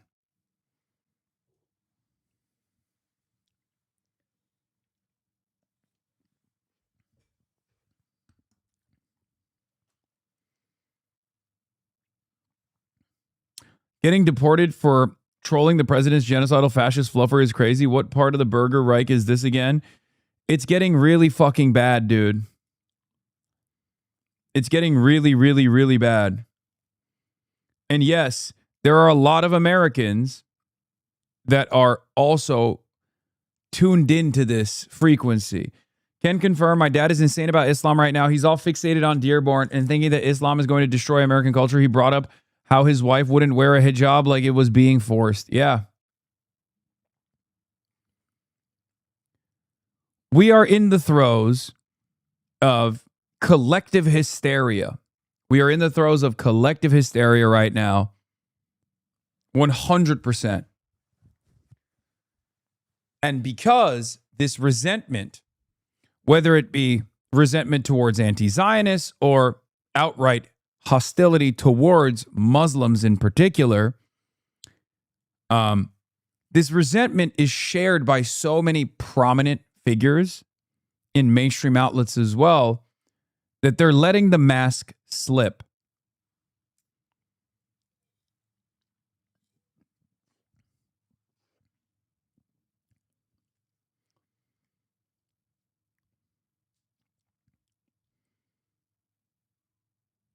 The meta is getting out of hand, genuinely. The most Islamic city in America. Do you remember the videos of the prayers? Death to America, death to the Christians and the Jews. Destroy them, destroy Allah, take them off the surface of this earth. Some of those videos took place right in here. This is the prayer hall of the Islamic Center of America. I don't know why you're whispering. There's no one there. And that video was neither filmed in Dearborn, nor anywhere in the video it talks about death to America or death to Christians and Jews. The video is from a mosque in Ontario, Canada. He's talking about the destruction of oppressive rulers like the Fir'aun, the Arabic word for Pharaoh. And you destroyed the likes of Ad and Thamud and Fir'aun. These are the Fir'auns and the Ad and Thamud of today. Ya Arhamar Rahimin, we ask you, Ya Allah, destroy them. Just like how the Bible, at many places, talks about breaking, seizing, and destroying the oppressors. The Quran is not what America was built on. It's not what America stands on. America was built on. It stands on the Bible, the Word of God. This book right here demands violence for those who disagree. This is not freedom. This is somehow like worse than fucking Boo Boo Bennett, dude. It is kind of wild. Like, at least back in the day, if you were busted, okay, if you were a busted white girl, you could just like, and you didn't want to develop a personality, you could just be a conservative commentator. But the conservative commentators wouldn't go to like Sig Heil levels of Islamophobia. They would just do like, transgenders and Muslims are bad. Like they wouldn't just like go to the fucking mosque in Dearborn to be like, notice how every single person here wants to explode themselves with a terror vest on? In ASMR format too? What the fuck is happening? This crude, moronic, violent Islamophobia of the Christian American right is well documented, but the subtler, more insidious Islamophobia of the respectable American liberals, Tapper Bash, Biden Dems, The Atlantic, is just as responsible for getting us to where we are today. Yes.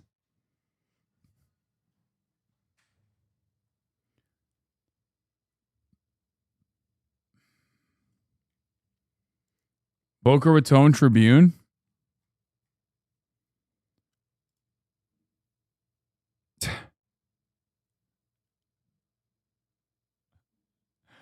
That's awesome.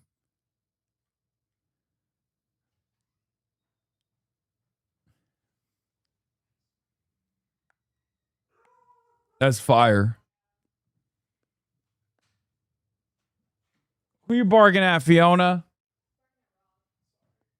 It's all good.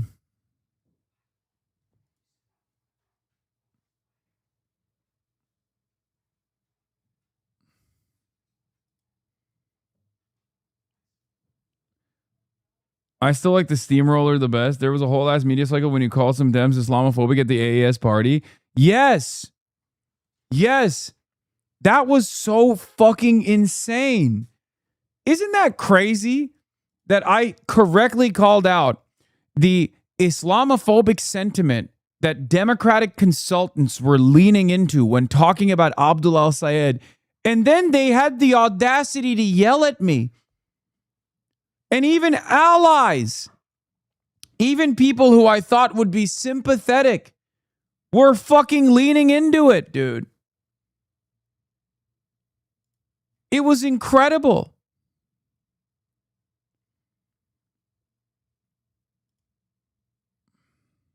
Neera Tanden desperately fighting her urge to retweet Loomer again.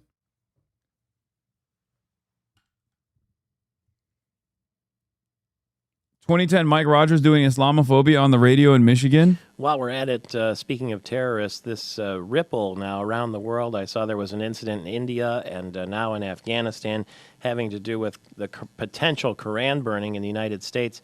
There wasn't one in Florida where we thought there would be, but there was one in East Lansing, right there at the Islamic Center on Harrison Road, and I understand an incident now in Chicago. What have you heard about the situations? One of them is in your district, isn't it? It is. Who was it specifically you thought was sympathetic? Alex Wagner and Chris Hayes.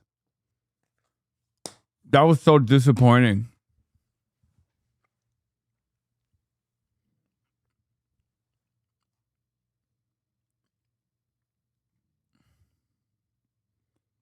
Alex Wagner and Chris Hayes running that clip and then being like, what do we do about Hassan? What do we do about Hassan? Neera Tanden's phone POV while she's tweeting this.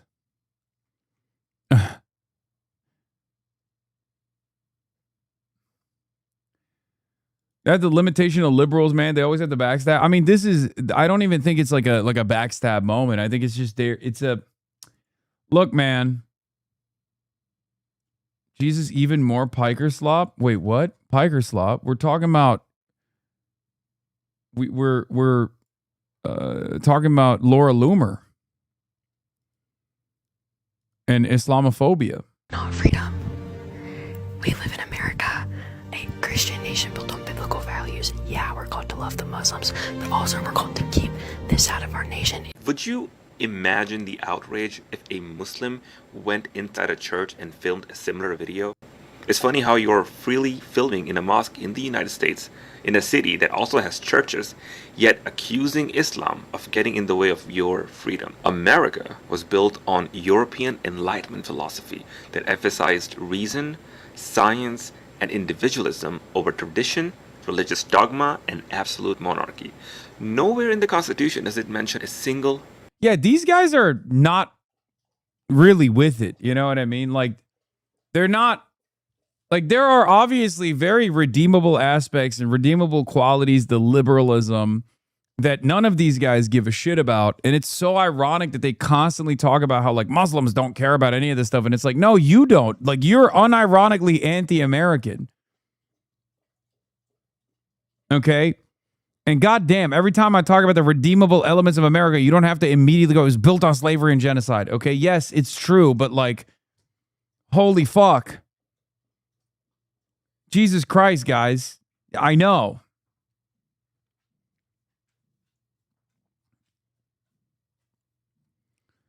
Muslims are being treated like they're black. At the same time, the permission structure beyond the media commentary is fully supporting the militant kidnapping of anyone and everyone. And if you notice, centrists are trying to encourage black people to join in on the Islamophobia like we aren't also being targeted. Yeah.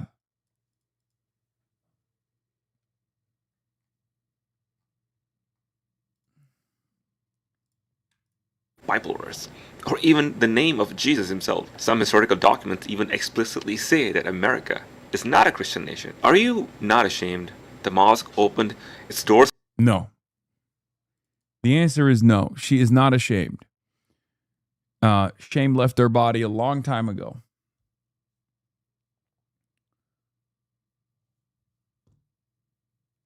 No one is forcing Islam on anyone. I don't understand it. It's called racism. It's called being a fucking racist. Of course, that's not the case. Just like no one is forcing transgenderism on anyone, if that's even a thing. I don't even know what transgenderism is. But that's what conservatives have invented as an alternative reality, a hypothetical, a scary fantasy that they tell themselves at night and then get terrified by. Nah, I forced Islam on my buddy Kyle. MashaAllah, brother.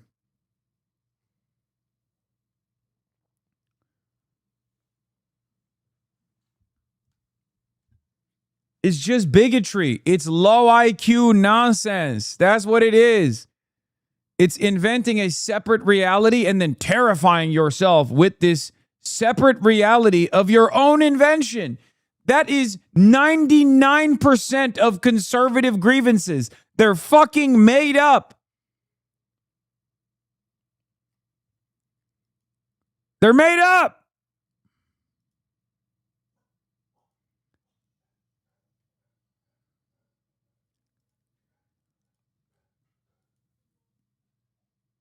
Don't forget, kids, the Republicans are masters of Islamophobia and anti-Muslim racism, but there are plenty of liberals and Dems who are not just happy giving Loomer a pass, but happy to mock the idea of Islamophobia and smear Muslims in public as secret terrorists. Yeah.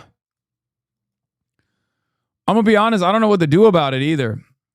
Like, I don't know. I don't know how to deal with it. I don't know how to deal with it because, like, it just kind of doesn't matter. Everyone feels this way. So what do you do? Like, how do you fucking fight it?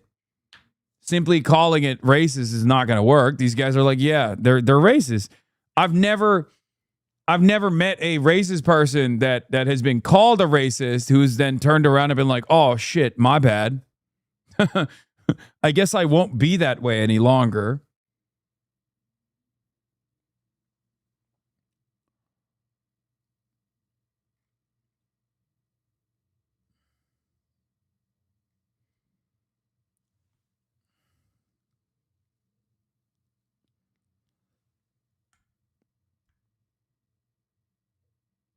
It's called white supremacy. Yeah, no, I know it's white supremacy. I know. I fight back against it every day.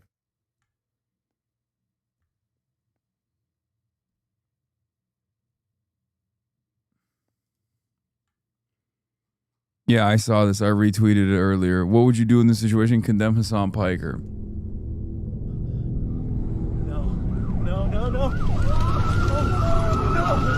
Oh my God. Oh my God.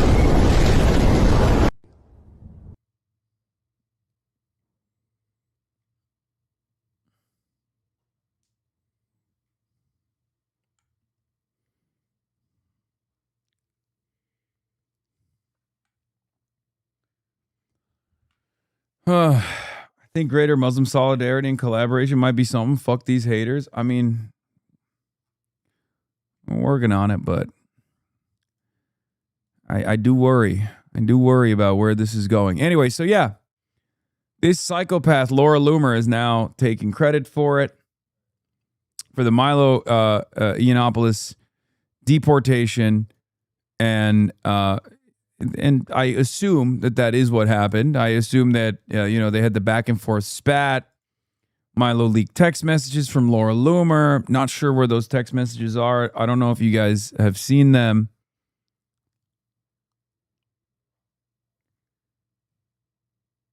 But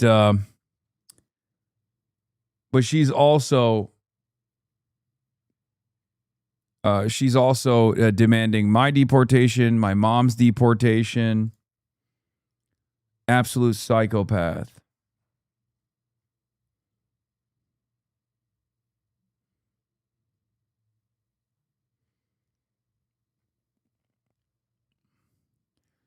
Now, of course, there's 2 points to remember. Isn't Milo like a massive Nazi? Isn't this a funny leopards ate my face moment? It is a funny leopards ate my face moment. But the problem here is this is Nazi infighting. And it's still important to recognize that the reason why Milo is getting deported is because he was always a Nazi, but he was never anti-Israel until like the last couple of years. He was always an anti-Semite. He was always a Nazi. He was a charlatan. He was a horrible monster. He was also very Islamophobic, obviously. And in the last couple of years, he started trolling in the opposite direction, where he became a neo-Nazi who was also anti-Israel. And now he's getting deported. Laura Loomer is successfully getting him deported.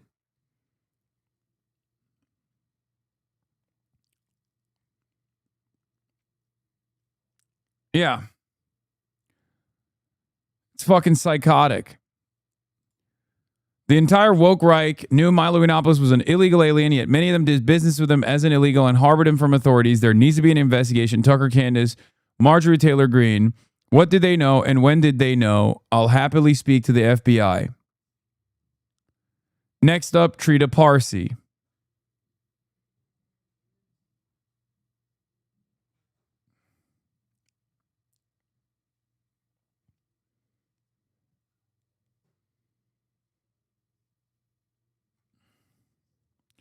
Do you think this will divide the base? No, I don't think Milo Yiannopoulos has any real fucking Republican fans that remain at this point. Again, he got canceled many years ago and tried to come back on numerous occasions with increasingly diminishing success.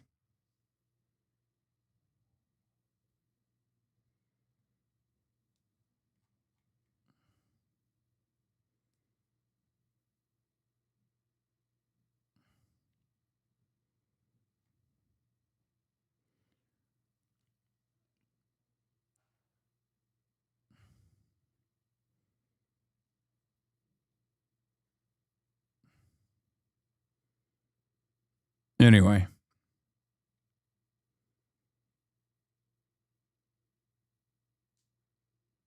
Holy shit. Mehdi Hasan just dropped a fucking atom bomb on Destiny.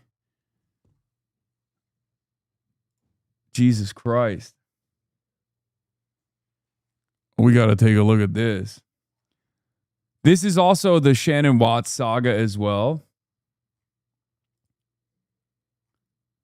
Shannon Watts was literally like, I love Destiny. You should literally react to Destiny, all the shit, right? That's what she was saying to Mehdi Hasan.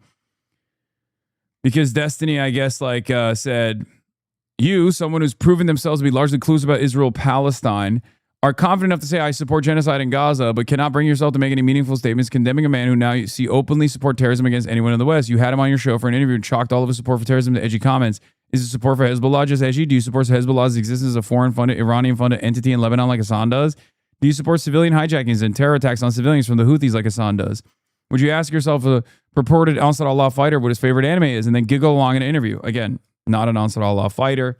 But even then, of course, as an American citizen and a member of the media, I do have a legal right to interview someone from the Ansar Allah movement if I chose to do so. And yes, I have said in the past and continue to do so within the limited confines of the Ansar Allah movement's actions to impede on normal Israeli trade in the Red Sea, they were actually following international law in whichever way they possibly could. It's no different than partisan groups engaging in acts of sabotage against train tracks against the Nazi occupation in Eastern Europe. Anyway, so ridiculous stuff overall.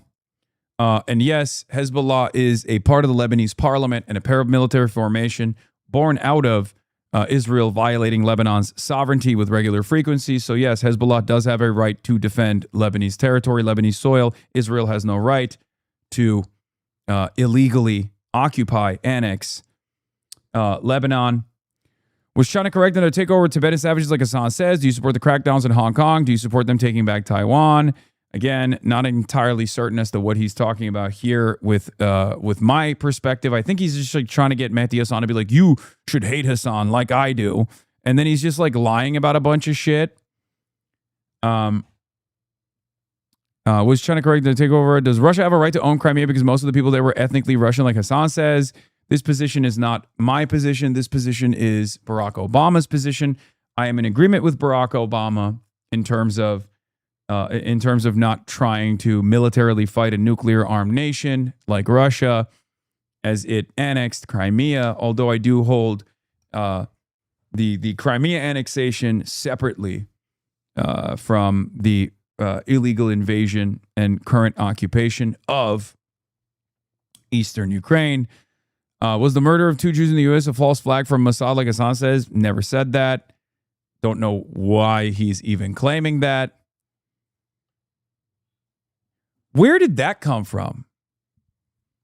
Is that the narrative that I called the embassy shootings a false flag? Also, literally made that up. Which event is he talking about? It's the embassy. Yeah, I said the opposite. I said it wasn't a false flag. You said it wasn't. They clipped it. You saw it at the time. Okay, I forgot. Since you never pushed him on any of these positions nor addressed them in any meaningful way, I'd say it's fair to assume blah, blah, blah, blah, blah.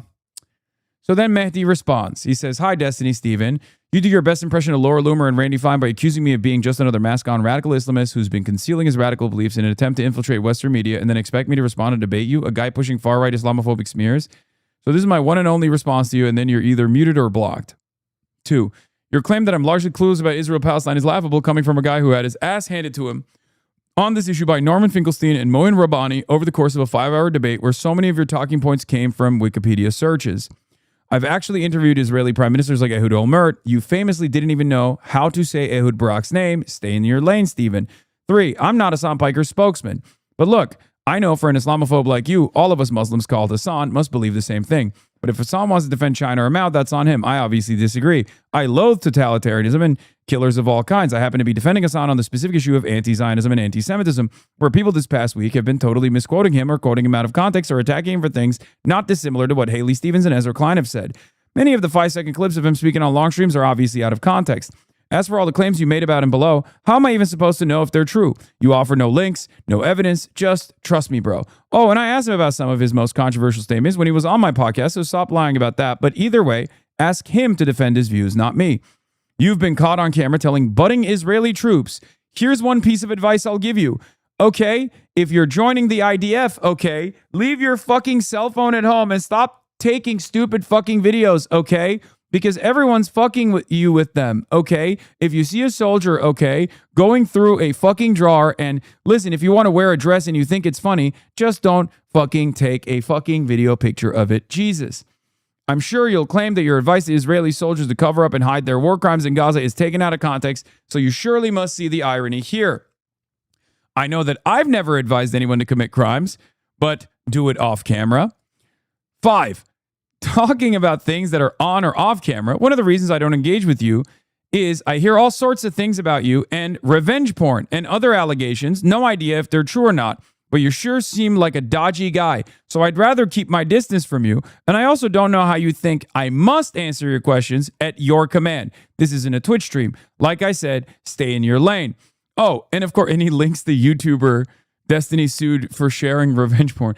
Oh, and of course, you'd also now shown yourself to be a racist Islamophobe. So another reason for me to not engage further. See point number 1. One good thing about you viciously and publicly attacking me like this is now I don't have to be weirded out about those fawning DMs you sent me last year saying you are my only mainstream media spirit animal right now. Thank you. Ooh! Happy to return to a position of mutual loathing where you loudly and proudly support the killing of Palestinian civilians and the looting of their clothes off camera while I remain consistent in opposing the killing of all civilians, Israelis, Palestinians, Muslims, Jews, all civilians, period. Goodbye. It's so funny because, like, while Destiny has created a sophisticated smear operation exclusively directed against myself for the last 7 years, he, on the other hand, has done a litany of heinous shit, like actual real heinous shit. So this retort from Mehdi Hassan doesn't even scratch the surface. Isn't that insane? That this is not even like this doesn't even get you to fully comprehend the mania that is Sex Pestiny, the cult that he has created, the one-man Gamergate operation that they have conducted. And I'm certain that they will, of course, as always, brigade this tweet. The video of D groping you There's nearly another has reason why 200,000 Destiny views. hates Hassan specifically. It's because he Comments were shocked. Was not ready to witness legitimate sexual harassment. Oh my God. Hassan says stop 7 times this clip alone. This was 20 times worse than I thought it could be. Yeah.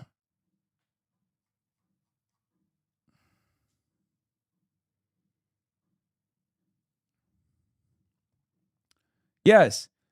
Destiny is a sex pest. He is a disgusting sex pest. And because he knows he's a disgusting sex pest, what has the sex pestiny community done? Found a way to try and claim that I am the same way. Because remember, for these guys, they know they're horrible monsters, right? They know that they're horrible monsters. So the only thing they can try and do is actively target an enemy of themselves to try and pull them down to the same level. Okay? He is unbelievably desperate for attention. He knows the walls are closing in. He knows that he has lost virtually every fucking ally he possibly could have had. The only thing that he can lean into is the Unfuck America tour and random up-and-coming content creators that he will bring into his community, as he has done so over and over again until he fucks them over, because he's a gross, narcissistic sociopath with no self-control. Okay? He grooms a bunch of people. He showers them with praise and admiration and a little bit of clout, and he dangles that little bit of clout in front of them. And the moment that they actually turn on him, he unleashes a barrage of cyber stalking and smear operations.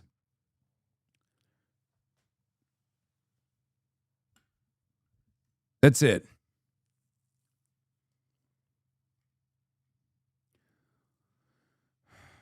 And they are not shy about collaborating with Nazis, collaborating with neo-Nazis, white nationalists, Asmongold.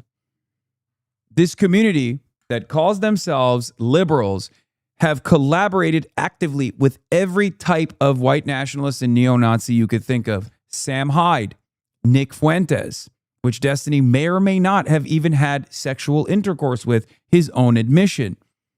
Okay? What was her name? Lauren Southern, who Destiny openly said he was like revamping her image. That random meth head that had the swastika painted on her face. Another one of Sex Pestiny's girlfriends. Yeah. So that's why it's like shocking to me that there are at least like liberals who care about the Democratic Party, care about, making sure Democrats get elected, who then go and actually cooperate with this person and collaborate with this person because of their shared mutual resentment of people to their left. I genuinely don't understand it. This person does not have a real world view. He has openly stated that he doesn't know whether he would vote for J.D. Vance or Alexandria Ocasio-Cortez. He can't even hold a consistent position on this.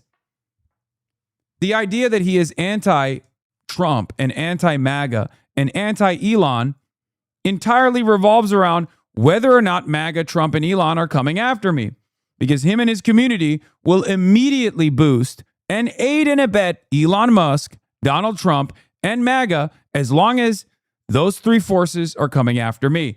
They do not care. He's not an intelligent person.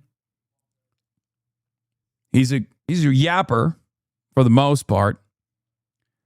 And he has been able to delude a legion of autistic shut-ins to believe he is a god-like figure. It is just a fucking cult directed in cyber stalking and mass harassment and smear operations, not against ideological opponents necessarily, but simply people who have pissed Destiny off, made him feel small.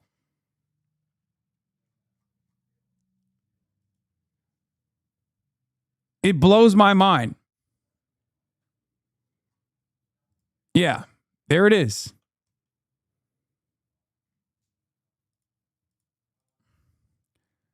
And people like Shannon Watts think that this is a normal person to cooperate with.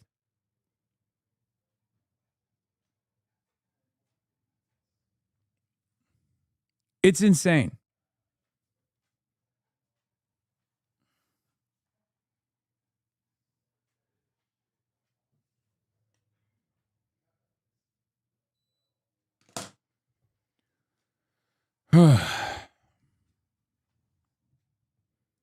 Tell me they aren't psychotic. Dan Saltman calls out Hassan over his rhetoric. Hassan would fucking explode, would come if Israel wanted Lebanon. What? He would not give a fuck about it at all. He wants as many Arabs as possible to get killed. He's the biggest genocide supporter in the world. These guys are fucking psychos, dude. They are weirdos. They are gross. Everything they engage in is projection.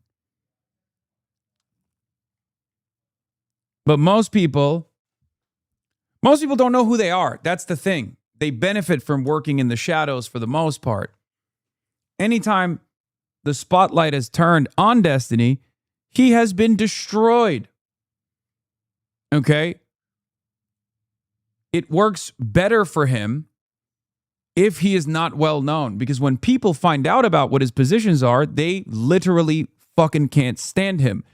It's the inverse of the same equation for me, because most people's first interaction with me is an unbelievably negatively framed clip from a slop tuber that was most likely searching for quotes on the Sex Pestiny subreddit. And then they tune into the broadcast. They go, okay, maybe this guy wasn't this psychopath that I thought he was. Most people's first interaction with someone like Sex Pestiny is a debate where he's like dunking on one of the dumbest MAGA losers of all time. And they go, wow, this guy seems like a reasonable guy.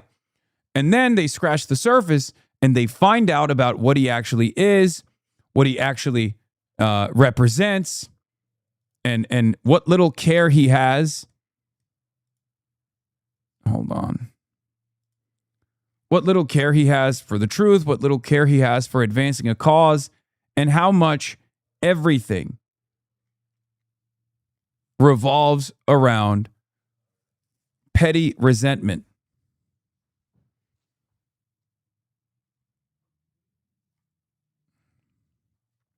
So yeah.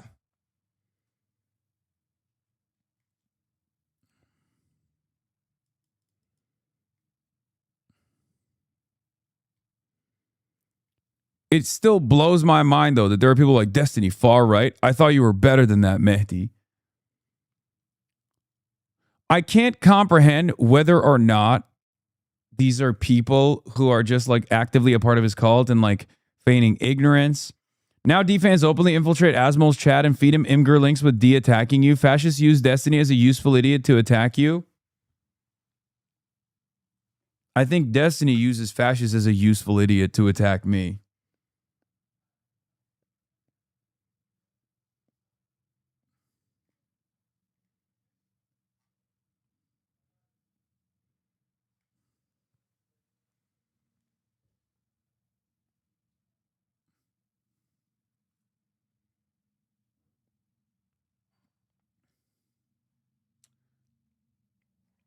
Yeah. All they have is constantly advancing. What is their end goal? Literally nothing. The Pigeon Press new poll. What's the most important issue this year? Among likely voters, Hasan Piker, 86%. Pedophile president, 3%. Illegal war in Iran, 3%. Dead children in Gaza, 3%. $7 gas, 2%. Government soldiers killing civilians, 2%.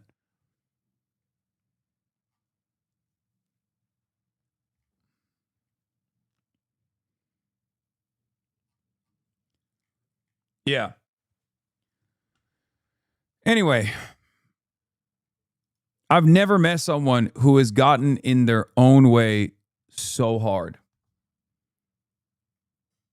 They just keep tripping over their own goddamn dick.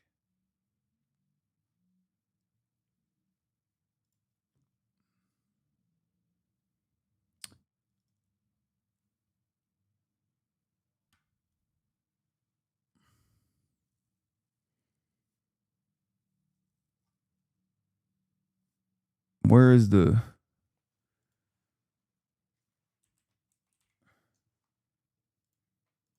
Was this?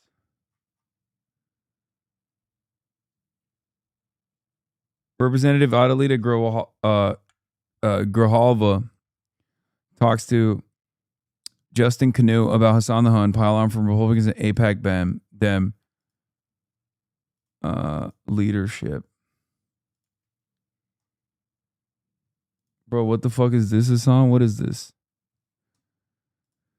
Federal appeals court ruled that the First Amendment protects an individual's right to privately possess images or videos of child sexual abuse created using AI if the material does not depict a real person and remains in their home. What the fuck?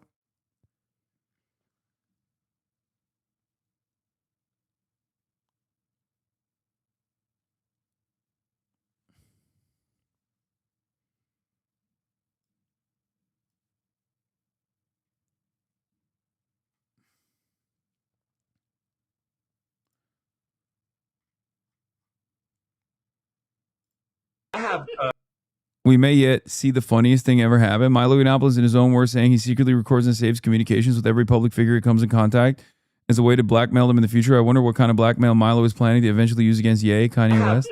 An external hard drive. I'll show it to you now. This is called the Vault. This is the Vault. This has... Wait, isn't this like a... This is like a... This is a neo-Nazi... old neo-Nazi podcast, isn't it? Killstream? Has shit on everyone you have ever heard of. Video, pictures, emails, audio, text messages, phone calls. Anything you'd ever really want to know about every public figure I have ever encountered. Most of the conversations I've had with people when I've been in a single-party consent state. Recorded, archived. I have shit on everyone. And I'm now in a position in my career where I'm perfectly happy to start dropping it all. So I have a lot of crap on Richard Spencer and everybody else. And well, maybe there is a reason to sign up for Telegram after all. So watch this space. Except I have...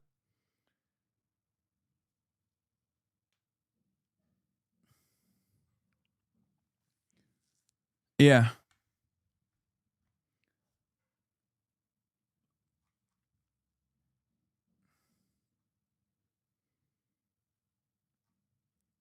Yeah, that's Milo Yiannopoulos, baby. A complete and utter psychopath.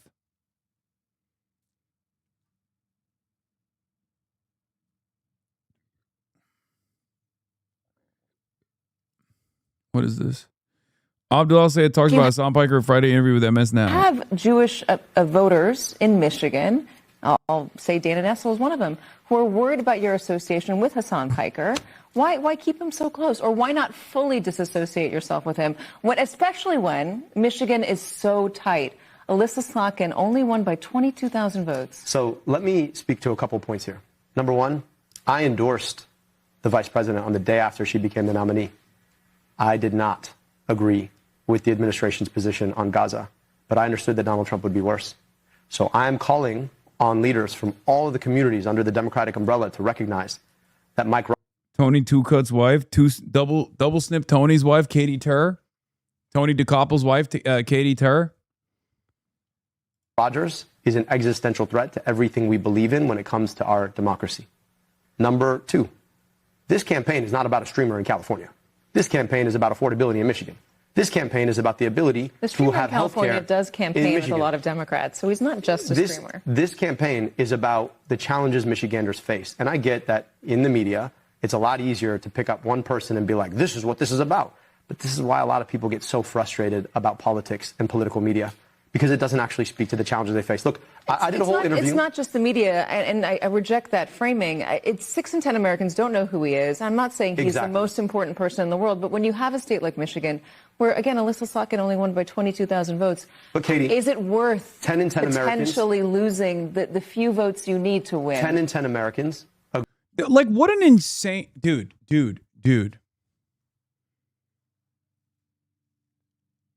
Dude.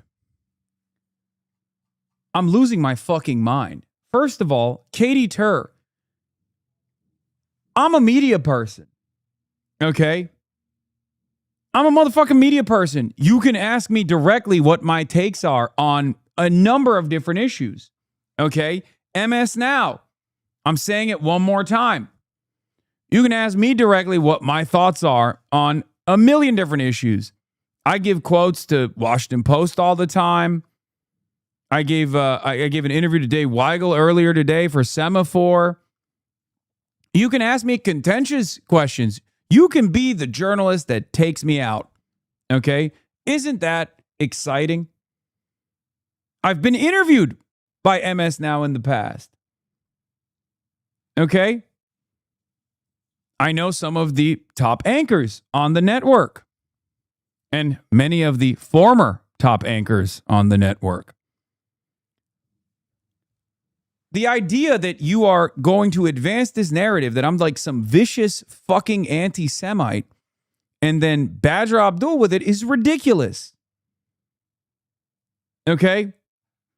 The reason why he is changing the framing here back to issues that matter is because he doesn't want to get into a fucking clip show where the entire conversation turns to Abdul defends, Hasan's statement here. He doesn't know the context of this one and blah, blah, blah.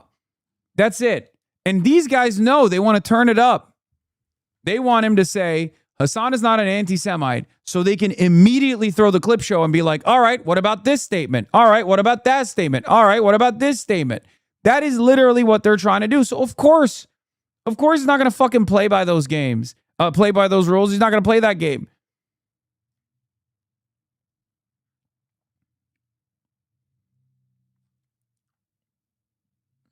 Agree that they can't afford the things that they need in their lives. So if folks want to make this about a streamer in California, they're welcome to do that. But I'm focused on Donald Trump. I'm focused on addressing the affordability crisis. I'm focused on getting you health care, and that's what I'm going to stay focused on. Let's talk about Detroit. It's so insane to me that you have a person who won the primaries for a Senate race. A senator is a very important seat. It's the upper chamber, right? There's only 100 of them. And he's like, please, can we talk about the issues, man? And they're like, no, you need to talk about this Twitch streamer.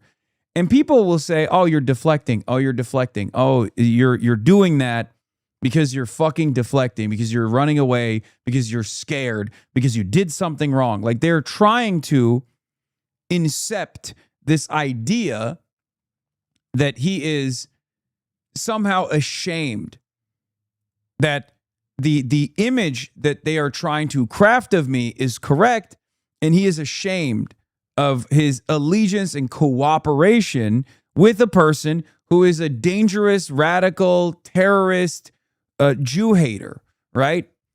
Because here's the reality. If I was actually what the media presents me as, it would be outright unacceptable for anyone to campaign with me. But it's a real damned if you do, damned if you don't situation, because you don't want to get into the clip show. You don't want to know the context, or even if you do know the context of every single quote, you don't want to find yourself consistently defending a barrage of statements that I've made, some of which are out of context, some of which are in context, but also unbelievably crass, unbelievably vulgar. That's the whole point. So I think a really good way to maybe start framing some of these talking points, and this is different if you're a media figure. If you're a media figure and you know me and you know the context of my of some of these like choice quotes that they use all the time, you can be like, look, I know this guy. He's not an anti-Semite. There's hours and hours and hours of footage out there of him combating anti-Semitism. You guys are just saying this because he's against Israel and sucks to suck, but like that's the overwhelming majority of Americans, right? You could just say that. You can entertain the clip show if you want.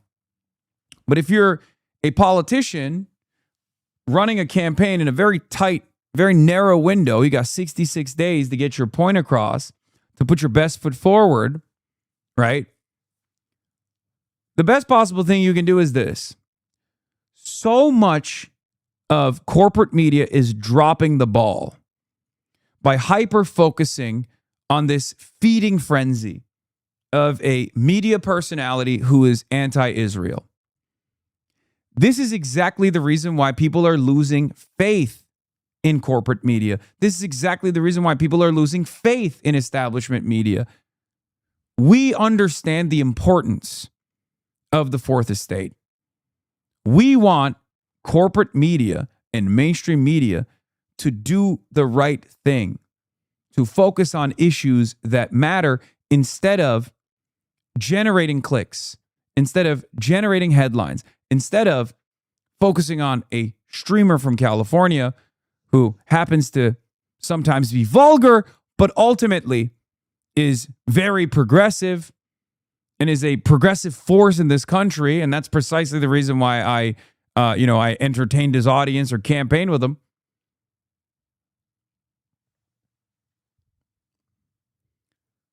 But we need more good journalism. I wake up every morning. I'm still in the campaign mode, right? I wake up every morning and ask myself, how can I make Michiganders' lives better today? I wish a credentialed reporter such as yourself would wake up and ask a similar question. Are the stories that I'm going to cover today important for the public to know about? Or am I simply leaning into hysteria, simply leaning into manufactured outrage concocted by Republicans?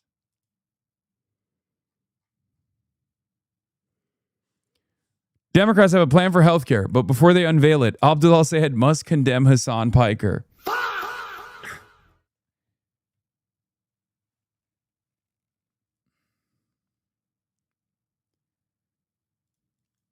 Well, there are many lawmakers and voters who are concerned, is what she said. And it's bullshit. No, they're not.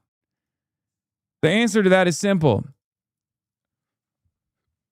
Abdul al-Sayed can say, look, I've been up and down the state in the primaries and continue to trek every mile of this beautiful state known as Michigan. And you know what people never ask me? Hasan Piker. You know what people ask me about all the time? How am I going to pay for health care? How am I going to pay for gas? So no, I think there are a couple legislators that have made up their minds on making sure that this is driving a wedge between the base of support within the Democratic Party, but it's not working. And I think we should move on to things that are more important, more consequential, so that we can restore a little bit of faith in American politics and a little bit of faith in American media. Okay? There you go. That's it. Because, like, we're fucking up. We're fucking everything up right now. And we don't have a lot of time. We don't have a lot of time to defend American democracy. We don't have a lot of time to create create a sufficient mechanism of accountability against Trumpism in this country. And you're over here playing a role of someone who doesn't care about things that people actually care about. Like, corporate media is so out of touch, so bubbled in. Another thing that fuels anti-Semitism is when fellow Jews say that their interest in Israel trumps freedom at home, healthcare, wages, jobs, immigrants, reproductive freedom, and free speech. Yeah, like Dana Nessel is crazy. She's saying crazy shit. Dana Nessel, can you imagine, dude, is being like, listen, I care about Saudi Arabia. I'm a Muslim. That's where Mecca is. That's where Medina is. And unless Saudi Arabia gets a nuke, I'm not voting for the fucking Democrats. And as a matter of fact, as a lifelong Democrat, I might vote for the Republicans because Trump wants to give Saudi Arabia a nuke. Saudi Arabia has a right to defend itself. It's in a bad neighborhood, and the most sufficient line of defense is nuclear armaments. So sorry, insert candidate A doesn't want to give Saudi Arabia nukes, so I think I'm going to go with the Republicans. If I were to run around and say that as a Muslim man, Saudi Arabia is an ally, what would CNN say about that? What would the entirety of liberal mainstream media say about that? They would be like, this guy's fucking insane. I've said this over and over again that, when a black person says that phrase that you're using or the way you're talking about this issue, to me is racist. I'd like you to stop doing it. We respect that. When somebody, Yeah, I somehow don't believe that, by the way. I don't believe that you respect that. when we're talking to somebody in the LGBTQ community and say, I don't like the phrase that you're using, or that term is offensive to me, and here's why. We respect that in the Democratic Party. We say, okay, I'm not going to use that phrase anymore. I didn't realize that it was offensive to you. I'm going to stop. But this has been an outlier for me. I have people saying, you are not going to tell us what you deem to be anti-Semitic. We'll decide what's anti-Semitic. That's not up for you, the Jewish population, to decide. And I find that to be very off-putting and offensive. I think that's totally unacceptable. But the last thing I will say is this. If that's the deal that has to be made, and I've been really candid. It's just like, again, 75% support for the Democratic Party. Let's say it drops to 60. Okay? That's still that's still the super majority support for the Democratic Party. Okay? And for what reason? Because the base of the Democratic Party doesn't fuck with your emotional support apartheid state. Like, it's so ridiculous. This is where I get unbelievably frustrated with standpoint epistemology. Like, you're doing a bodies and spaces. This is woke 1. This is woke 1.0 shit. Okay? This is what I hated about woke 1.0. The idea that, like, your lived experience trumps observable reality and our anger and resentment over what we have seen. What fucking world am I living in? Read this headline. At FBI, hiring prostitutes, stealing from your employer, or engaging in acts of bestiality are no longer an automatic barrier to getting hired. Jesus Christ.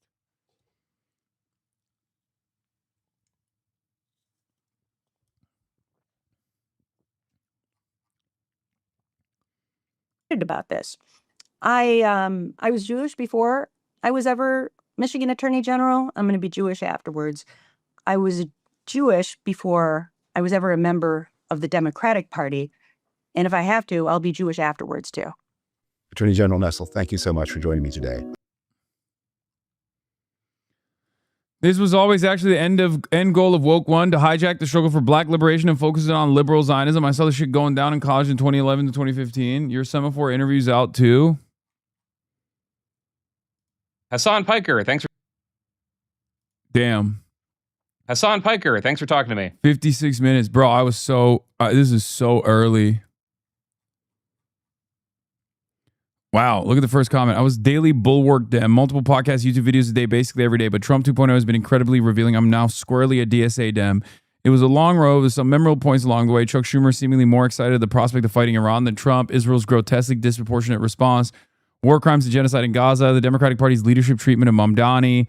Sarah Longwell's rants against Hasan Piker. And the increasingly obsessive, dishonest, and almost stalker-like manner in which the party and much of the political media have lied about and disparages Hasan in particular and the DSA in general. If there's one common thread in my own come to Jesus experience and in the evolution of other people close to me who have moved in the same direction, is becoming aware of the wildly disproportionate influence that the state of Israel has over American politics and foreign policy. What has been so stunning is the epiphany that this may not be something that's changed. It may have been there all along, and I simply could not see it. So Trump 2.0 has been enlightening, to say the least. I say this as a guy who has voted Democratic in every presidential election since the first one. I was old enough to vote in Bill Clinton's first term. I did not start out looking to move left. Quite the opposite. I got here by watching what the Democratic establishment actually did, what it defended, and what it refused to confront, and how it treated and continues to treat people who did. Oh my God, that's awesome.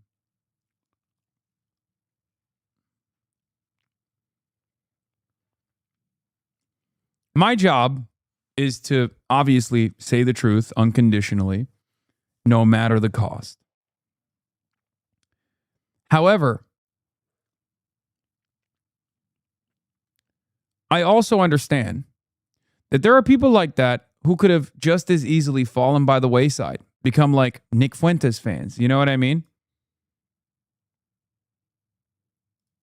So I ask over and over again, which way, Western man? If anti-Israel sentiment is an inevitability, do you want it to look like my worldview that focuses on critiques of Israel as an entity, as an institution, given its metric ton of crimes?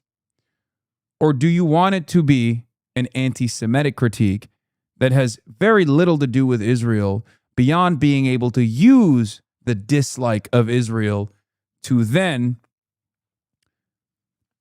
turn into pariahs the entirety of the Western Jewry?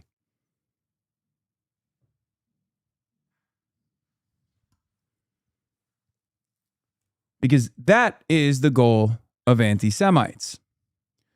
The goal of anti-Semites is the continuation of the current atrocities, the continuation of the current hierarchy that frustrates people, that causes them to struggle endlessly, that makes them angry, to take all of that anger and animosity and to not redirect it back to the systems, not redirect it back to capitalism, but instead to redirect it back to a group of shadowy individuals that are operating in a monolithic manner to dominate society. And that shadowy group of individuals historically has always been falsely considered to be Jewish.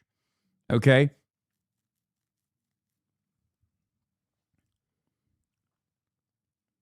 That's it.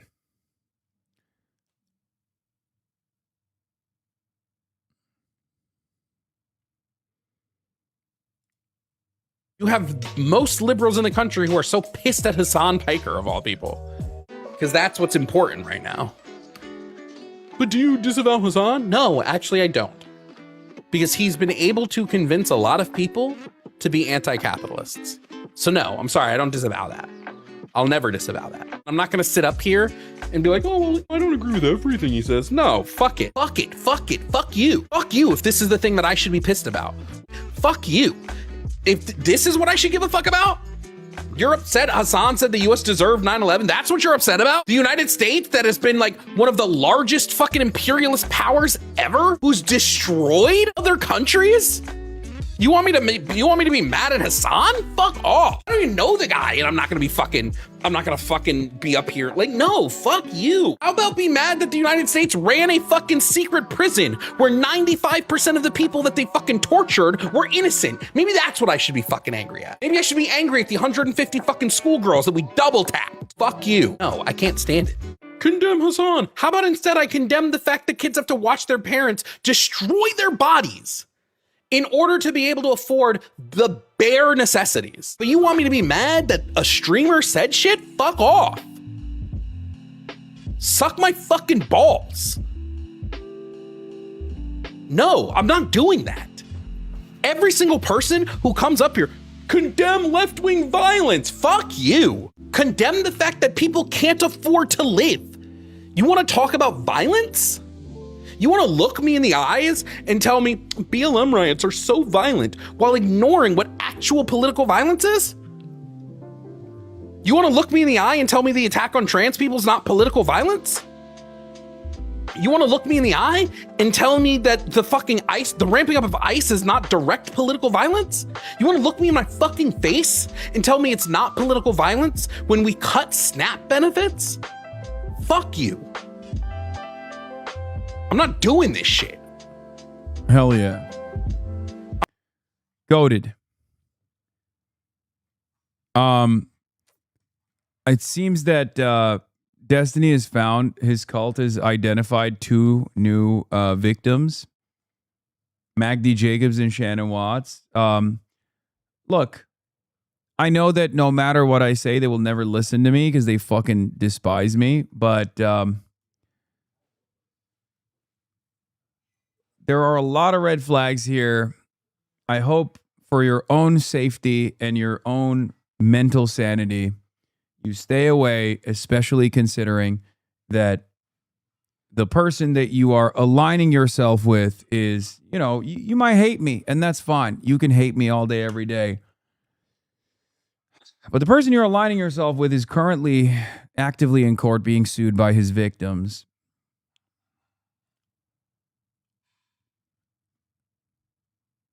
For unconsensual distribution of revenge pornography, in exchange for child sexual abuse material.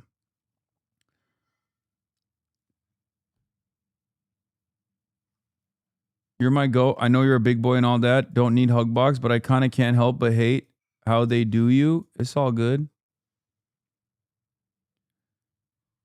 Because there will come a time, here, I'll make you one promise. If you are a new orbiter, there is always, we've seen this same song and dance so many times over. You come in, his community hugs you. They love bomb you, okay? They make you feel great. Your impressions go up.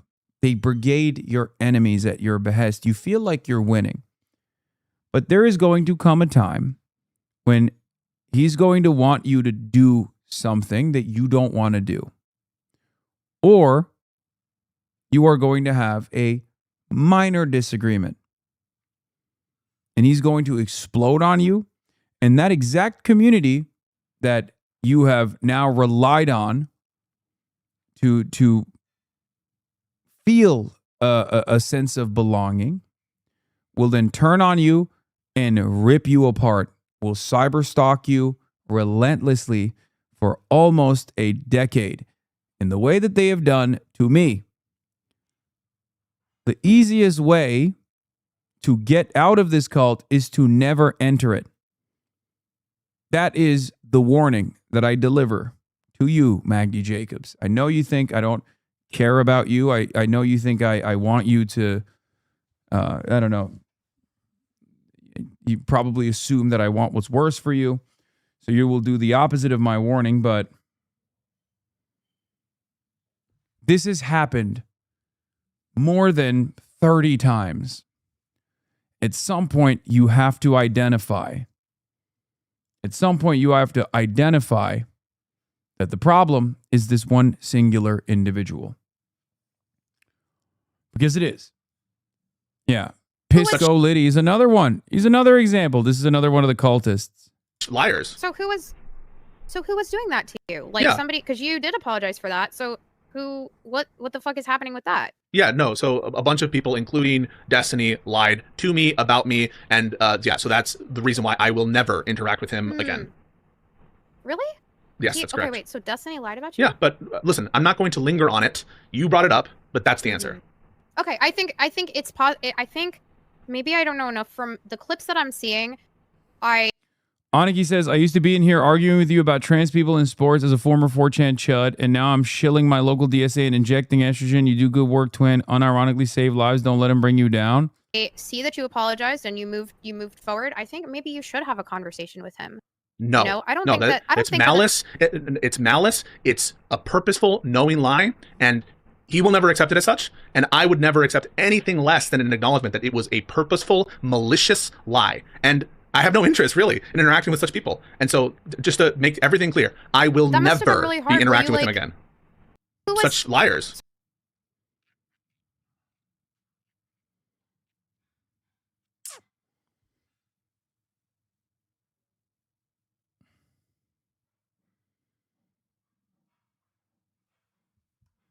Anyway.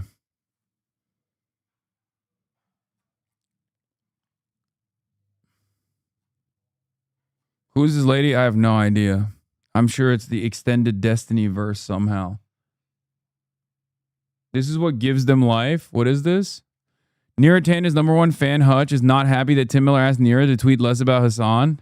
A lot of attacking. Yeah, I mean, this bald one on the corner is like another one of those orbiters who like is terrified of getting caught on the wrong side of the cult, but is firmly committed to the cause. The left right now from you on the Twitter account. Like I'm telling you, they legitimately, this media environment that we're in currently, the reason why it's not breaking my spirit all that much is because I'm used to it. I'm used to it for the past decade, right? I'm used to it for the fucking past decade. These guys are psychotic. They've been doing this over and over again. All of those smears that you see on the timeline at some point materialized from this one tiny community. Tiny, but very dedicated. And it operates like a cult. And it's just been my life. It sucks, but I got used to it a long time ago, which is why it like prepared me for this moment in mainstream media. Because the mainstream outlets are not nearly as sophisticated. It's actually pretty insane how the deranged obsessive Hasan Zaya rage migrated from lunatic podcaster Ethan Klein to now entire liberal media and political class, all because the Zionist Israel lobby that owns them wants to turn him into a litmus test for any anti-Israel sentiment. Yeah, I mean, it originated from Destiny and then moved on to Ethan Klein, and now it's fucking Katie Tur, apparently. You know what I mean? It's pretty crazy. But my point is, they basically infiltrate every community they can, and they're singularly invested in just like using every larger community as a sleeve, basically. But right now, what's going on in mainstream media is being viewed correctly as a proxy debate for Israel, which is why I am not so frustrated.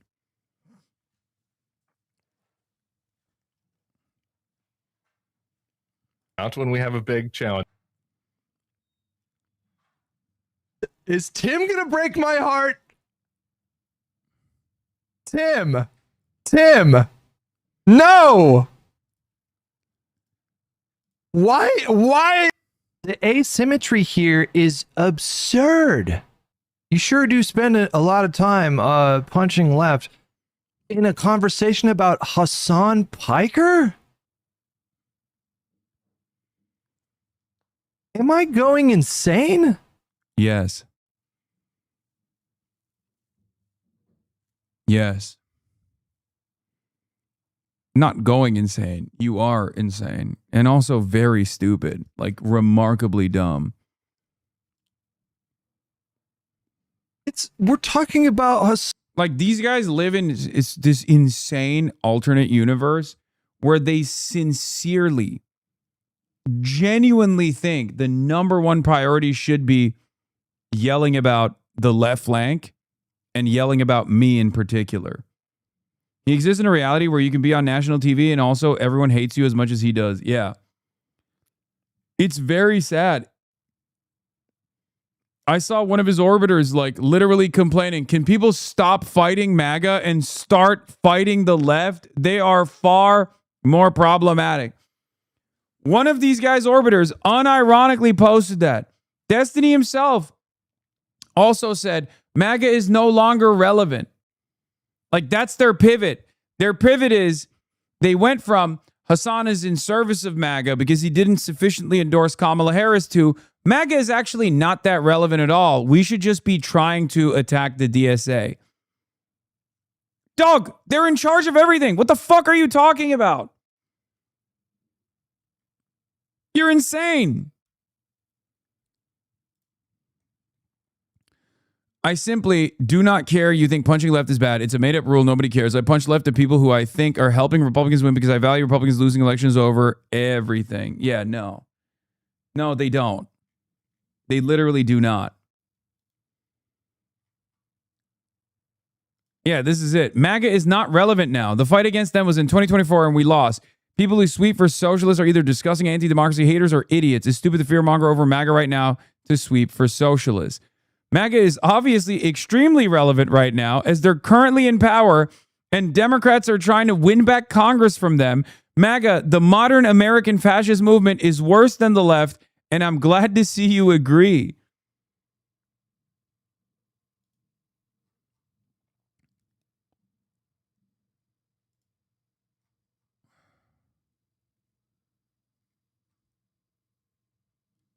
Guys. Do you want to finish the Dave with? There's more depravity. Yes. For 2 weeks? Yes, I do. It was hot. I cummed. Yes, I will. We're getting back to the fuck it. We're getting back to the Dave vid. Head start on putting together a packet for the FBI, but no dice. So essentially, Rose was an Illinois minor being trafficked by Solo, who coerced her into making CSAM for Destiny, and then leaked everyone's explicit videos when he refused to speak to him. Now another problem is that Destiny held on to the CSAM. Why do you have can't answer the question? He can't audio record? Yeah, keep pivoting. Keep pivoting. Yes, I did. Yes. Yeah, I did. Yeah. You did? Yes, I did. Like, Shannon Watts should be forced to address her newfound allegiance, and Magdi Jacobs too, but definitely Shannon Watts. Magdi Jacobs is irrelevant. Should be, and Neera Tanden and all of these other like liberals should absolutely be asked about this. Like, this is readily available information. It's a matter of public record. It's literally court proceedings in the state of Florida. Like, what are you doing? You're out here saying like, I'm a misogynist. This is the person that you're aligning with. And here's the best part about it. You want to know something? It's not consequential for any elections. When you actively use attacks on me to attack Abdul al-Sayed, that's consequential for the Democratic Senate majority. So two can play that game. You are nothing. You are irrelevant. And Destiny is even less relevant. So you can't even turn around and be like, well, you know, this is a vector for a factional fight that's going to threaten the Senate majority. You can't even say that. You're just a random person on the internet who is very clearly heavily influenced by, I guess, maybe some big donors that donated to your foundation initially. I don't know what it is. Yep. Now what? That's amazing. Did you have audio recorded, or do you have consent to audio record all the gay men that you had sex with? There was one. Yes, I did. Now what? Oh, okay. Do you think it's prudent to send all of your homemade pornography to somebody you've known for 2 weeks? Yes, I do. It was hot. I cummed.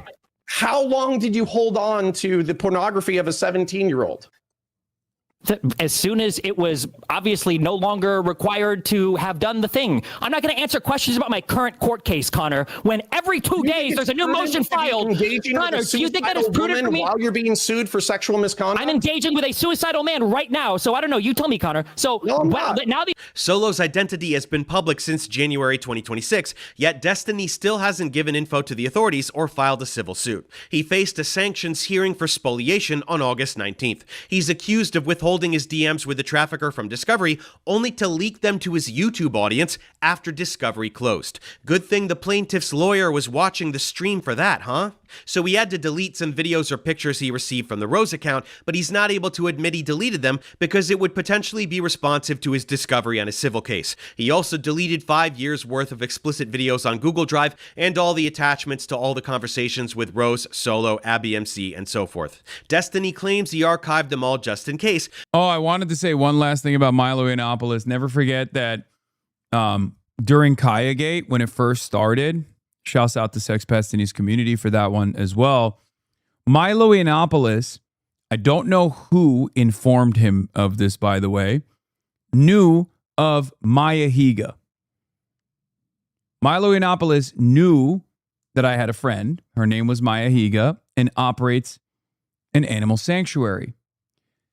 Milo Yiannopoulos doxed the animal sanctuary and said that if Maya Higa comes out to defend Hasan Piker, that he will do everything in his power to strip Alveus of its 501c3 status.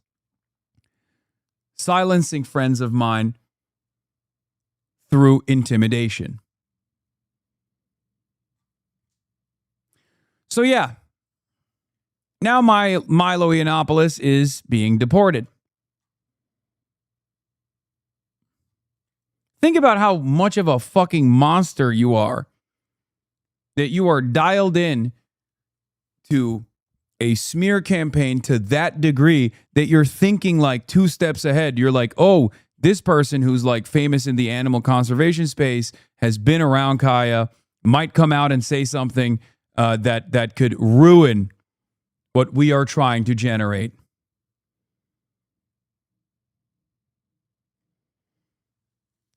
Yeah. University of Washington approved of Milo Yiannopoulos to speak on campus at the peak of campus cancel culture mania. Republicans protected him. I was not allowed to speak at University of Washington. So talk to me about the double standard. Here's Milo Yiannopoulos, one of his last tweets mentioning me. Can anyone explain why Nick Fuentes and Laura Loomer are tweeting the same exact talking points? If Trump wants to win us back, putting Hasan Piker in prison forever would be a good start. President Trump can unite the entire country by having Hasan Piker arrested. It's his destiny. I wonder who else also felt that way. The sex pest that we are covering right now. Milo Yiannopoulos says there's no conspiracy. Jailing Hasan would be one of the most universally popular things Trump has ever done or will ever do. Unfortunately, that means it would also have to please both of these ghouls.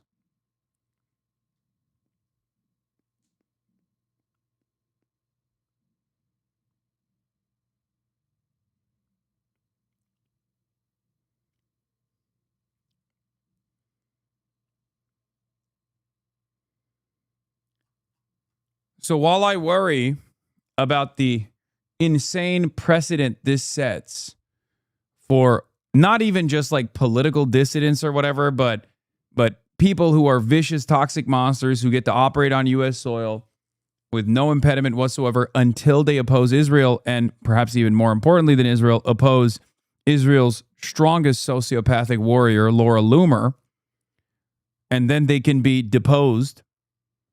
And then they can just be shipped away, deported like that. I do hate that precedent. I'm not going to lie to you. I feel like that is an insane precedent to set. It's very difficult for me to feel bad about Milo Yiannopoulos personally because he is a fucking monster. I'm not going to lie, bro. I wasn't a fan at first, but you were right to start the suit era before all this bullshit. I'm always thinking ahead, big dog. Think about how many clips of mine have appeared on mainstream television. In every single one, I'm wearing a goddamn suit. Yeah, you made it clear that it is, in fact, about Israel. I'm calling on DOJ Attorney General Todd Blanche to investigate disgraced former Congresswoman Marjorie Taylor Greene, Trader Greene, for hiring and harboring illegal alien Milo Yiannopoulos, who is now in ICE Gov custody after I reported Milo to ICE and the FBI last year in 2024 when he called for me to be assassinated and he openly supported Hamas and the Ayatollah while on an expired visa. I don't know if Laura Loomer did or didn't get Milo arrested, but her ICE snitching is pretty obviously pursuing a coherent pro-Israel agenda underneath the crazy person image she projects.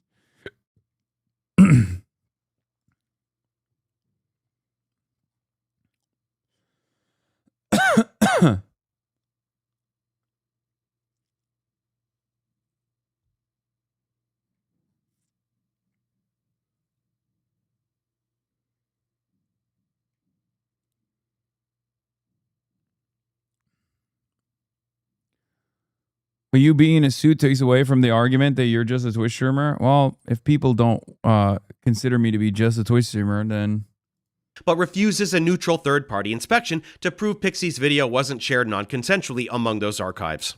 Then there is the Groyper husband threatening Destiny over an online affair with his wife Britt and lewd photos of his daughter. I'll let this other guy explain it, a former Destiny pal named Connor. He started sexting a girl on Discord named Britt. Britt and Devil, the man that I was just talking to, are military veterans who both have PTSD and military sexual trauma. In November, Devil contacted me and said that his wife was sexting with Destiny and engaged in role play scenarios in which they pretended to be each other's step parents, step family, and they role played molesting their kids. Then they also pretended to be the kids themselves. So they contacted me in November. Devil said exactly that. Britt said that they only engaged in babysitter role play and it wasn't that serious. So since I had conflicting narratives, I confronted Destiny and I wrote him a letter that I read to you on stream. For further confirmation of what went down, Britt anonymously called into someone named Mr. Girl, crying over what she let Steven do regarding her daughters. This year, I was involved in an online affair with a guy for almost a year.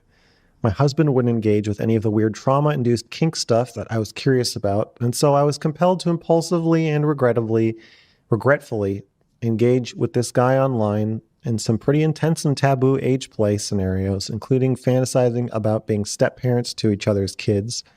And obviously it went way too far, but felt really intensely good in the moment. But afterward, I felt sick and cried all night because it obviously felt really bad too. How do you know if the other person also feels the same way or if they would actually do it? My understanding is the best predictors are drug use and low empathy.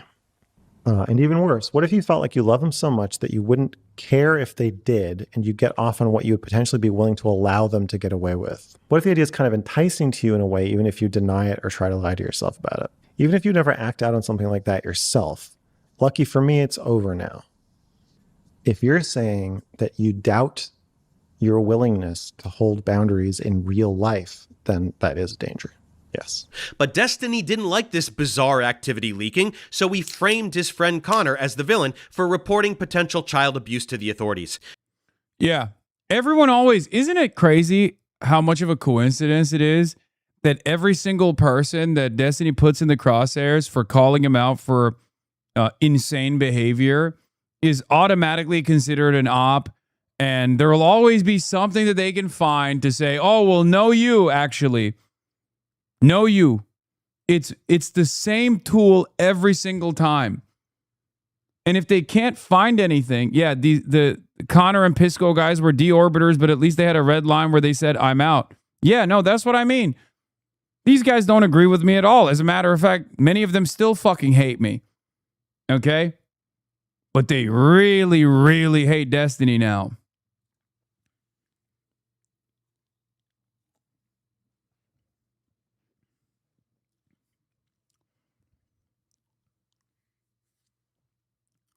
I'm convinced all those orbiters secretly hate him and just farm him for clout, hence why they jump ship so quickly. Homelander shit. No, I don't think that's the case. No, I think they genuinely find something captivating. I don't know what it is. Yeah, Epstein literally has decades-long reputation of sexually harassing and assaulting people within his orbit, then nuking them after it happens. The fact that no one acknowledges this is insane. Yes, he has had so many fucking victims. So many fucking victims, dude. It is crazy. It is straight up a grooming cult that he operates. That's why we say it's not just a cult. I say it's a sex cult. This is the reason.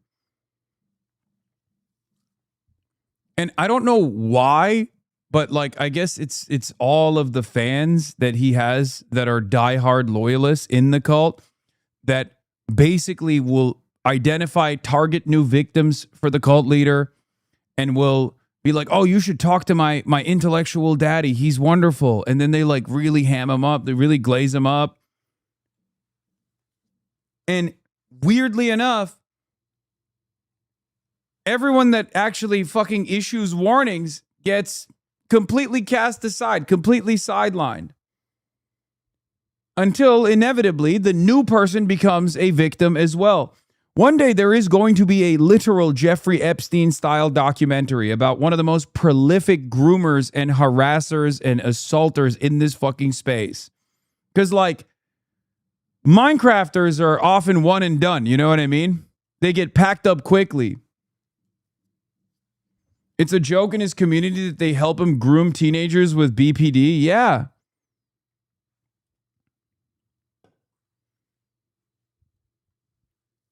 They use digital ground game canvassing ops as a front to rent an Airbnb for sex, lol. Oh, gross. I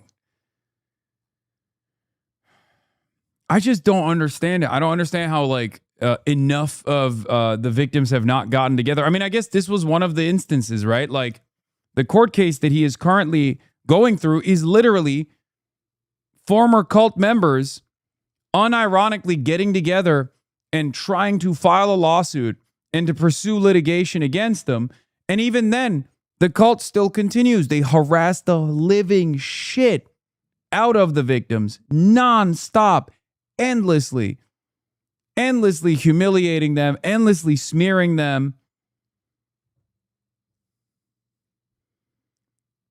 It blows my fucking mind. I mean, he is truly one of the most heinous individuals I've ever had the misfortune of encountering. And in retaliation, Destiny posted a cropped photo of Connor's child, accusing Connor of sending him CSAM. Every accusation is a confession, just like Israel, huh?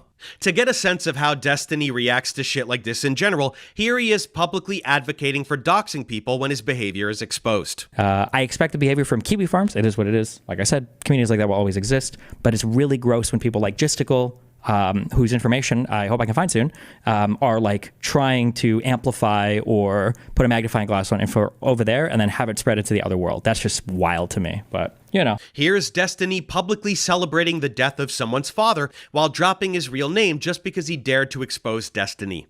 Plenty of other admissions of him intentionally doxing and harassing absolutely anyone who mentions his court case or any of his shady behavior, bragging about how easily he can get away with it even though it's really shitty. If she was legit a minor, I'm probably done. Indeed you are, Steven. And still, Destiny's loser cult never ceases to show up for him. The haters are so mad that we know about all of this shit and still defend him. Grotesque. Let's see, what else? Oh, like that's an insane thing to say. Not even CP can take our boy out. Like when you find yourself, here, I'm going to read it. How mad will the haters be when this drama, the drama is CSAM, so it's not drama, blows over and people still prefer Destiny to them? Not even CP can do it. Okay? If you find yourself typing those words and hitting enter, you really have to immediately check yourself in to a medical facility. Okay? It's insane. About all of this shit and still defend him. Grotesque. Let's see, what else? Oh yeah, there was the time that he tried to get someone deported by ICE. Apparently it's possible that Pixie's wife was a green card marriage. Here he is talking about it in his chat room and also outing her by full name on Twitter, which I blacked out. He's doing this because she screamed at him in a condo lobby one time for obvious reasons, and he decided that he should dox her and then quote tweet some other guy sharing instructions on how to get her deported. Oh, the other guy is Myron Gaines. The other guy is Myron Gaines, notorious Holocaust denier Myron Gaines. Another person that Sex Pestiny aligns with all the time. Once again, Shannon Watts, are you excited to be a part of the legion of truly wretched individuals, including the Fresh and Fit podcast's very own Holocaust denier Myron Gaines?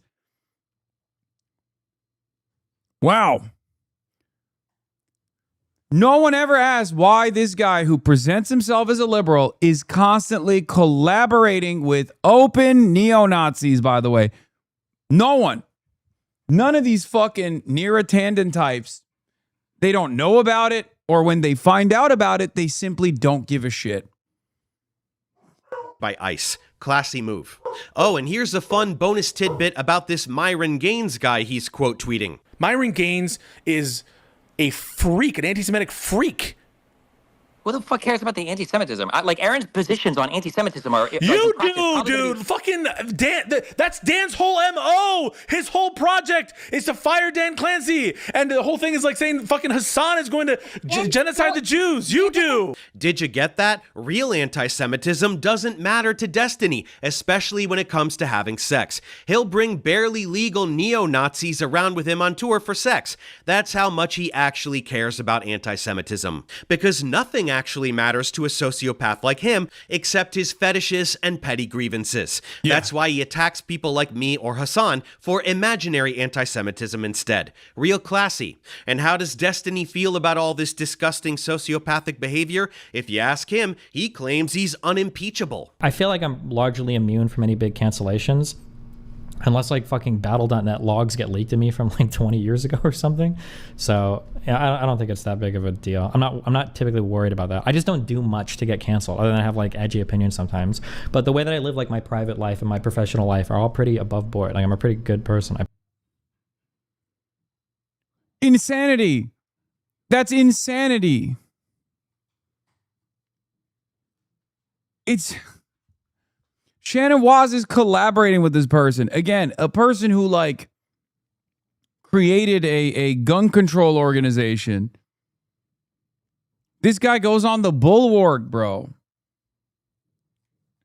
These are supposed to be liberals, okay? You know how we talk about like a big tent where they say, I shouldn't be a part of this tent? There is a limit. I think if you're collaborating and cooperating with neo-Nazis, I think if you have an active court case around the distribution of revenge porn in exchange for child sexual abuse material, I don't think you get to be a part of the tent. A lot of the stuff that they say about me, about how like I'm a grifter, I don't care about the things that I value, the things that I speak on, it all actually fits perfectly for this fucking loser.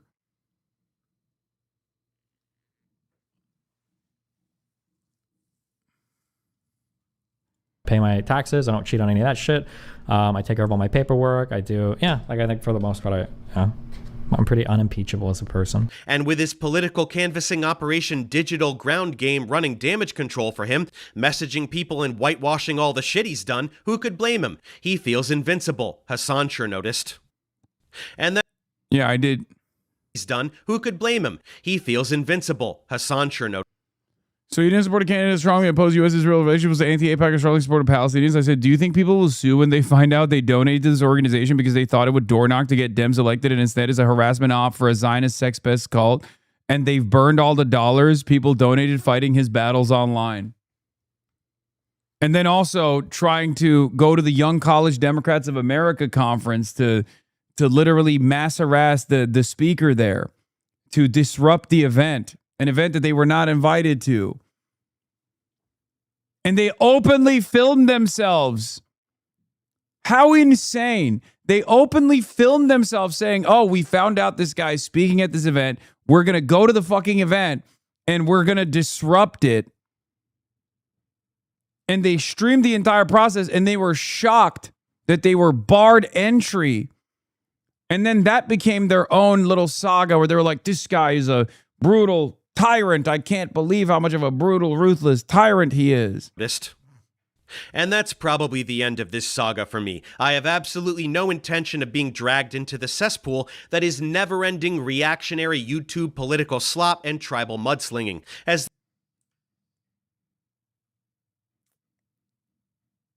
We found his handler. Where you at, Hasanabi? Pac-Man nukes Hasanabi. Hasanabi makes a gross accusation. Asmongold versus Hasanabi. The case against Hasanabi mini manifesto.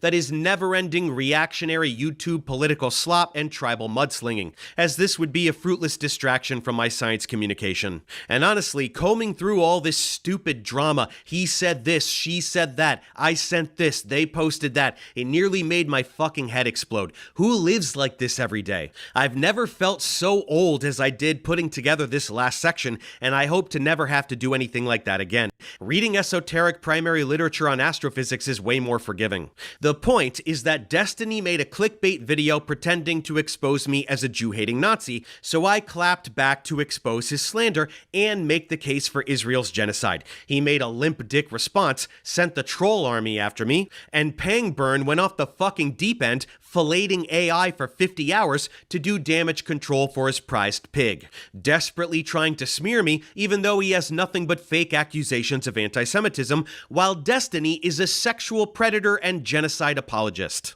who Pangburn will now be judged very harshly for platforming, with all the facts out in the open. So I gave you this one to mock both of them for all this activity, and I'm out. I have way more important things to do. But once again, for the record, I did not start this shit. I rarely do. Even when I do start things, I'm always super charitable at first. James Tour, Sabina Hassenfelder, my first videos poking those figures were incredibly forgiving. It's when they react like toddlers that I go full Hulk. This wasn't even that. Destiny was not on my radar. I've vaguely known about his Zionism for a while. I didn't say anything. Then I noticed he did a reaction video to my Danny Jones appearance. There's a whole genocide happening over here that no one is talking about, and you'll never know about it because it's not on the This news. is the reason why Dave hates me, is because he's obsessed with the Israel-Gaza thing, which is funny because he commits all the same errors when it comes to Israel-Palestine as he sees other people doing with the vaccine shit, but that's okay. Still, I let this one bullshit comment slide since he was joining me in mocking Danny's supplement shilling and incompetence. And at that time, I still thought he deserved points for his anti-MAGA efforts. But then he throws this shit out there, calling me a Jew-hating... I think that's what it is. Yo, that's it. He like develops credibility by going after MAGA, but his ultimate goal is to attack the left and attack people who is, you know, getting in the way of his ultimate goals, which is to be a sex pest, right? To operate his sex cult. And because that's his like ultimate goal, his primary targets are always going to be, you know, oftentimes people on the left. And therefore, he just like builds up a little bit of credibility by debating MAGA and then immediately burns that credibility by turning around and attacking people that are not sufficiently pro-Israel, not pro-genocide like he is, or you know, his ultimate target will always be me no matter what.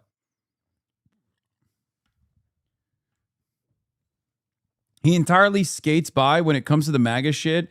It's the front of legitimacy he puts up so we can all do all this depraved shit in his other time. His entire life revolves around this. I mean, look, I don't know where this motherfucker streams. I assume he's on Kick, right? And I don't know if he's still on YouTube or not, but I see the clips. I'm always in the motherfucking corner. It's like him playing some video game. I don't know, like Factorio, right? And then I'm in the corner for most of the stream.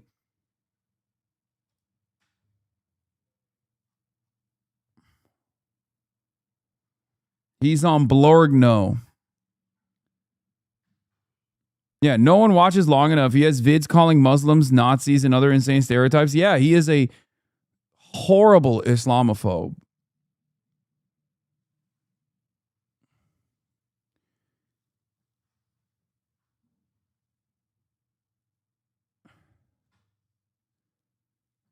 Pure grifter pushing Polymarket ads now. Did you know that if you go to polymarket.us and sign up, use promo code Destiny, you get $20 free deposited in your account? to buy contracts on. Actually. I mean, how is he going to fucking fund his lawsuit, man? You know, how is he going to fund his own defense? Who you think? Well, on a whole bunch of different things. $23? You could turn that into $1,000. You know what I'm saying? That's the American dream, baby. Hell yeah.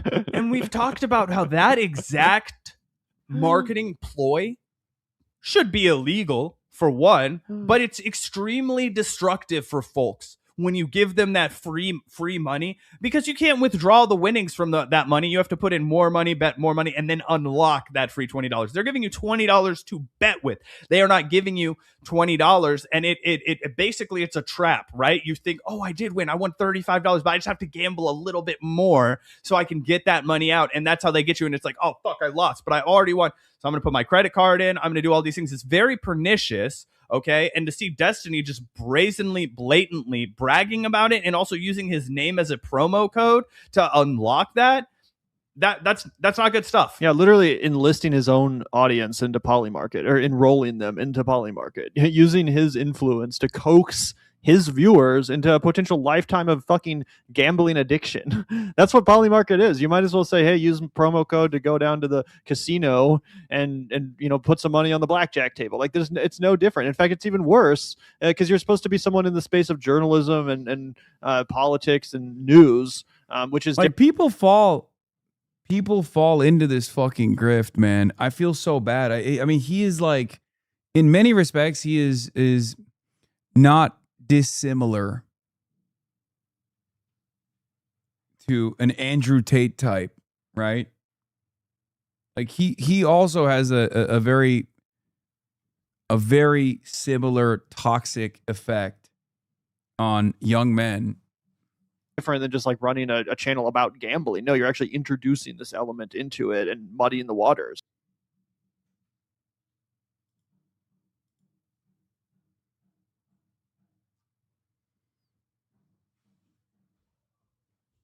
Nazi and then dispatching his troll army to attack me as though there wouldn't be consequences? It's like, do people somehow still not know who I am and how I do? When you fuck around, you find out. He poked the hornet's nest twice now, and this is what you get.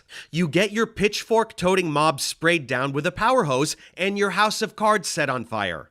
Destiny thought he could run cover for Israel as a backup plan for getting exposed as a sex pest, and both threads are unraveling simultaneously. I'm gonna be honest, I think it's sadder than that.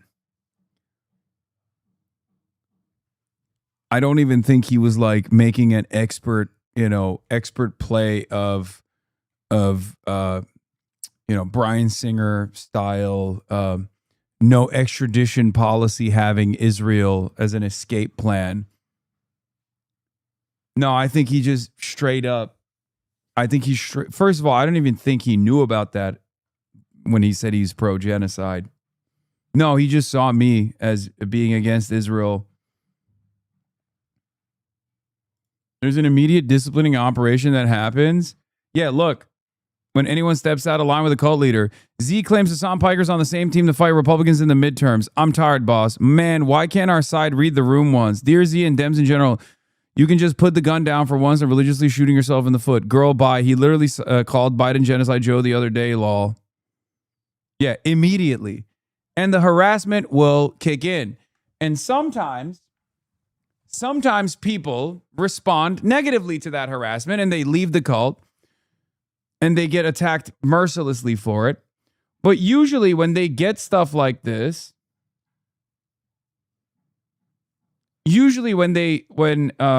when they receive this kind of pushback, most people are too scared to leave this community because it's sometimes they're financially attached to the community, right?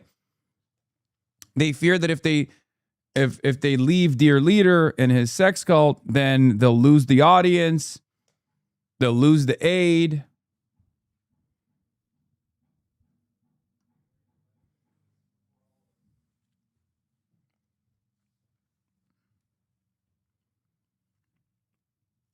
simultaneously. His Israel apologetics have become totally indefensible, and his revolting predatory behavior is finally having legitimate real-world consequences. He has nowhere left to run. He could come clean and admit that this is genocide and start telling the truth about Israel, but that's the thing about sexual predators. They always protect themselves first.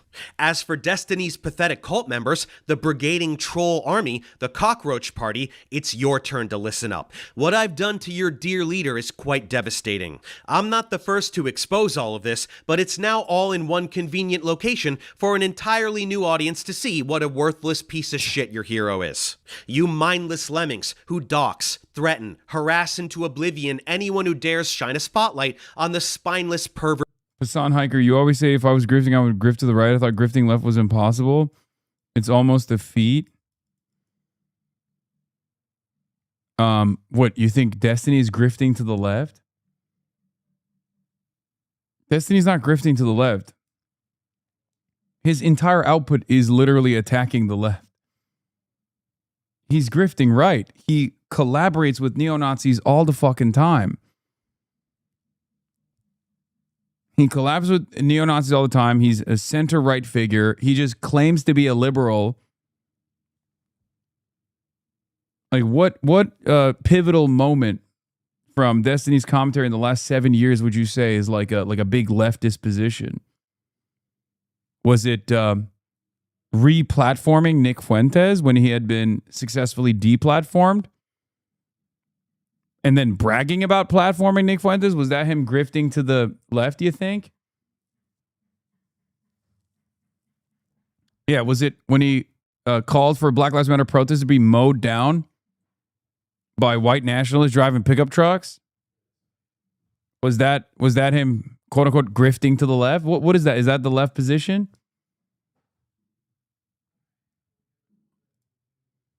You've been trained to insulate. You, who have already desperately tried to get my channel terminated on the grounds of imaginary terrorism, like pathetic little babies, I can feel... Yeah, I think a lot of people also fail to comprehend exactly how stupid these guys are and how stupid many of the other, like, orbiters are in this community.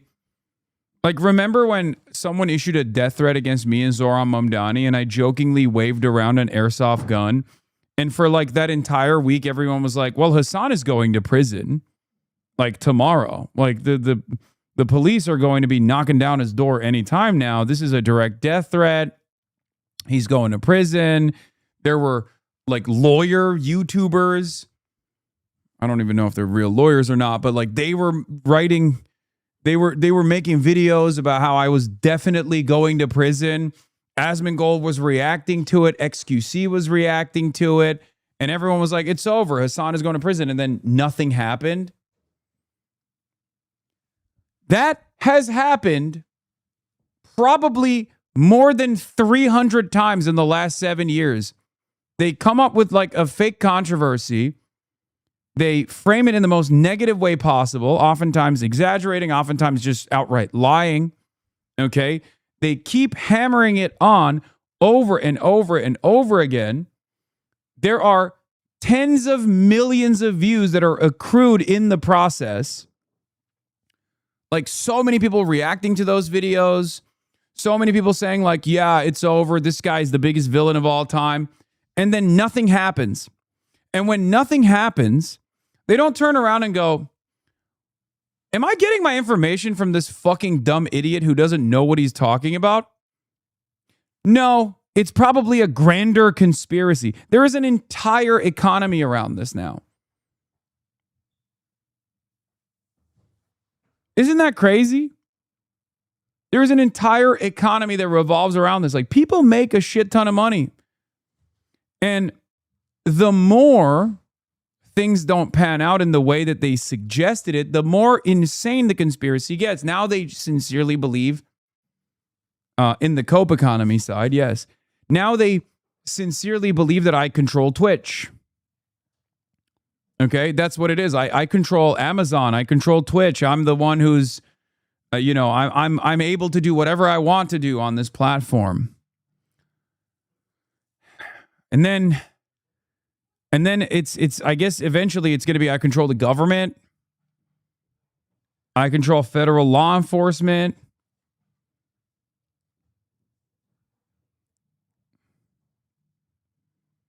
What?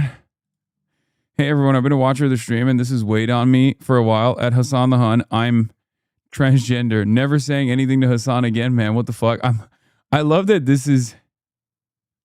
I wonder if a reporter has ever seen one of these and asked the trans woman about her brutal encounter with Hasan. I'm waiting for my email from Big Tug Carlson. How do you explain this to boomers that this is just like a random meta in a very pro-trans, very queer-friendly community, that the meta is that I, like, anytime a queer person goes through an operation or like falls down or something, they'll post a photo of themselves in the hospital bed being like, never tell Hasan Piker you're trans, never tell Hasan Piker you're gay. How do you explain that to someone who's like 75 years old? You know what I mean?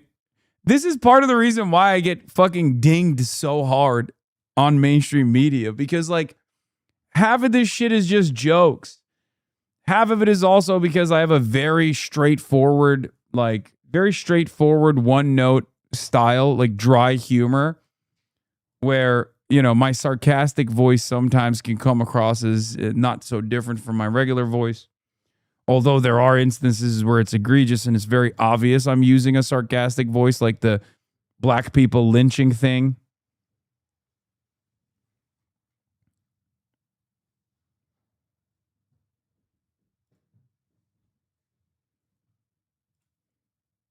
What is this? Back in 2020, my community hosted the largest canvassing operation in the state of Georgia over multiple weekends to go out and door knock for Ossoff and Warnock. That's how Hasan felt about it back before there was any clout in being supportive of either candidate. Wait, what?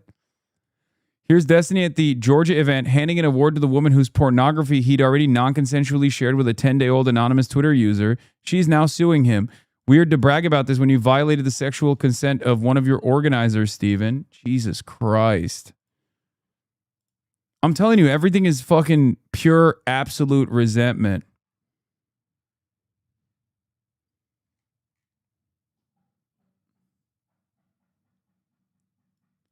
Your lynching comment got more media coverage than the video of James Fishback telling an actual black person they deserve to be lynched? Yes.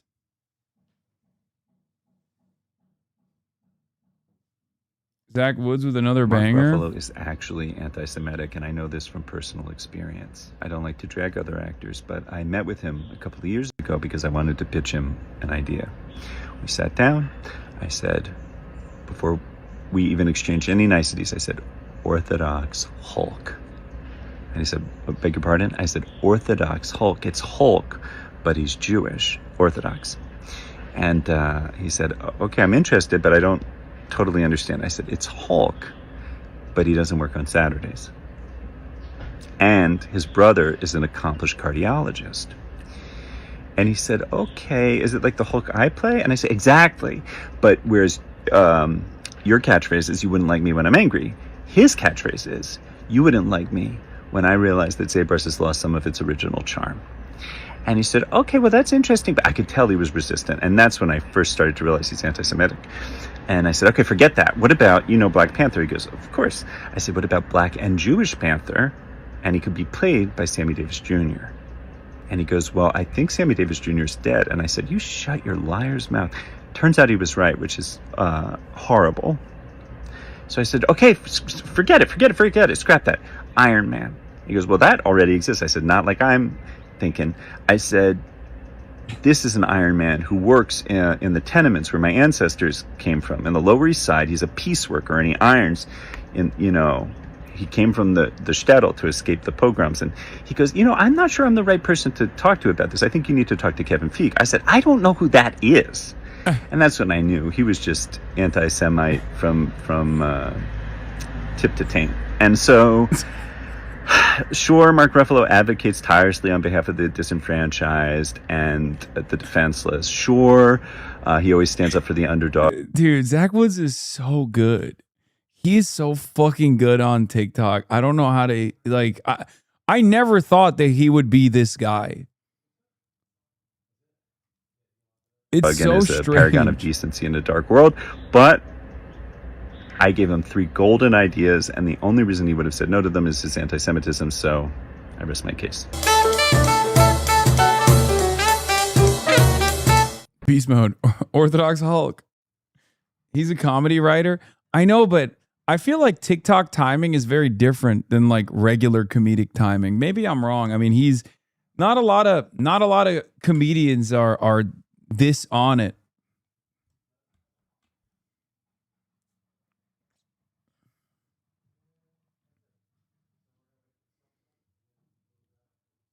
I always liked him. Like it's not like I wasn't a fan of him or anything. I was.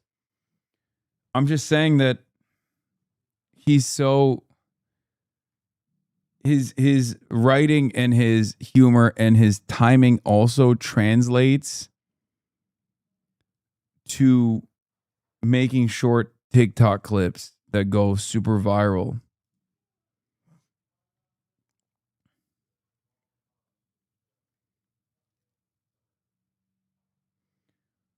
What you're looking at is perfect editorial restraint.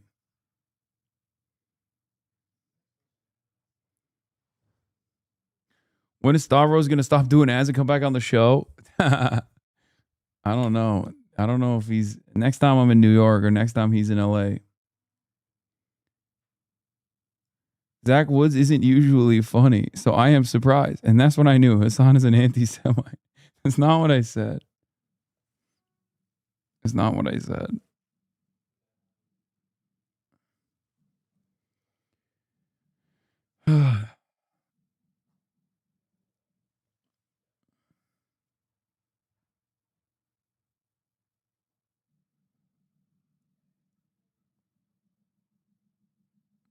My mom, after me sharing a T24 interview with my family, got duped with the Kaige shit. Yo, that shit pops off in Turkey. And it blew my mind. We are even family friends with one of your high school classmates, and she's heard about you from her. I've been watching you since 2019, so the fish anecdotes help convince her, but the shit about you out there is fucking minefield. Yeah. Look, I have been the primary vehicle of attacking all things left, all things liberalism, all things woke for the last decade. Okay? So there is an extensive list of slanderous accusations out there that gets disseminated all the time. On the grounds of imaginary terrorism, like pathetic little babies, I can feel the rage towards me bubbling inside you. Your instinct will be to target me even more directly, puffing up your little boy chests and doing anything you can to ruin my life. Free Destiny. Free Stephen Kenneth Bottle II. Hey, Frogan. Free Destiny, motherfucker! Free Stephen Kenneth Bottle II! He did nothing wrong! And you take that shirt? No. I just did. Oh, you did nothing, pussy. Shut your bitch ass up, nigga. Hey, don't come at me, bro. You're gonna do something. Don't touch me. What you gonna do? Do. Fucking retard. Kill yourself. Listen, I'm not Destiny. I'm not gonna play around and troll you.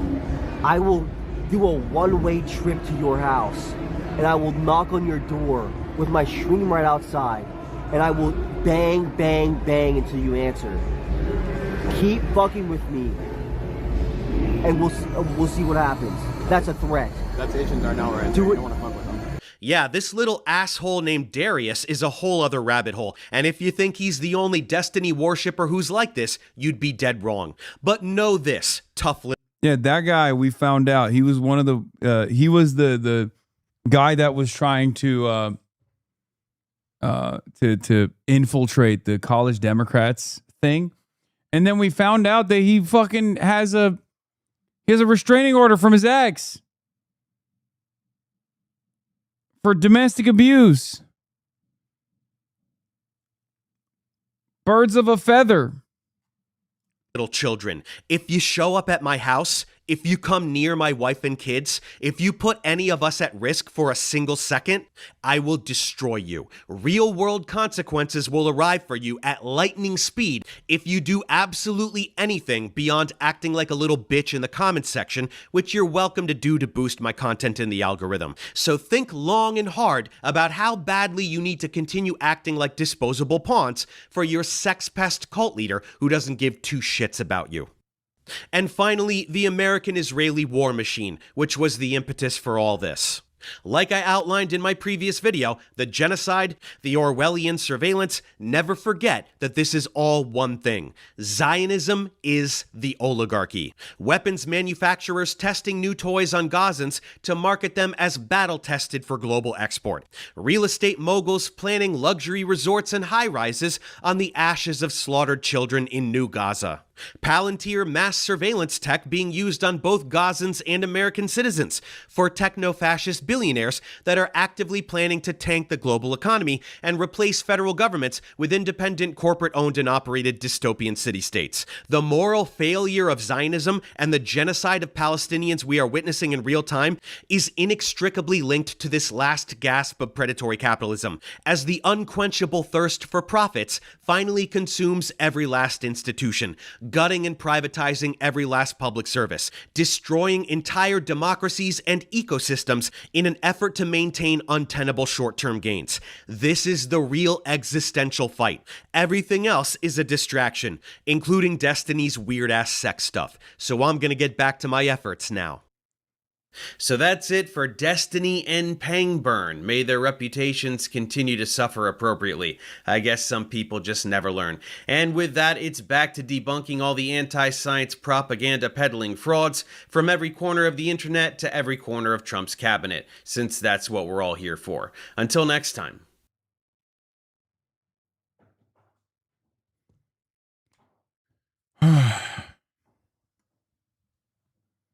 Will you do Breakfast Club again? For sure.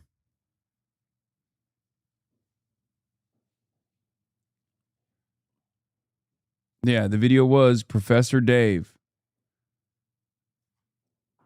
200 gift subs if you click that middle video. I thought I made it clear I would rather die than watch that video. Why can't you be this hardcore? I don't know. I'm too nice.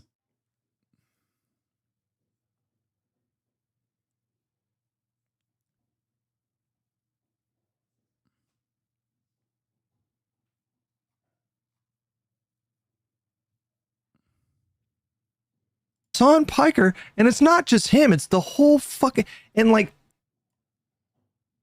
it's like all of them every day, 24/7, just full court press against the Democratic Party. And the people that are pointing this out and calling attention to it and calling it out and confronting it are getting shit, because it's like you're talking about the left a little too much. It's like, what?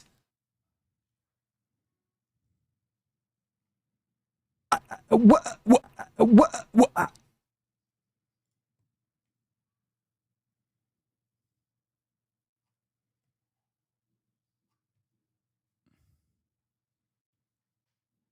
As the Italian bald delegation in the chat, we disavow this bald man.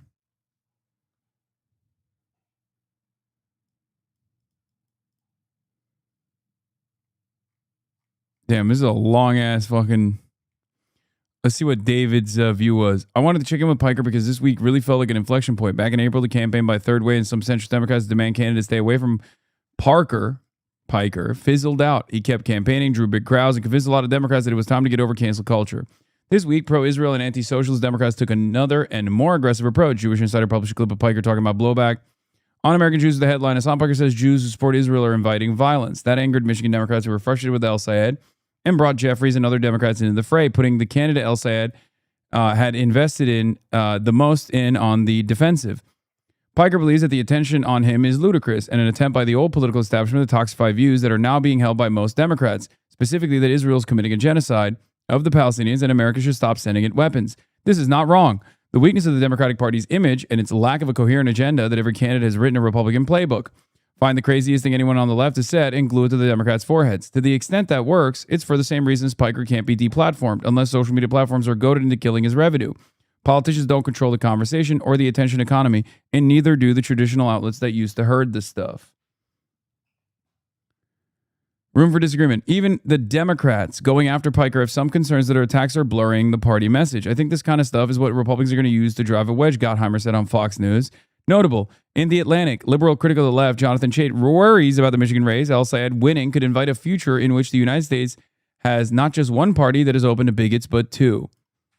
In Jacobin, Branko Marcetic accuses centrist Democrats of hating Piker more than they love victory. Hype train, PBS, September is here. Wait, really?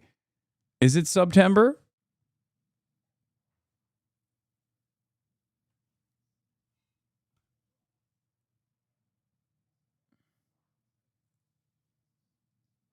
Hype died.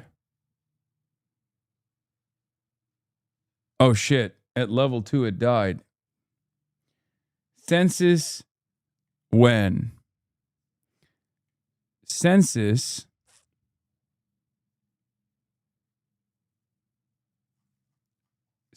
on Sunday. Census on Sunday.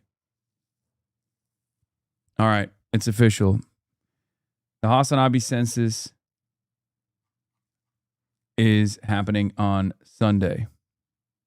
Why not Monday? I don't know, because Monday we do like regular news coverage.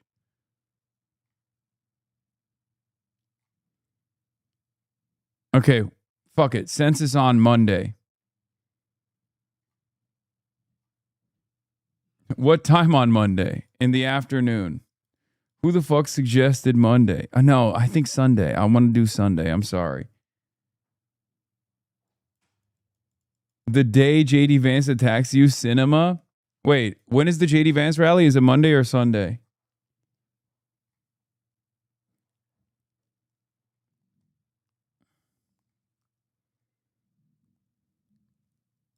What is this? Mehdi Hassan? Yikes.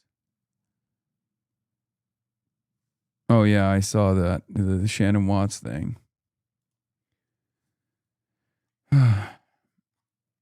Viewership higher on a weekday, more accurate. I might not be in chat on Sunday. I'll be in LA for the Fearhen live show. Maybe you've heard of it. Every year, we do a community census. Every year, in the month of August, we get together, we round up the forces, we let the word out, and we do a Hasanabi annual census. And in that census, we deliver consensus. That's right. We do a head count. We find out how much older the community has gotten.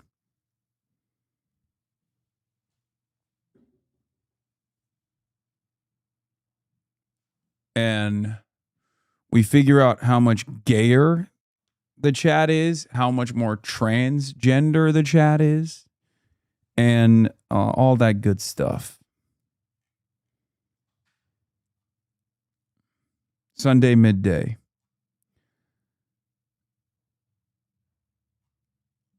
Now also,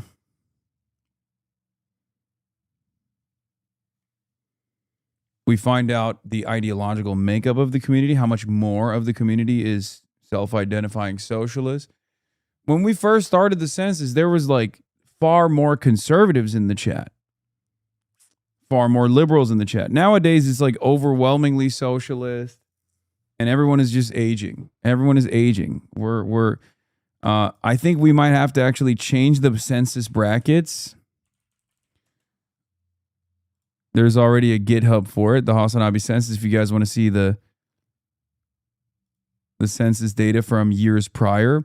But I think we're going to have to change the 30 plus because it's definitely going to be over 50% now. And we can only do 5. So I think I'm just going to do under 21 instead of under 18. under 21, 22 to 25, 26 to 29, and then add to the top.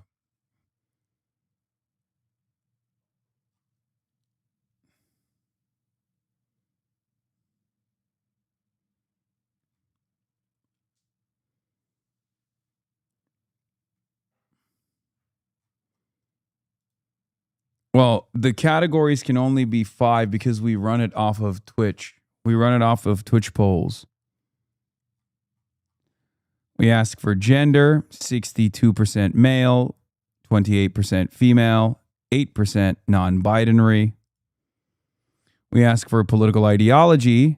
When we first started, there was a 5% conservative, almost 8% liberal, 35 Soc Dem, 51 socialist.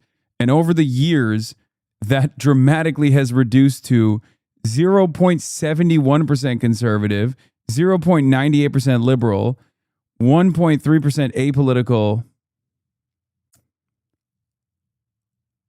12.7% Soc Dem, and 84% socialist.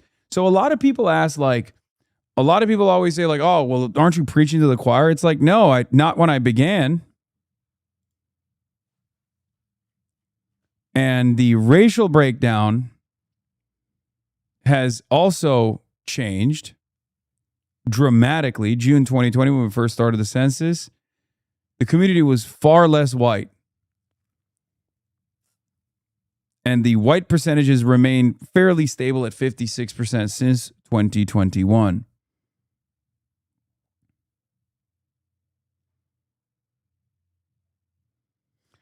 What is this?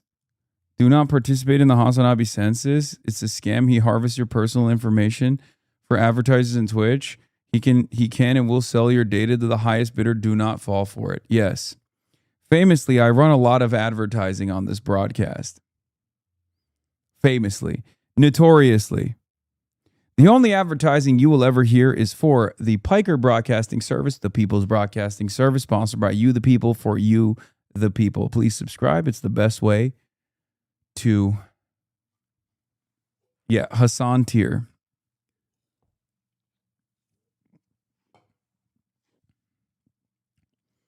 It's overwhelmingly atheist and agnostic.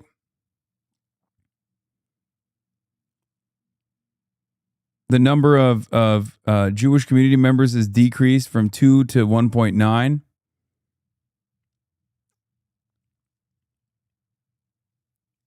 Always overwhelmingly atheist, agnostic.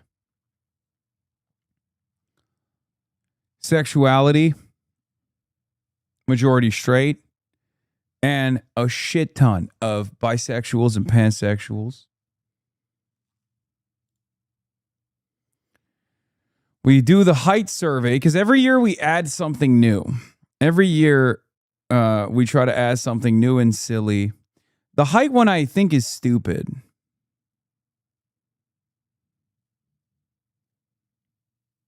I don't know why we do the height survey. Yeah, we do the cis trans. Location. Americas, Australia, Europe, Asia, Africa. Not many tuning in from Africa. Some tuning in from Asia. Mostly people tuning in from the United States. We do a salary survey. A lot of y'all have grown up and gotten jobs over the years.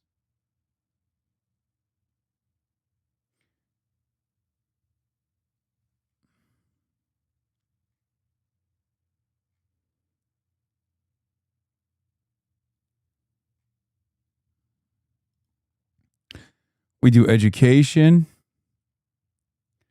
Mostly Bachelor of Arts, Bachelor of Sciences. Some masters in there. PhD, MD at 4%.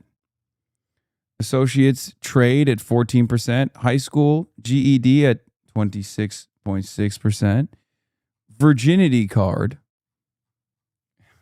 Some fun ones in there that are stupid. Segs haver, non-segs haver. It used to be almost a 50-50 split between virgins, and Many of you have grown up and had sex for the first time ever. Weebs. This is the one that has swung as dramatically. This is the only poll that has swung wildly over the years. The weeb wars will continue. What is a weeb? That's crazy. You don't know what a weeb is? Anime manga fan. That's annoying about it. Diet. This one's for Ostenox. Obviously, omnivore carnivore supremacy here. Neurodiversity percentages. Overwhelmingly neurodiverse, 66%. Gaming frogs, watch none, watch some, watch all.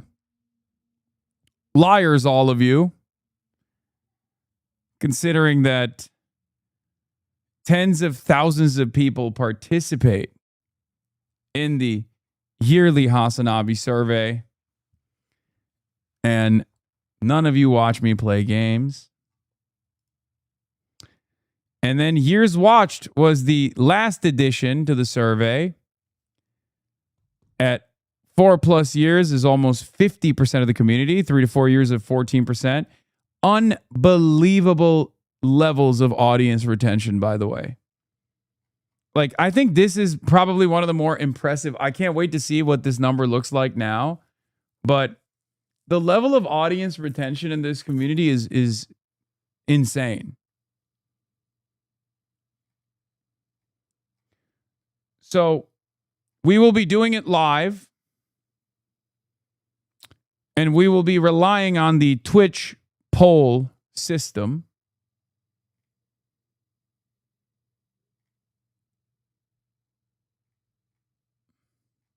You predict 1 to 2 years will be the biggest this year? No, I don't think so. 1 to 2 years is only 11.9%. 0 to 1 is 14. 2 to 3 years is 12. 3 to 4 years is 14. 4+ years is 47. Logs, bitch. It's only fair you lie about gaming. We lie about watching you game. Oh, we're such a good match, dog. Okay, dude. That wasn't that good of a take. That you required me to go back and fucking, you know.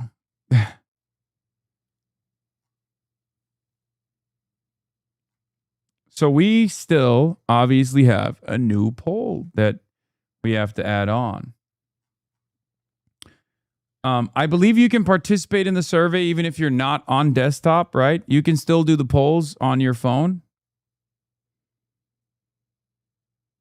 We will go through the questions piece by piece. And no, we're not going to do cut or uncut. Jesus Christ, why do you guys always want me to add that?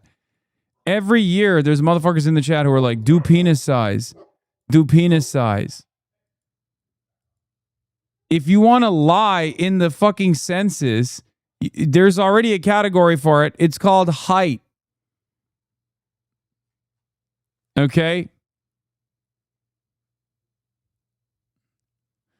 Plus, my prediction is I think the female percentage in the audience is going to go up this year. I don't know why. I have no reason to believe that, but I think my prediction is that the female to male percentage, I think we're going to eradicate more men. Because that's what the trend line looks like so far anyway.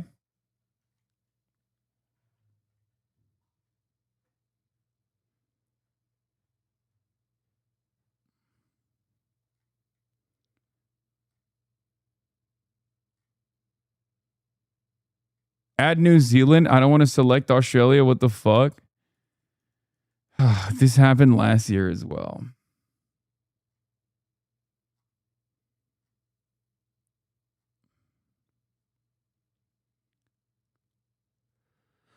Problem with doing it with Twitch is you're not going to get people who work on Sundays or religious people. Religious people?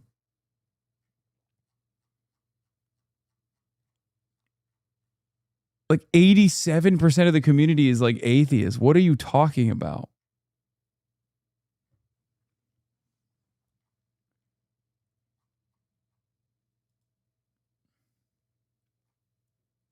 The Lord comes first.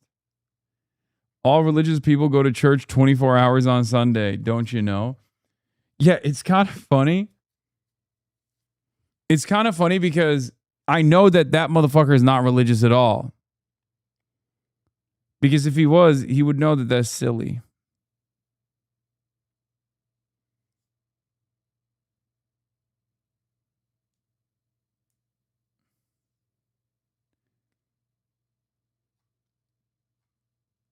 It's 87% because you do it on Sunday. Dumb logic. No, I don't do it on Sunday. But that's funny. Have you seen this insanity? Highway robbery. An Egyptian gang robbed a moving truck and stole 105 kilograms of frozen chicken. Wait, that's fucking sick. That is such a cool crime. Holy shit.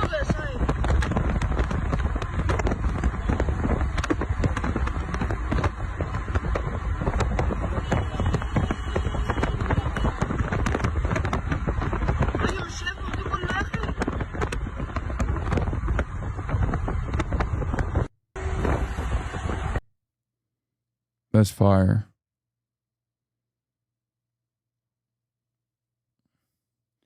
My debated Doris. This clip is from the debate. Is insane. Do you think elected officials should take money from ICE contractors and corporations? I think that's important. You know, of course not. But the thing is that, you know, these things are in the Vanguard accounts. They're index accounts. We can't control them. Oh no, these are contributions to your campaign. Well, I don't even know who they are. Don't know who they are. I mean, really. Please. These very same companies that have denied homeowners to fund your campaign, would you return their donations and their contributions to your campaign? You know more about the things in my campaign record than anyone else does. I can't believe it. I don't even know what companies you're talking about right now. Some of those companies also do other things too. I do think it's incredibly important. Oh my God.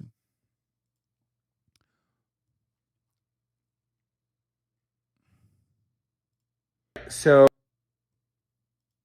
fuck it, she should run again. Can you please explain? These teenagers aren't fighting, they're competing for aura. But what does that mean? Two people stand face to face surrounded by a crowd. They take turns performing gestures, poses, and recreations of viral moments. There are no punches, instead they are competing to show who has the most aura. This trend has spread across Mexico, Argentina, Brazil, and other countries in the region. So what does aura farming... What is this? Since Shannon Watts claims to care about sexism, racism, and anti-Semitism, I wonder how she can justify this. I'm sure they won't just talk about their obsession of Hasan Piker.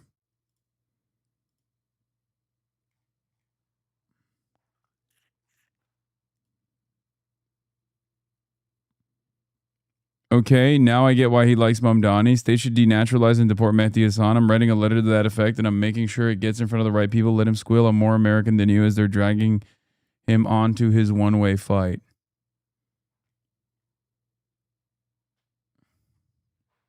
mean on TikTok Gen Z and and younger Instagram. are so cringe with this aura shit. Okay, dude, we're just fucking boomers. We don't understand it. They're having fun. Let them have fun. Aura describes the style, attitude, or charisma someone projects. And farming comes from video games, particularly Minecraft, where players collect and accumulate resources or experience. So aura farming means doing things that make you appear more charismatic, cool, respected, or popular. There's no set routine or specific steps to follow. The aim is simply to project as much aura as possible. The crowd's applause and cheers play into a part of deciding who is crowned the winner, along with a panel of judges who can make the final call. What started as social media slang has now become a street spectacle where charisma is no longer something you post online.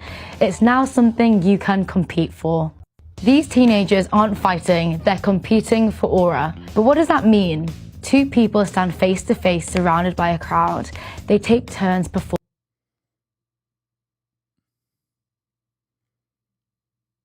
It's like straight ballroom. True. It's Gen Z though. They're all gay anyway.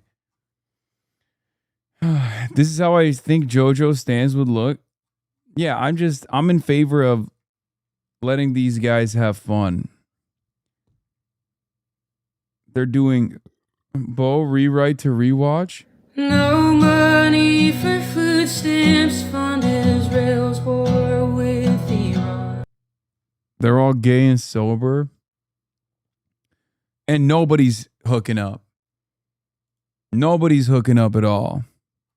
This is killing me. Audrey really brought them all out. And of course, Grandpa's nowhere to be seen. I agree. Austin, I swear to God. Wait, what? Bahahaha.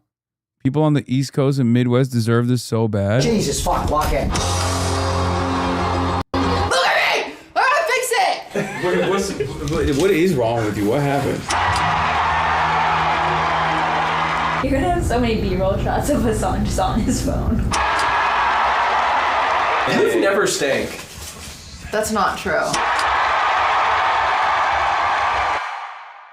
Ready?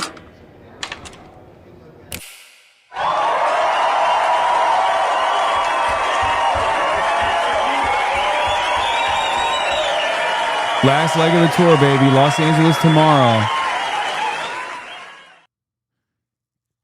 You guys really need to figure out East Coast? Bro. What is this? It's terrible, yeah? You have annoying little misogynistic assholes blaming women for everything? Oh, you're talking about Gen Z culture?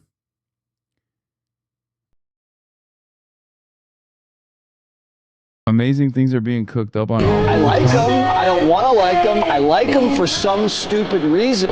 I actually like Abdul. I probably shouldn't like him.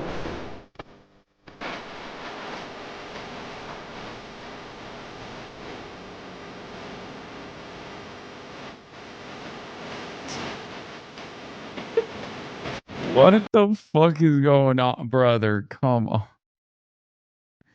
Oh my God. Oh my God. It's that smile. It's that damn smile. Little Birdie told me you were coming to the fake nation of Belgium in September. Oh, little Birdie might be chirping right.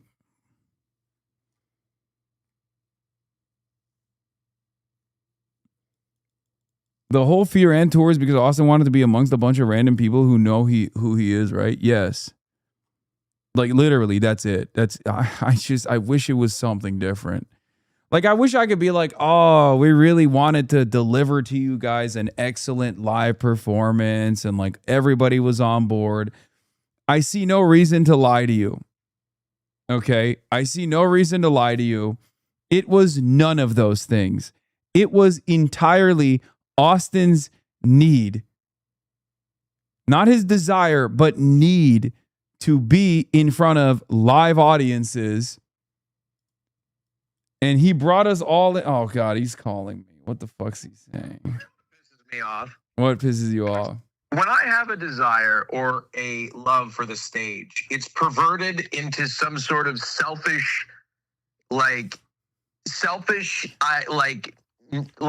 can't people just enjoy performing? Why can't we do that? Why can't we? What is this weird homophobic perversion of liking the it's stage? homophobia. And Being by the way, live performances is an integral part of your sexuality. don't let this motherfucker lie to you. All of the people on the stage have told me individually that they have had a wonderful time. I mean, I liked being on stage. I just hate every other element associated with touring. You hate every element of anything that's not fucking sitting right in that fucking chair right there. Okay? So it's time to show a little love for, I'm trying to show you life and what life could be. Okay? Yeah, I've seen it. You know what I'm and I saying? don't like it. Also, as is the case with all of my fucking travels, anytime I'm in front of a live audience, I get canceled. Well, I'm not the one that decided. I did not have Charlie Kirk in the Run of Show. Yes, it was. No one was. It wasn't on the Run of Show. Cutie just egged me on. Well, I know. I don't even know if Cutie did. I think the crowd may have done it. All I'm saying is, look, yes, I convinced everybody to do this, but you're talking about Will fucking, you know what I'm most disappointed is Will loves the fucking stage more than anybody, and he tries to pretend like he doesn't. Are you fucking kidding me? He was born for the stage. The only person that can convince me that that they literally would never want to do anything ever again in front of people is Cutie. Wait, The not only me? person that can convince- No, you love it too. You're a whore when you get up there. I see you. I see the twinkle in your eye when you get out there and the crowd starts cheering. You're a whore for the stage. Cutie is the only one where I authentically believe that if she was never on a stage again, she would be perfectly happy. You and Will, I'm not fucking convinced. I'm not convinced. Guys, You guys love it. last leg of the tour is in Los Angeles, California. tour.fearend.com. That's right. That's right. That's Tickets right. are And tickets are you selling caught out me. like hotcakes. But here's I the thing. listened. Here's the I thing. listened. What's the thing? It's the last ever instance You know what? of this It may be the happening. last fucking tour. It may be the last You tour. know, ever, the last Austin. time. You know, Austin knows that he's never gonna let this be the last tour, but he knows he can maybe get people to purchase tickets last second for FOMO. So he's leaning into the idea that this is possibly the last tour. You are not slick. Well, look, you know what? We may never do a tour again. Doesn't mean we won't do a show here and there. You know what I mean? I'm gay and Lebanese. I was just you were just speaking on my stream saying. Oh, okay. I hate white people. But yeah, no, we can't. Look, guys. Look, I'll be honest. I'd love to do it, but you know, look, I think I got to be respectful to everybody else. I'll put up another bet sometime. But yeah, last chance to see Fearan tomorrow. Live. Never. Wait, are you coming here tonight? No, I Oh, have you're a hotel coming in. this weekend. Oh, so you are in LA. Yeah, I'm in LA. What the fuck? Look, I have to stay in a Wait, hotel periodically. So you motherfucker. So when I Hold Wait, on, Cutie. Cutie's in the chat. What did she say? Hold on, Cutie. I told him. I did not put that karaoke song in queue. Do No, not I know, blame me. No. We didn't. I don't you, blame Cutie. We said anybody. the I mean, audience it's was my shouting. fault. The I audience was got shouting. I got goaded into it. I wanted to sing a Disney song. Okay. Yeah, you did. She wanted to sing A Whole New World. That's right. And then somebody screamed Anyway, here's what I was gonna say. You motherfucker. Who are you talking about? You. Yes, you. Hey, by the way, you when left my I room come a to fucking mess. Yeah, I know. When I come to fucking Portland, Oregon, Yeah. I stay in your dang house. Yeah, I've stayed at your house a lot. Look, In, I do in it the because whitest suburb in the United States of America. Okay. Whitesville population, like it's so white that maybe Austin does actually get looked at as like potentially Lebanese. I'm there for the diversity. They need a diverse, And then, so I'm gay and then this motherfucker, and I won't lie to you, it was the worst food I've ever had in Portland. Like Portland, the food was so bad. All the food that I ordered was so bad. The food that we ordered at night after the show was abysmal, disastrous. I don't want to talk about food like this, but it was just No, Portland actually has great food. It's just you can't get it delivered where I live. That's the problem. But you got to go to. There's a beautiful steakhouse called Ringside Steakhouse. I don't even want to fucking hear about this right now I because went the day after you left. Kirk and I went to a beautiful dinner together at the Ringside Steakhouse. son of a But bitch. there's no way you would have had time. You didn't have time to do any of that. So I would have taken you out to a great. But yeah, my anger is I have to stay in your fucking house. Wait, you don't have to stay in my. I mean, actually, I don't know why I'm advocating. I don't know why I'm advocating for you to stay in my house. Yeah, I'm damned if I do. I'm damned if I don't. Look, Yeah. sometimes I feel like a nuisance because that's the way everybody talks to me. And Wait, I'm getting a separate call from former Intercept DC bureau chief Ryan Grimm. 1 second. Oh, I hung up on him. I'll text him. Oh, and you be hung like- up on him. All right. Yeah. Well, because I'm live. He probably thinks I'm not live right now. He's not calling because he's watching. You're talking to Oregon One Representative Austin Show. Look, I no, but genuinely, I mean this. I feel like a nuisance sometimes. I don't want to fucking be at your house constantly. Like my boyfriend was already there this week. I was like, let me give him a break. So I decided every once a month I'll just pop myself at a hotel and I'll come to LA and I won't bother anybody and I'll leave. Okay. That's what I do. You All right. left my room a fucking mess. I took photos. Yeah, oh yeah, no, I did. I was like, Dude, it was a yeah. fucking mess. Dude, I found a Zim in the bed. Wait, what? Well, I didn't find it. Okay, we got this guy that cat sits for us, and There was he likes in the bed. yeah, In the fucking bed. In the bed. Yeah, you like that, don't you? There was Yeah, how do you fucking like that, bitch? Dude, the funniest part is, I went to your bedside table, and bro, you brought your own snacks. Yeah, always. Those are you brought your own snacks. Always. Those aren't snacks that were. He brought his own protein snacks Yeah, always. in the Everywhere I go. in the side of the bed. Yeah, everywhere I go. Everywhere I go, I bring my Um, own snacks. I bring my own Smart Sweets, and I bring my own protein supplements and protein snacks. That's right. That's right. Well, look, last chance to buy your tickets. Tour.beerand.com. Last tour of the year.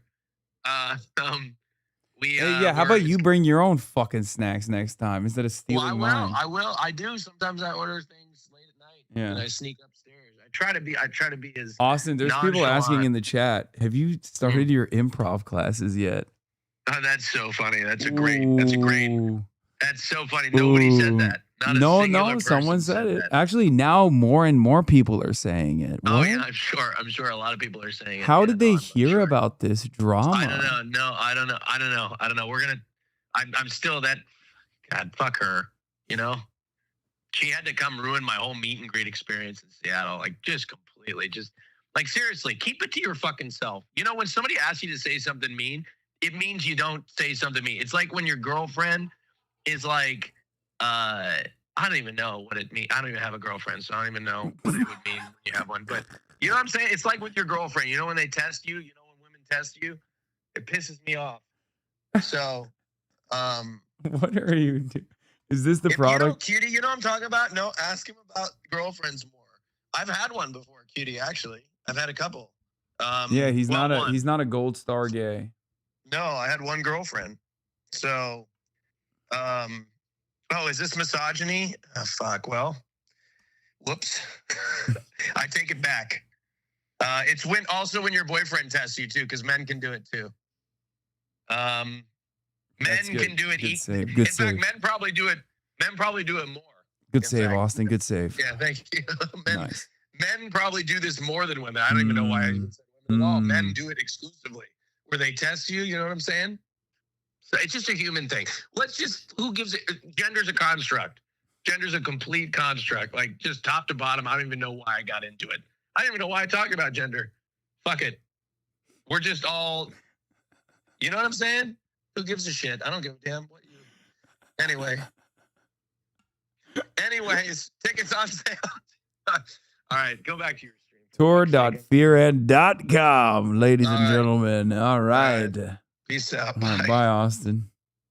Son of a bitch. He's in Los Angeles already. He didn't even tell me. He's not even here. I wish I could tell you that was a bit. That's just how he is. All the time. That is just how he is. Isn't that fucking crazy?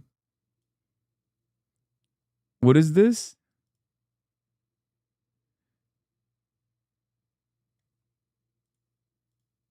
What the fuck is this? The Iraqi Tiziant Danesh is about to drop the Laura Loomer files?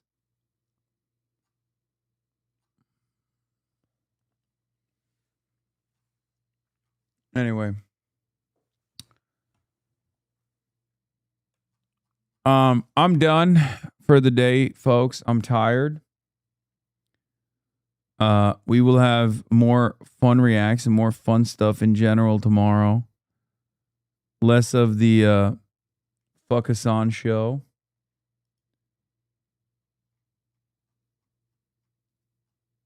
Okay. And call Ryan, text Ryan. Guys, I'm going to do that after the fucking stream. What's wrong with you? Y'all are so funny, dude. Thanks, guys. Thank you. Thank you for informing me on what to do. But yeah.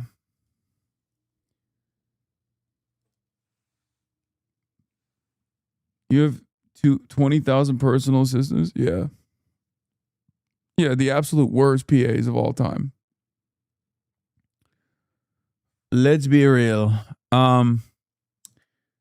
All right, like I said, tour.fearan.com. Tomorrow, Los Angeles, last leg of the world tour. It's crazy. Is that a world tour or your girls' tour? It's the question many people are asking themselves. Okay. Yes, I'm drinking more water. Don't worry. Peace, everybody. Bye-bye. Stunning lo-fi introduction, starting off the day. All the chatter's trickling in, hustle people hate. Sunny in Los Angeles, California, says Hasan. Stun luck to the stun luck to the topics just begun. 'Cause there he is again, Hasan is streaming. Hasan is streaming. There he is again, Hasan is streaming. Hasan is streaming. Reviewing a Chinese train, telling Kaya place. Sun and Asmin chatter loves, giving Greening's grace. Zoran winning NYC, woke two back with the force. The Rogan of the left, to me a dumb himbo still of course. The Charlie Kirk assassination, the Fear and Online show. 8 full fucking years of this, and plenty more to go. Doing fun stuff tomorrow, throw PBS up on the screen. A man-made horror reaction brought to you by this life's dream. 'Cause there he is again, Hasan is streaming. Hasan is streaming. There he is again, Hasan is streaming. Hasan is streaming. Kicked out of the DNC, IRL we march the goat. Combating the propaganda that shoved down people's throats. CBS Israeli news, a coup, a regime falls. A full-blown fascist takeover, and still the duty calls. Total radicalization coming out to sea. The system will always fail, it's up to you and me. On these daily streets, whether short or whether long, have helped millions of people keep it moving right along. 'Cause there he is again, Hasan is streaming. Hasan is streaming. There he is again, Hasan is streaming. Hasan is streaming. But hey, what can you say? That's BBS for you. But he'll play games real soon. Just you wait. Say, hey, what can you say? That's BBS for you. But he'll move on real soon. Just you wait. Ba-da-da, ba-da-da, ba-da-da-da-da-da. Hey, what can you say? That's BBS for you. But he'll pull your lungs real soon. Just you wait. Sha-da-da, sha-da-da, sha-da-da-da-da-da. Hey, what can you say? That's PBS for you. But he'll do your advice real soon. Just you wait. But hey, what can you say? That's PBS for you. Brought on by viewers like you. Just you wait. Just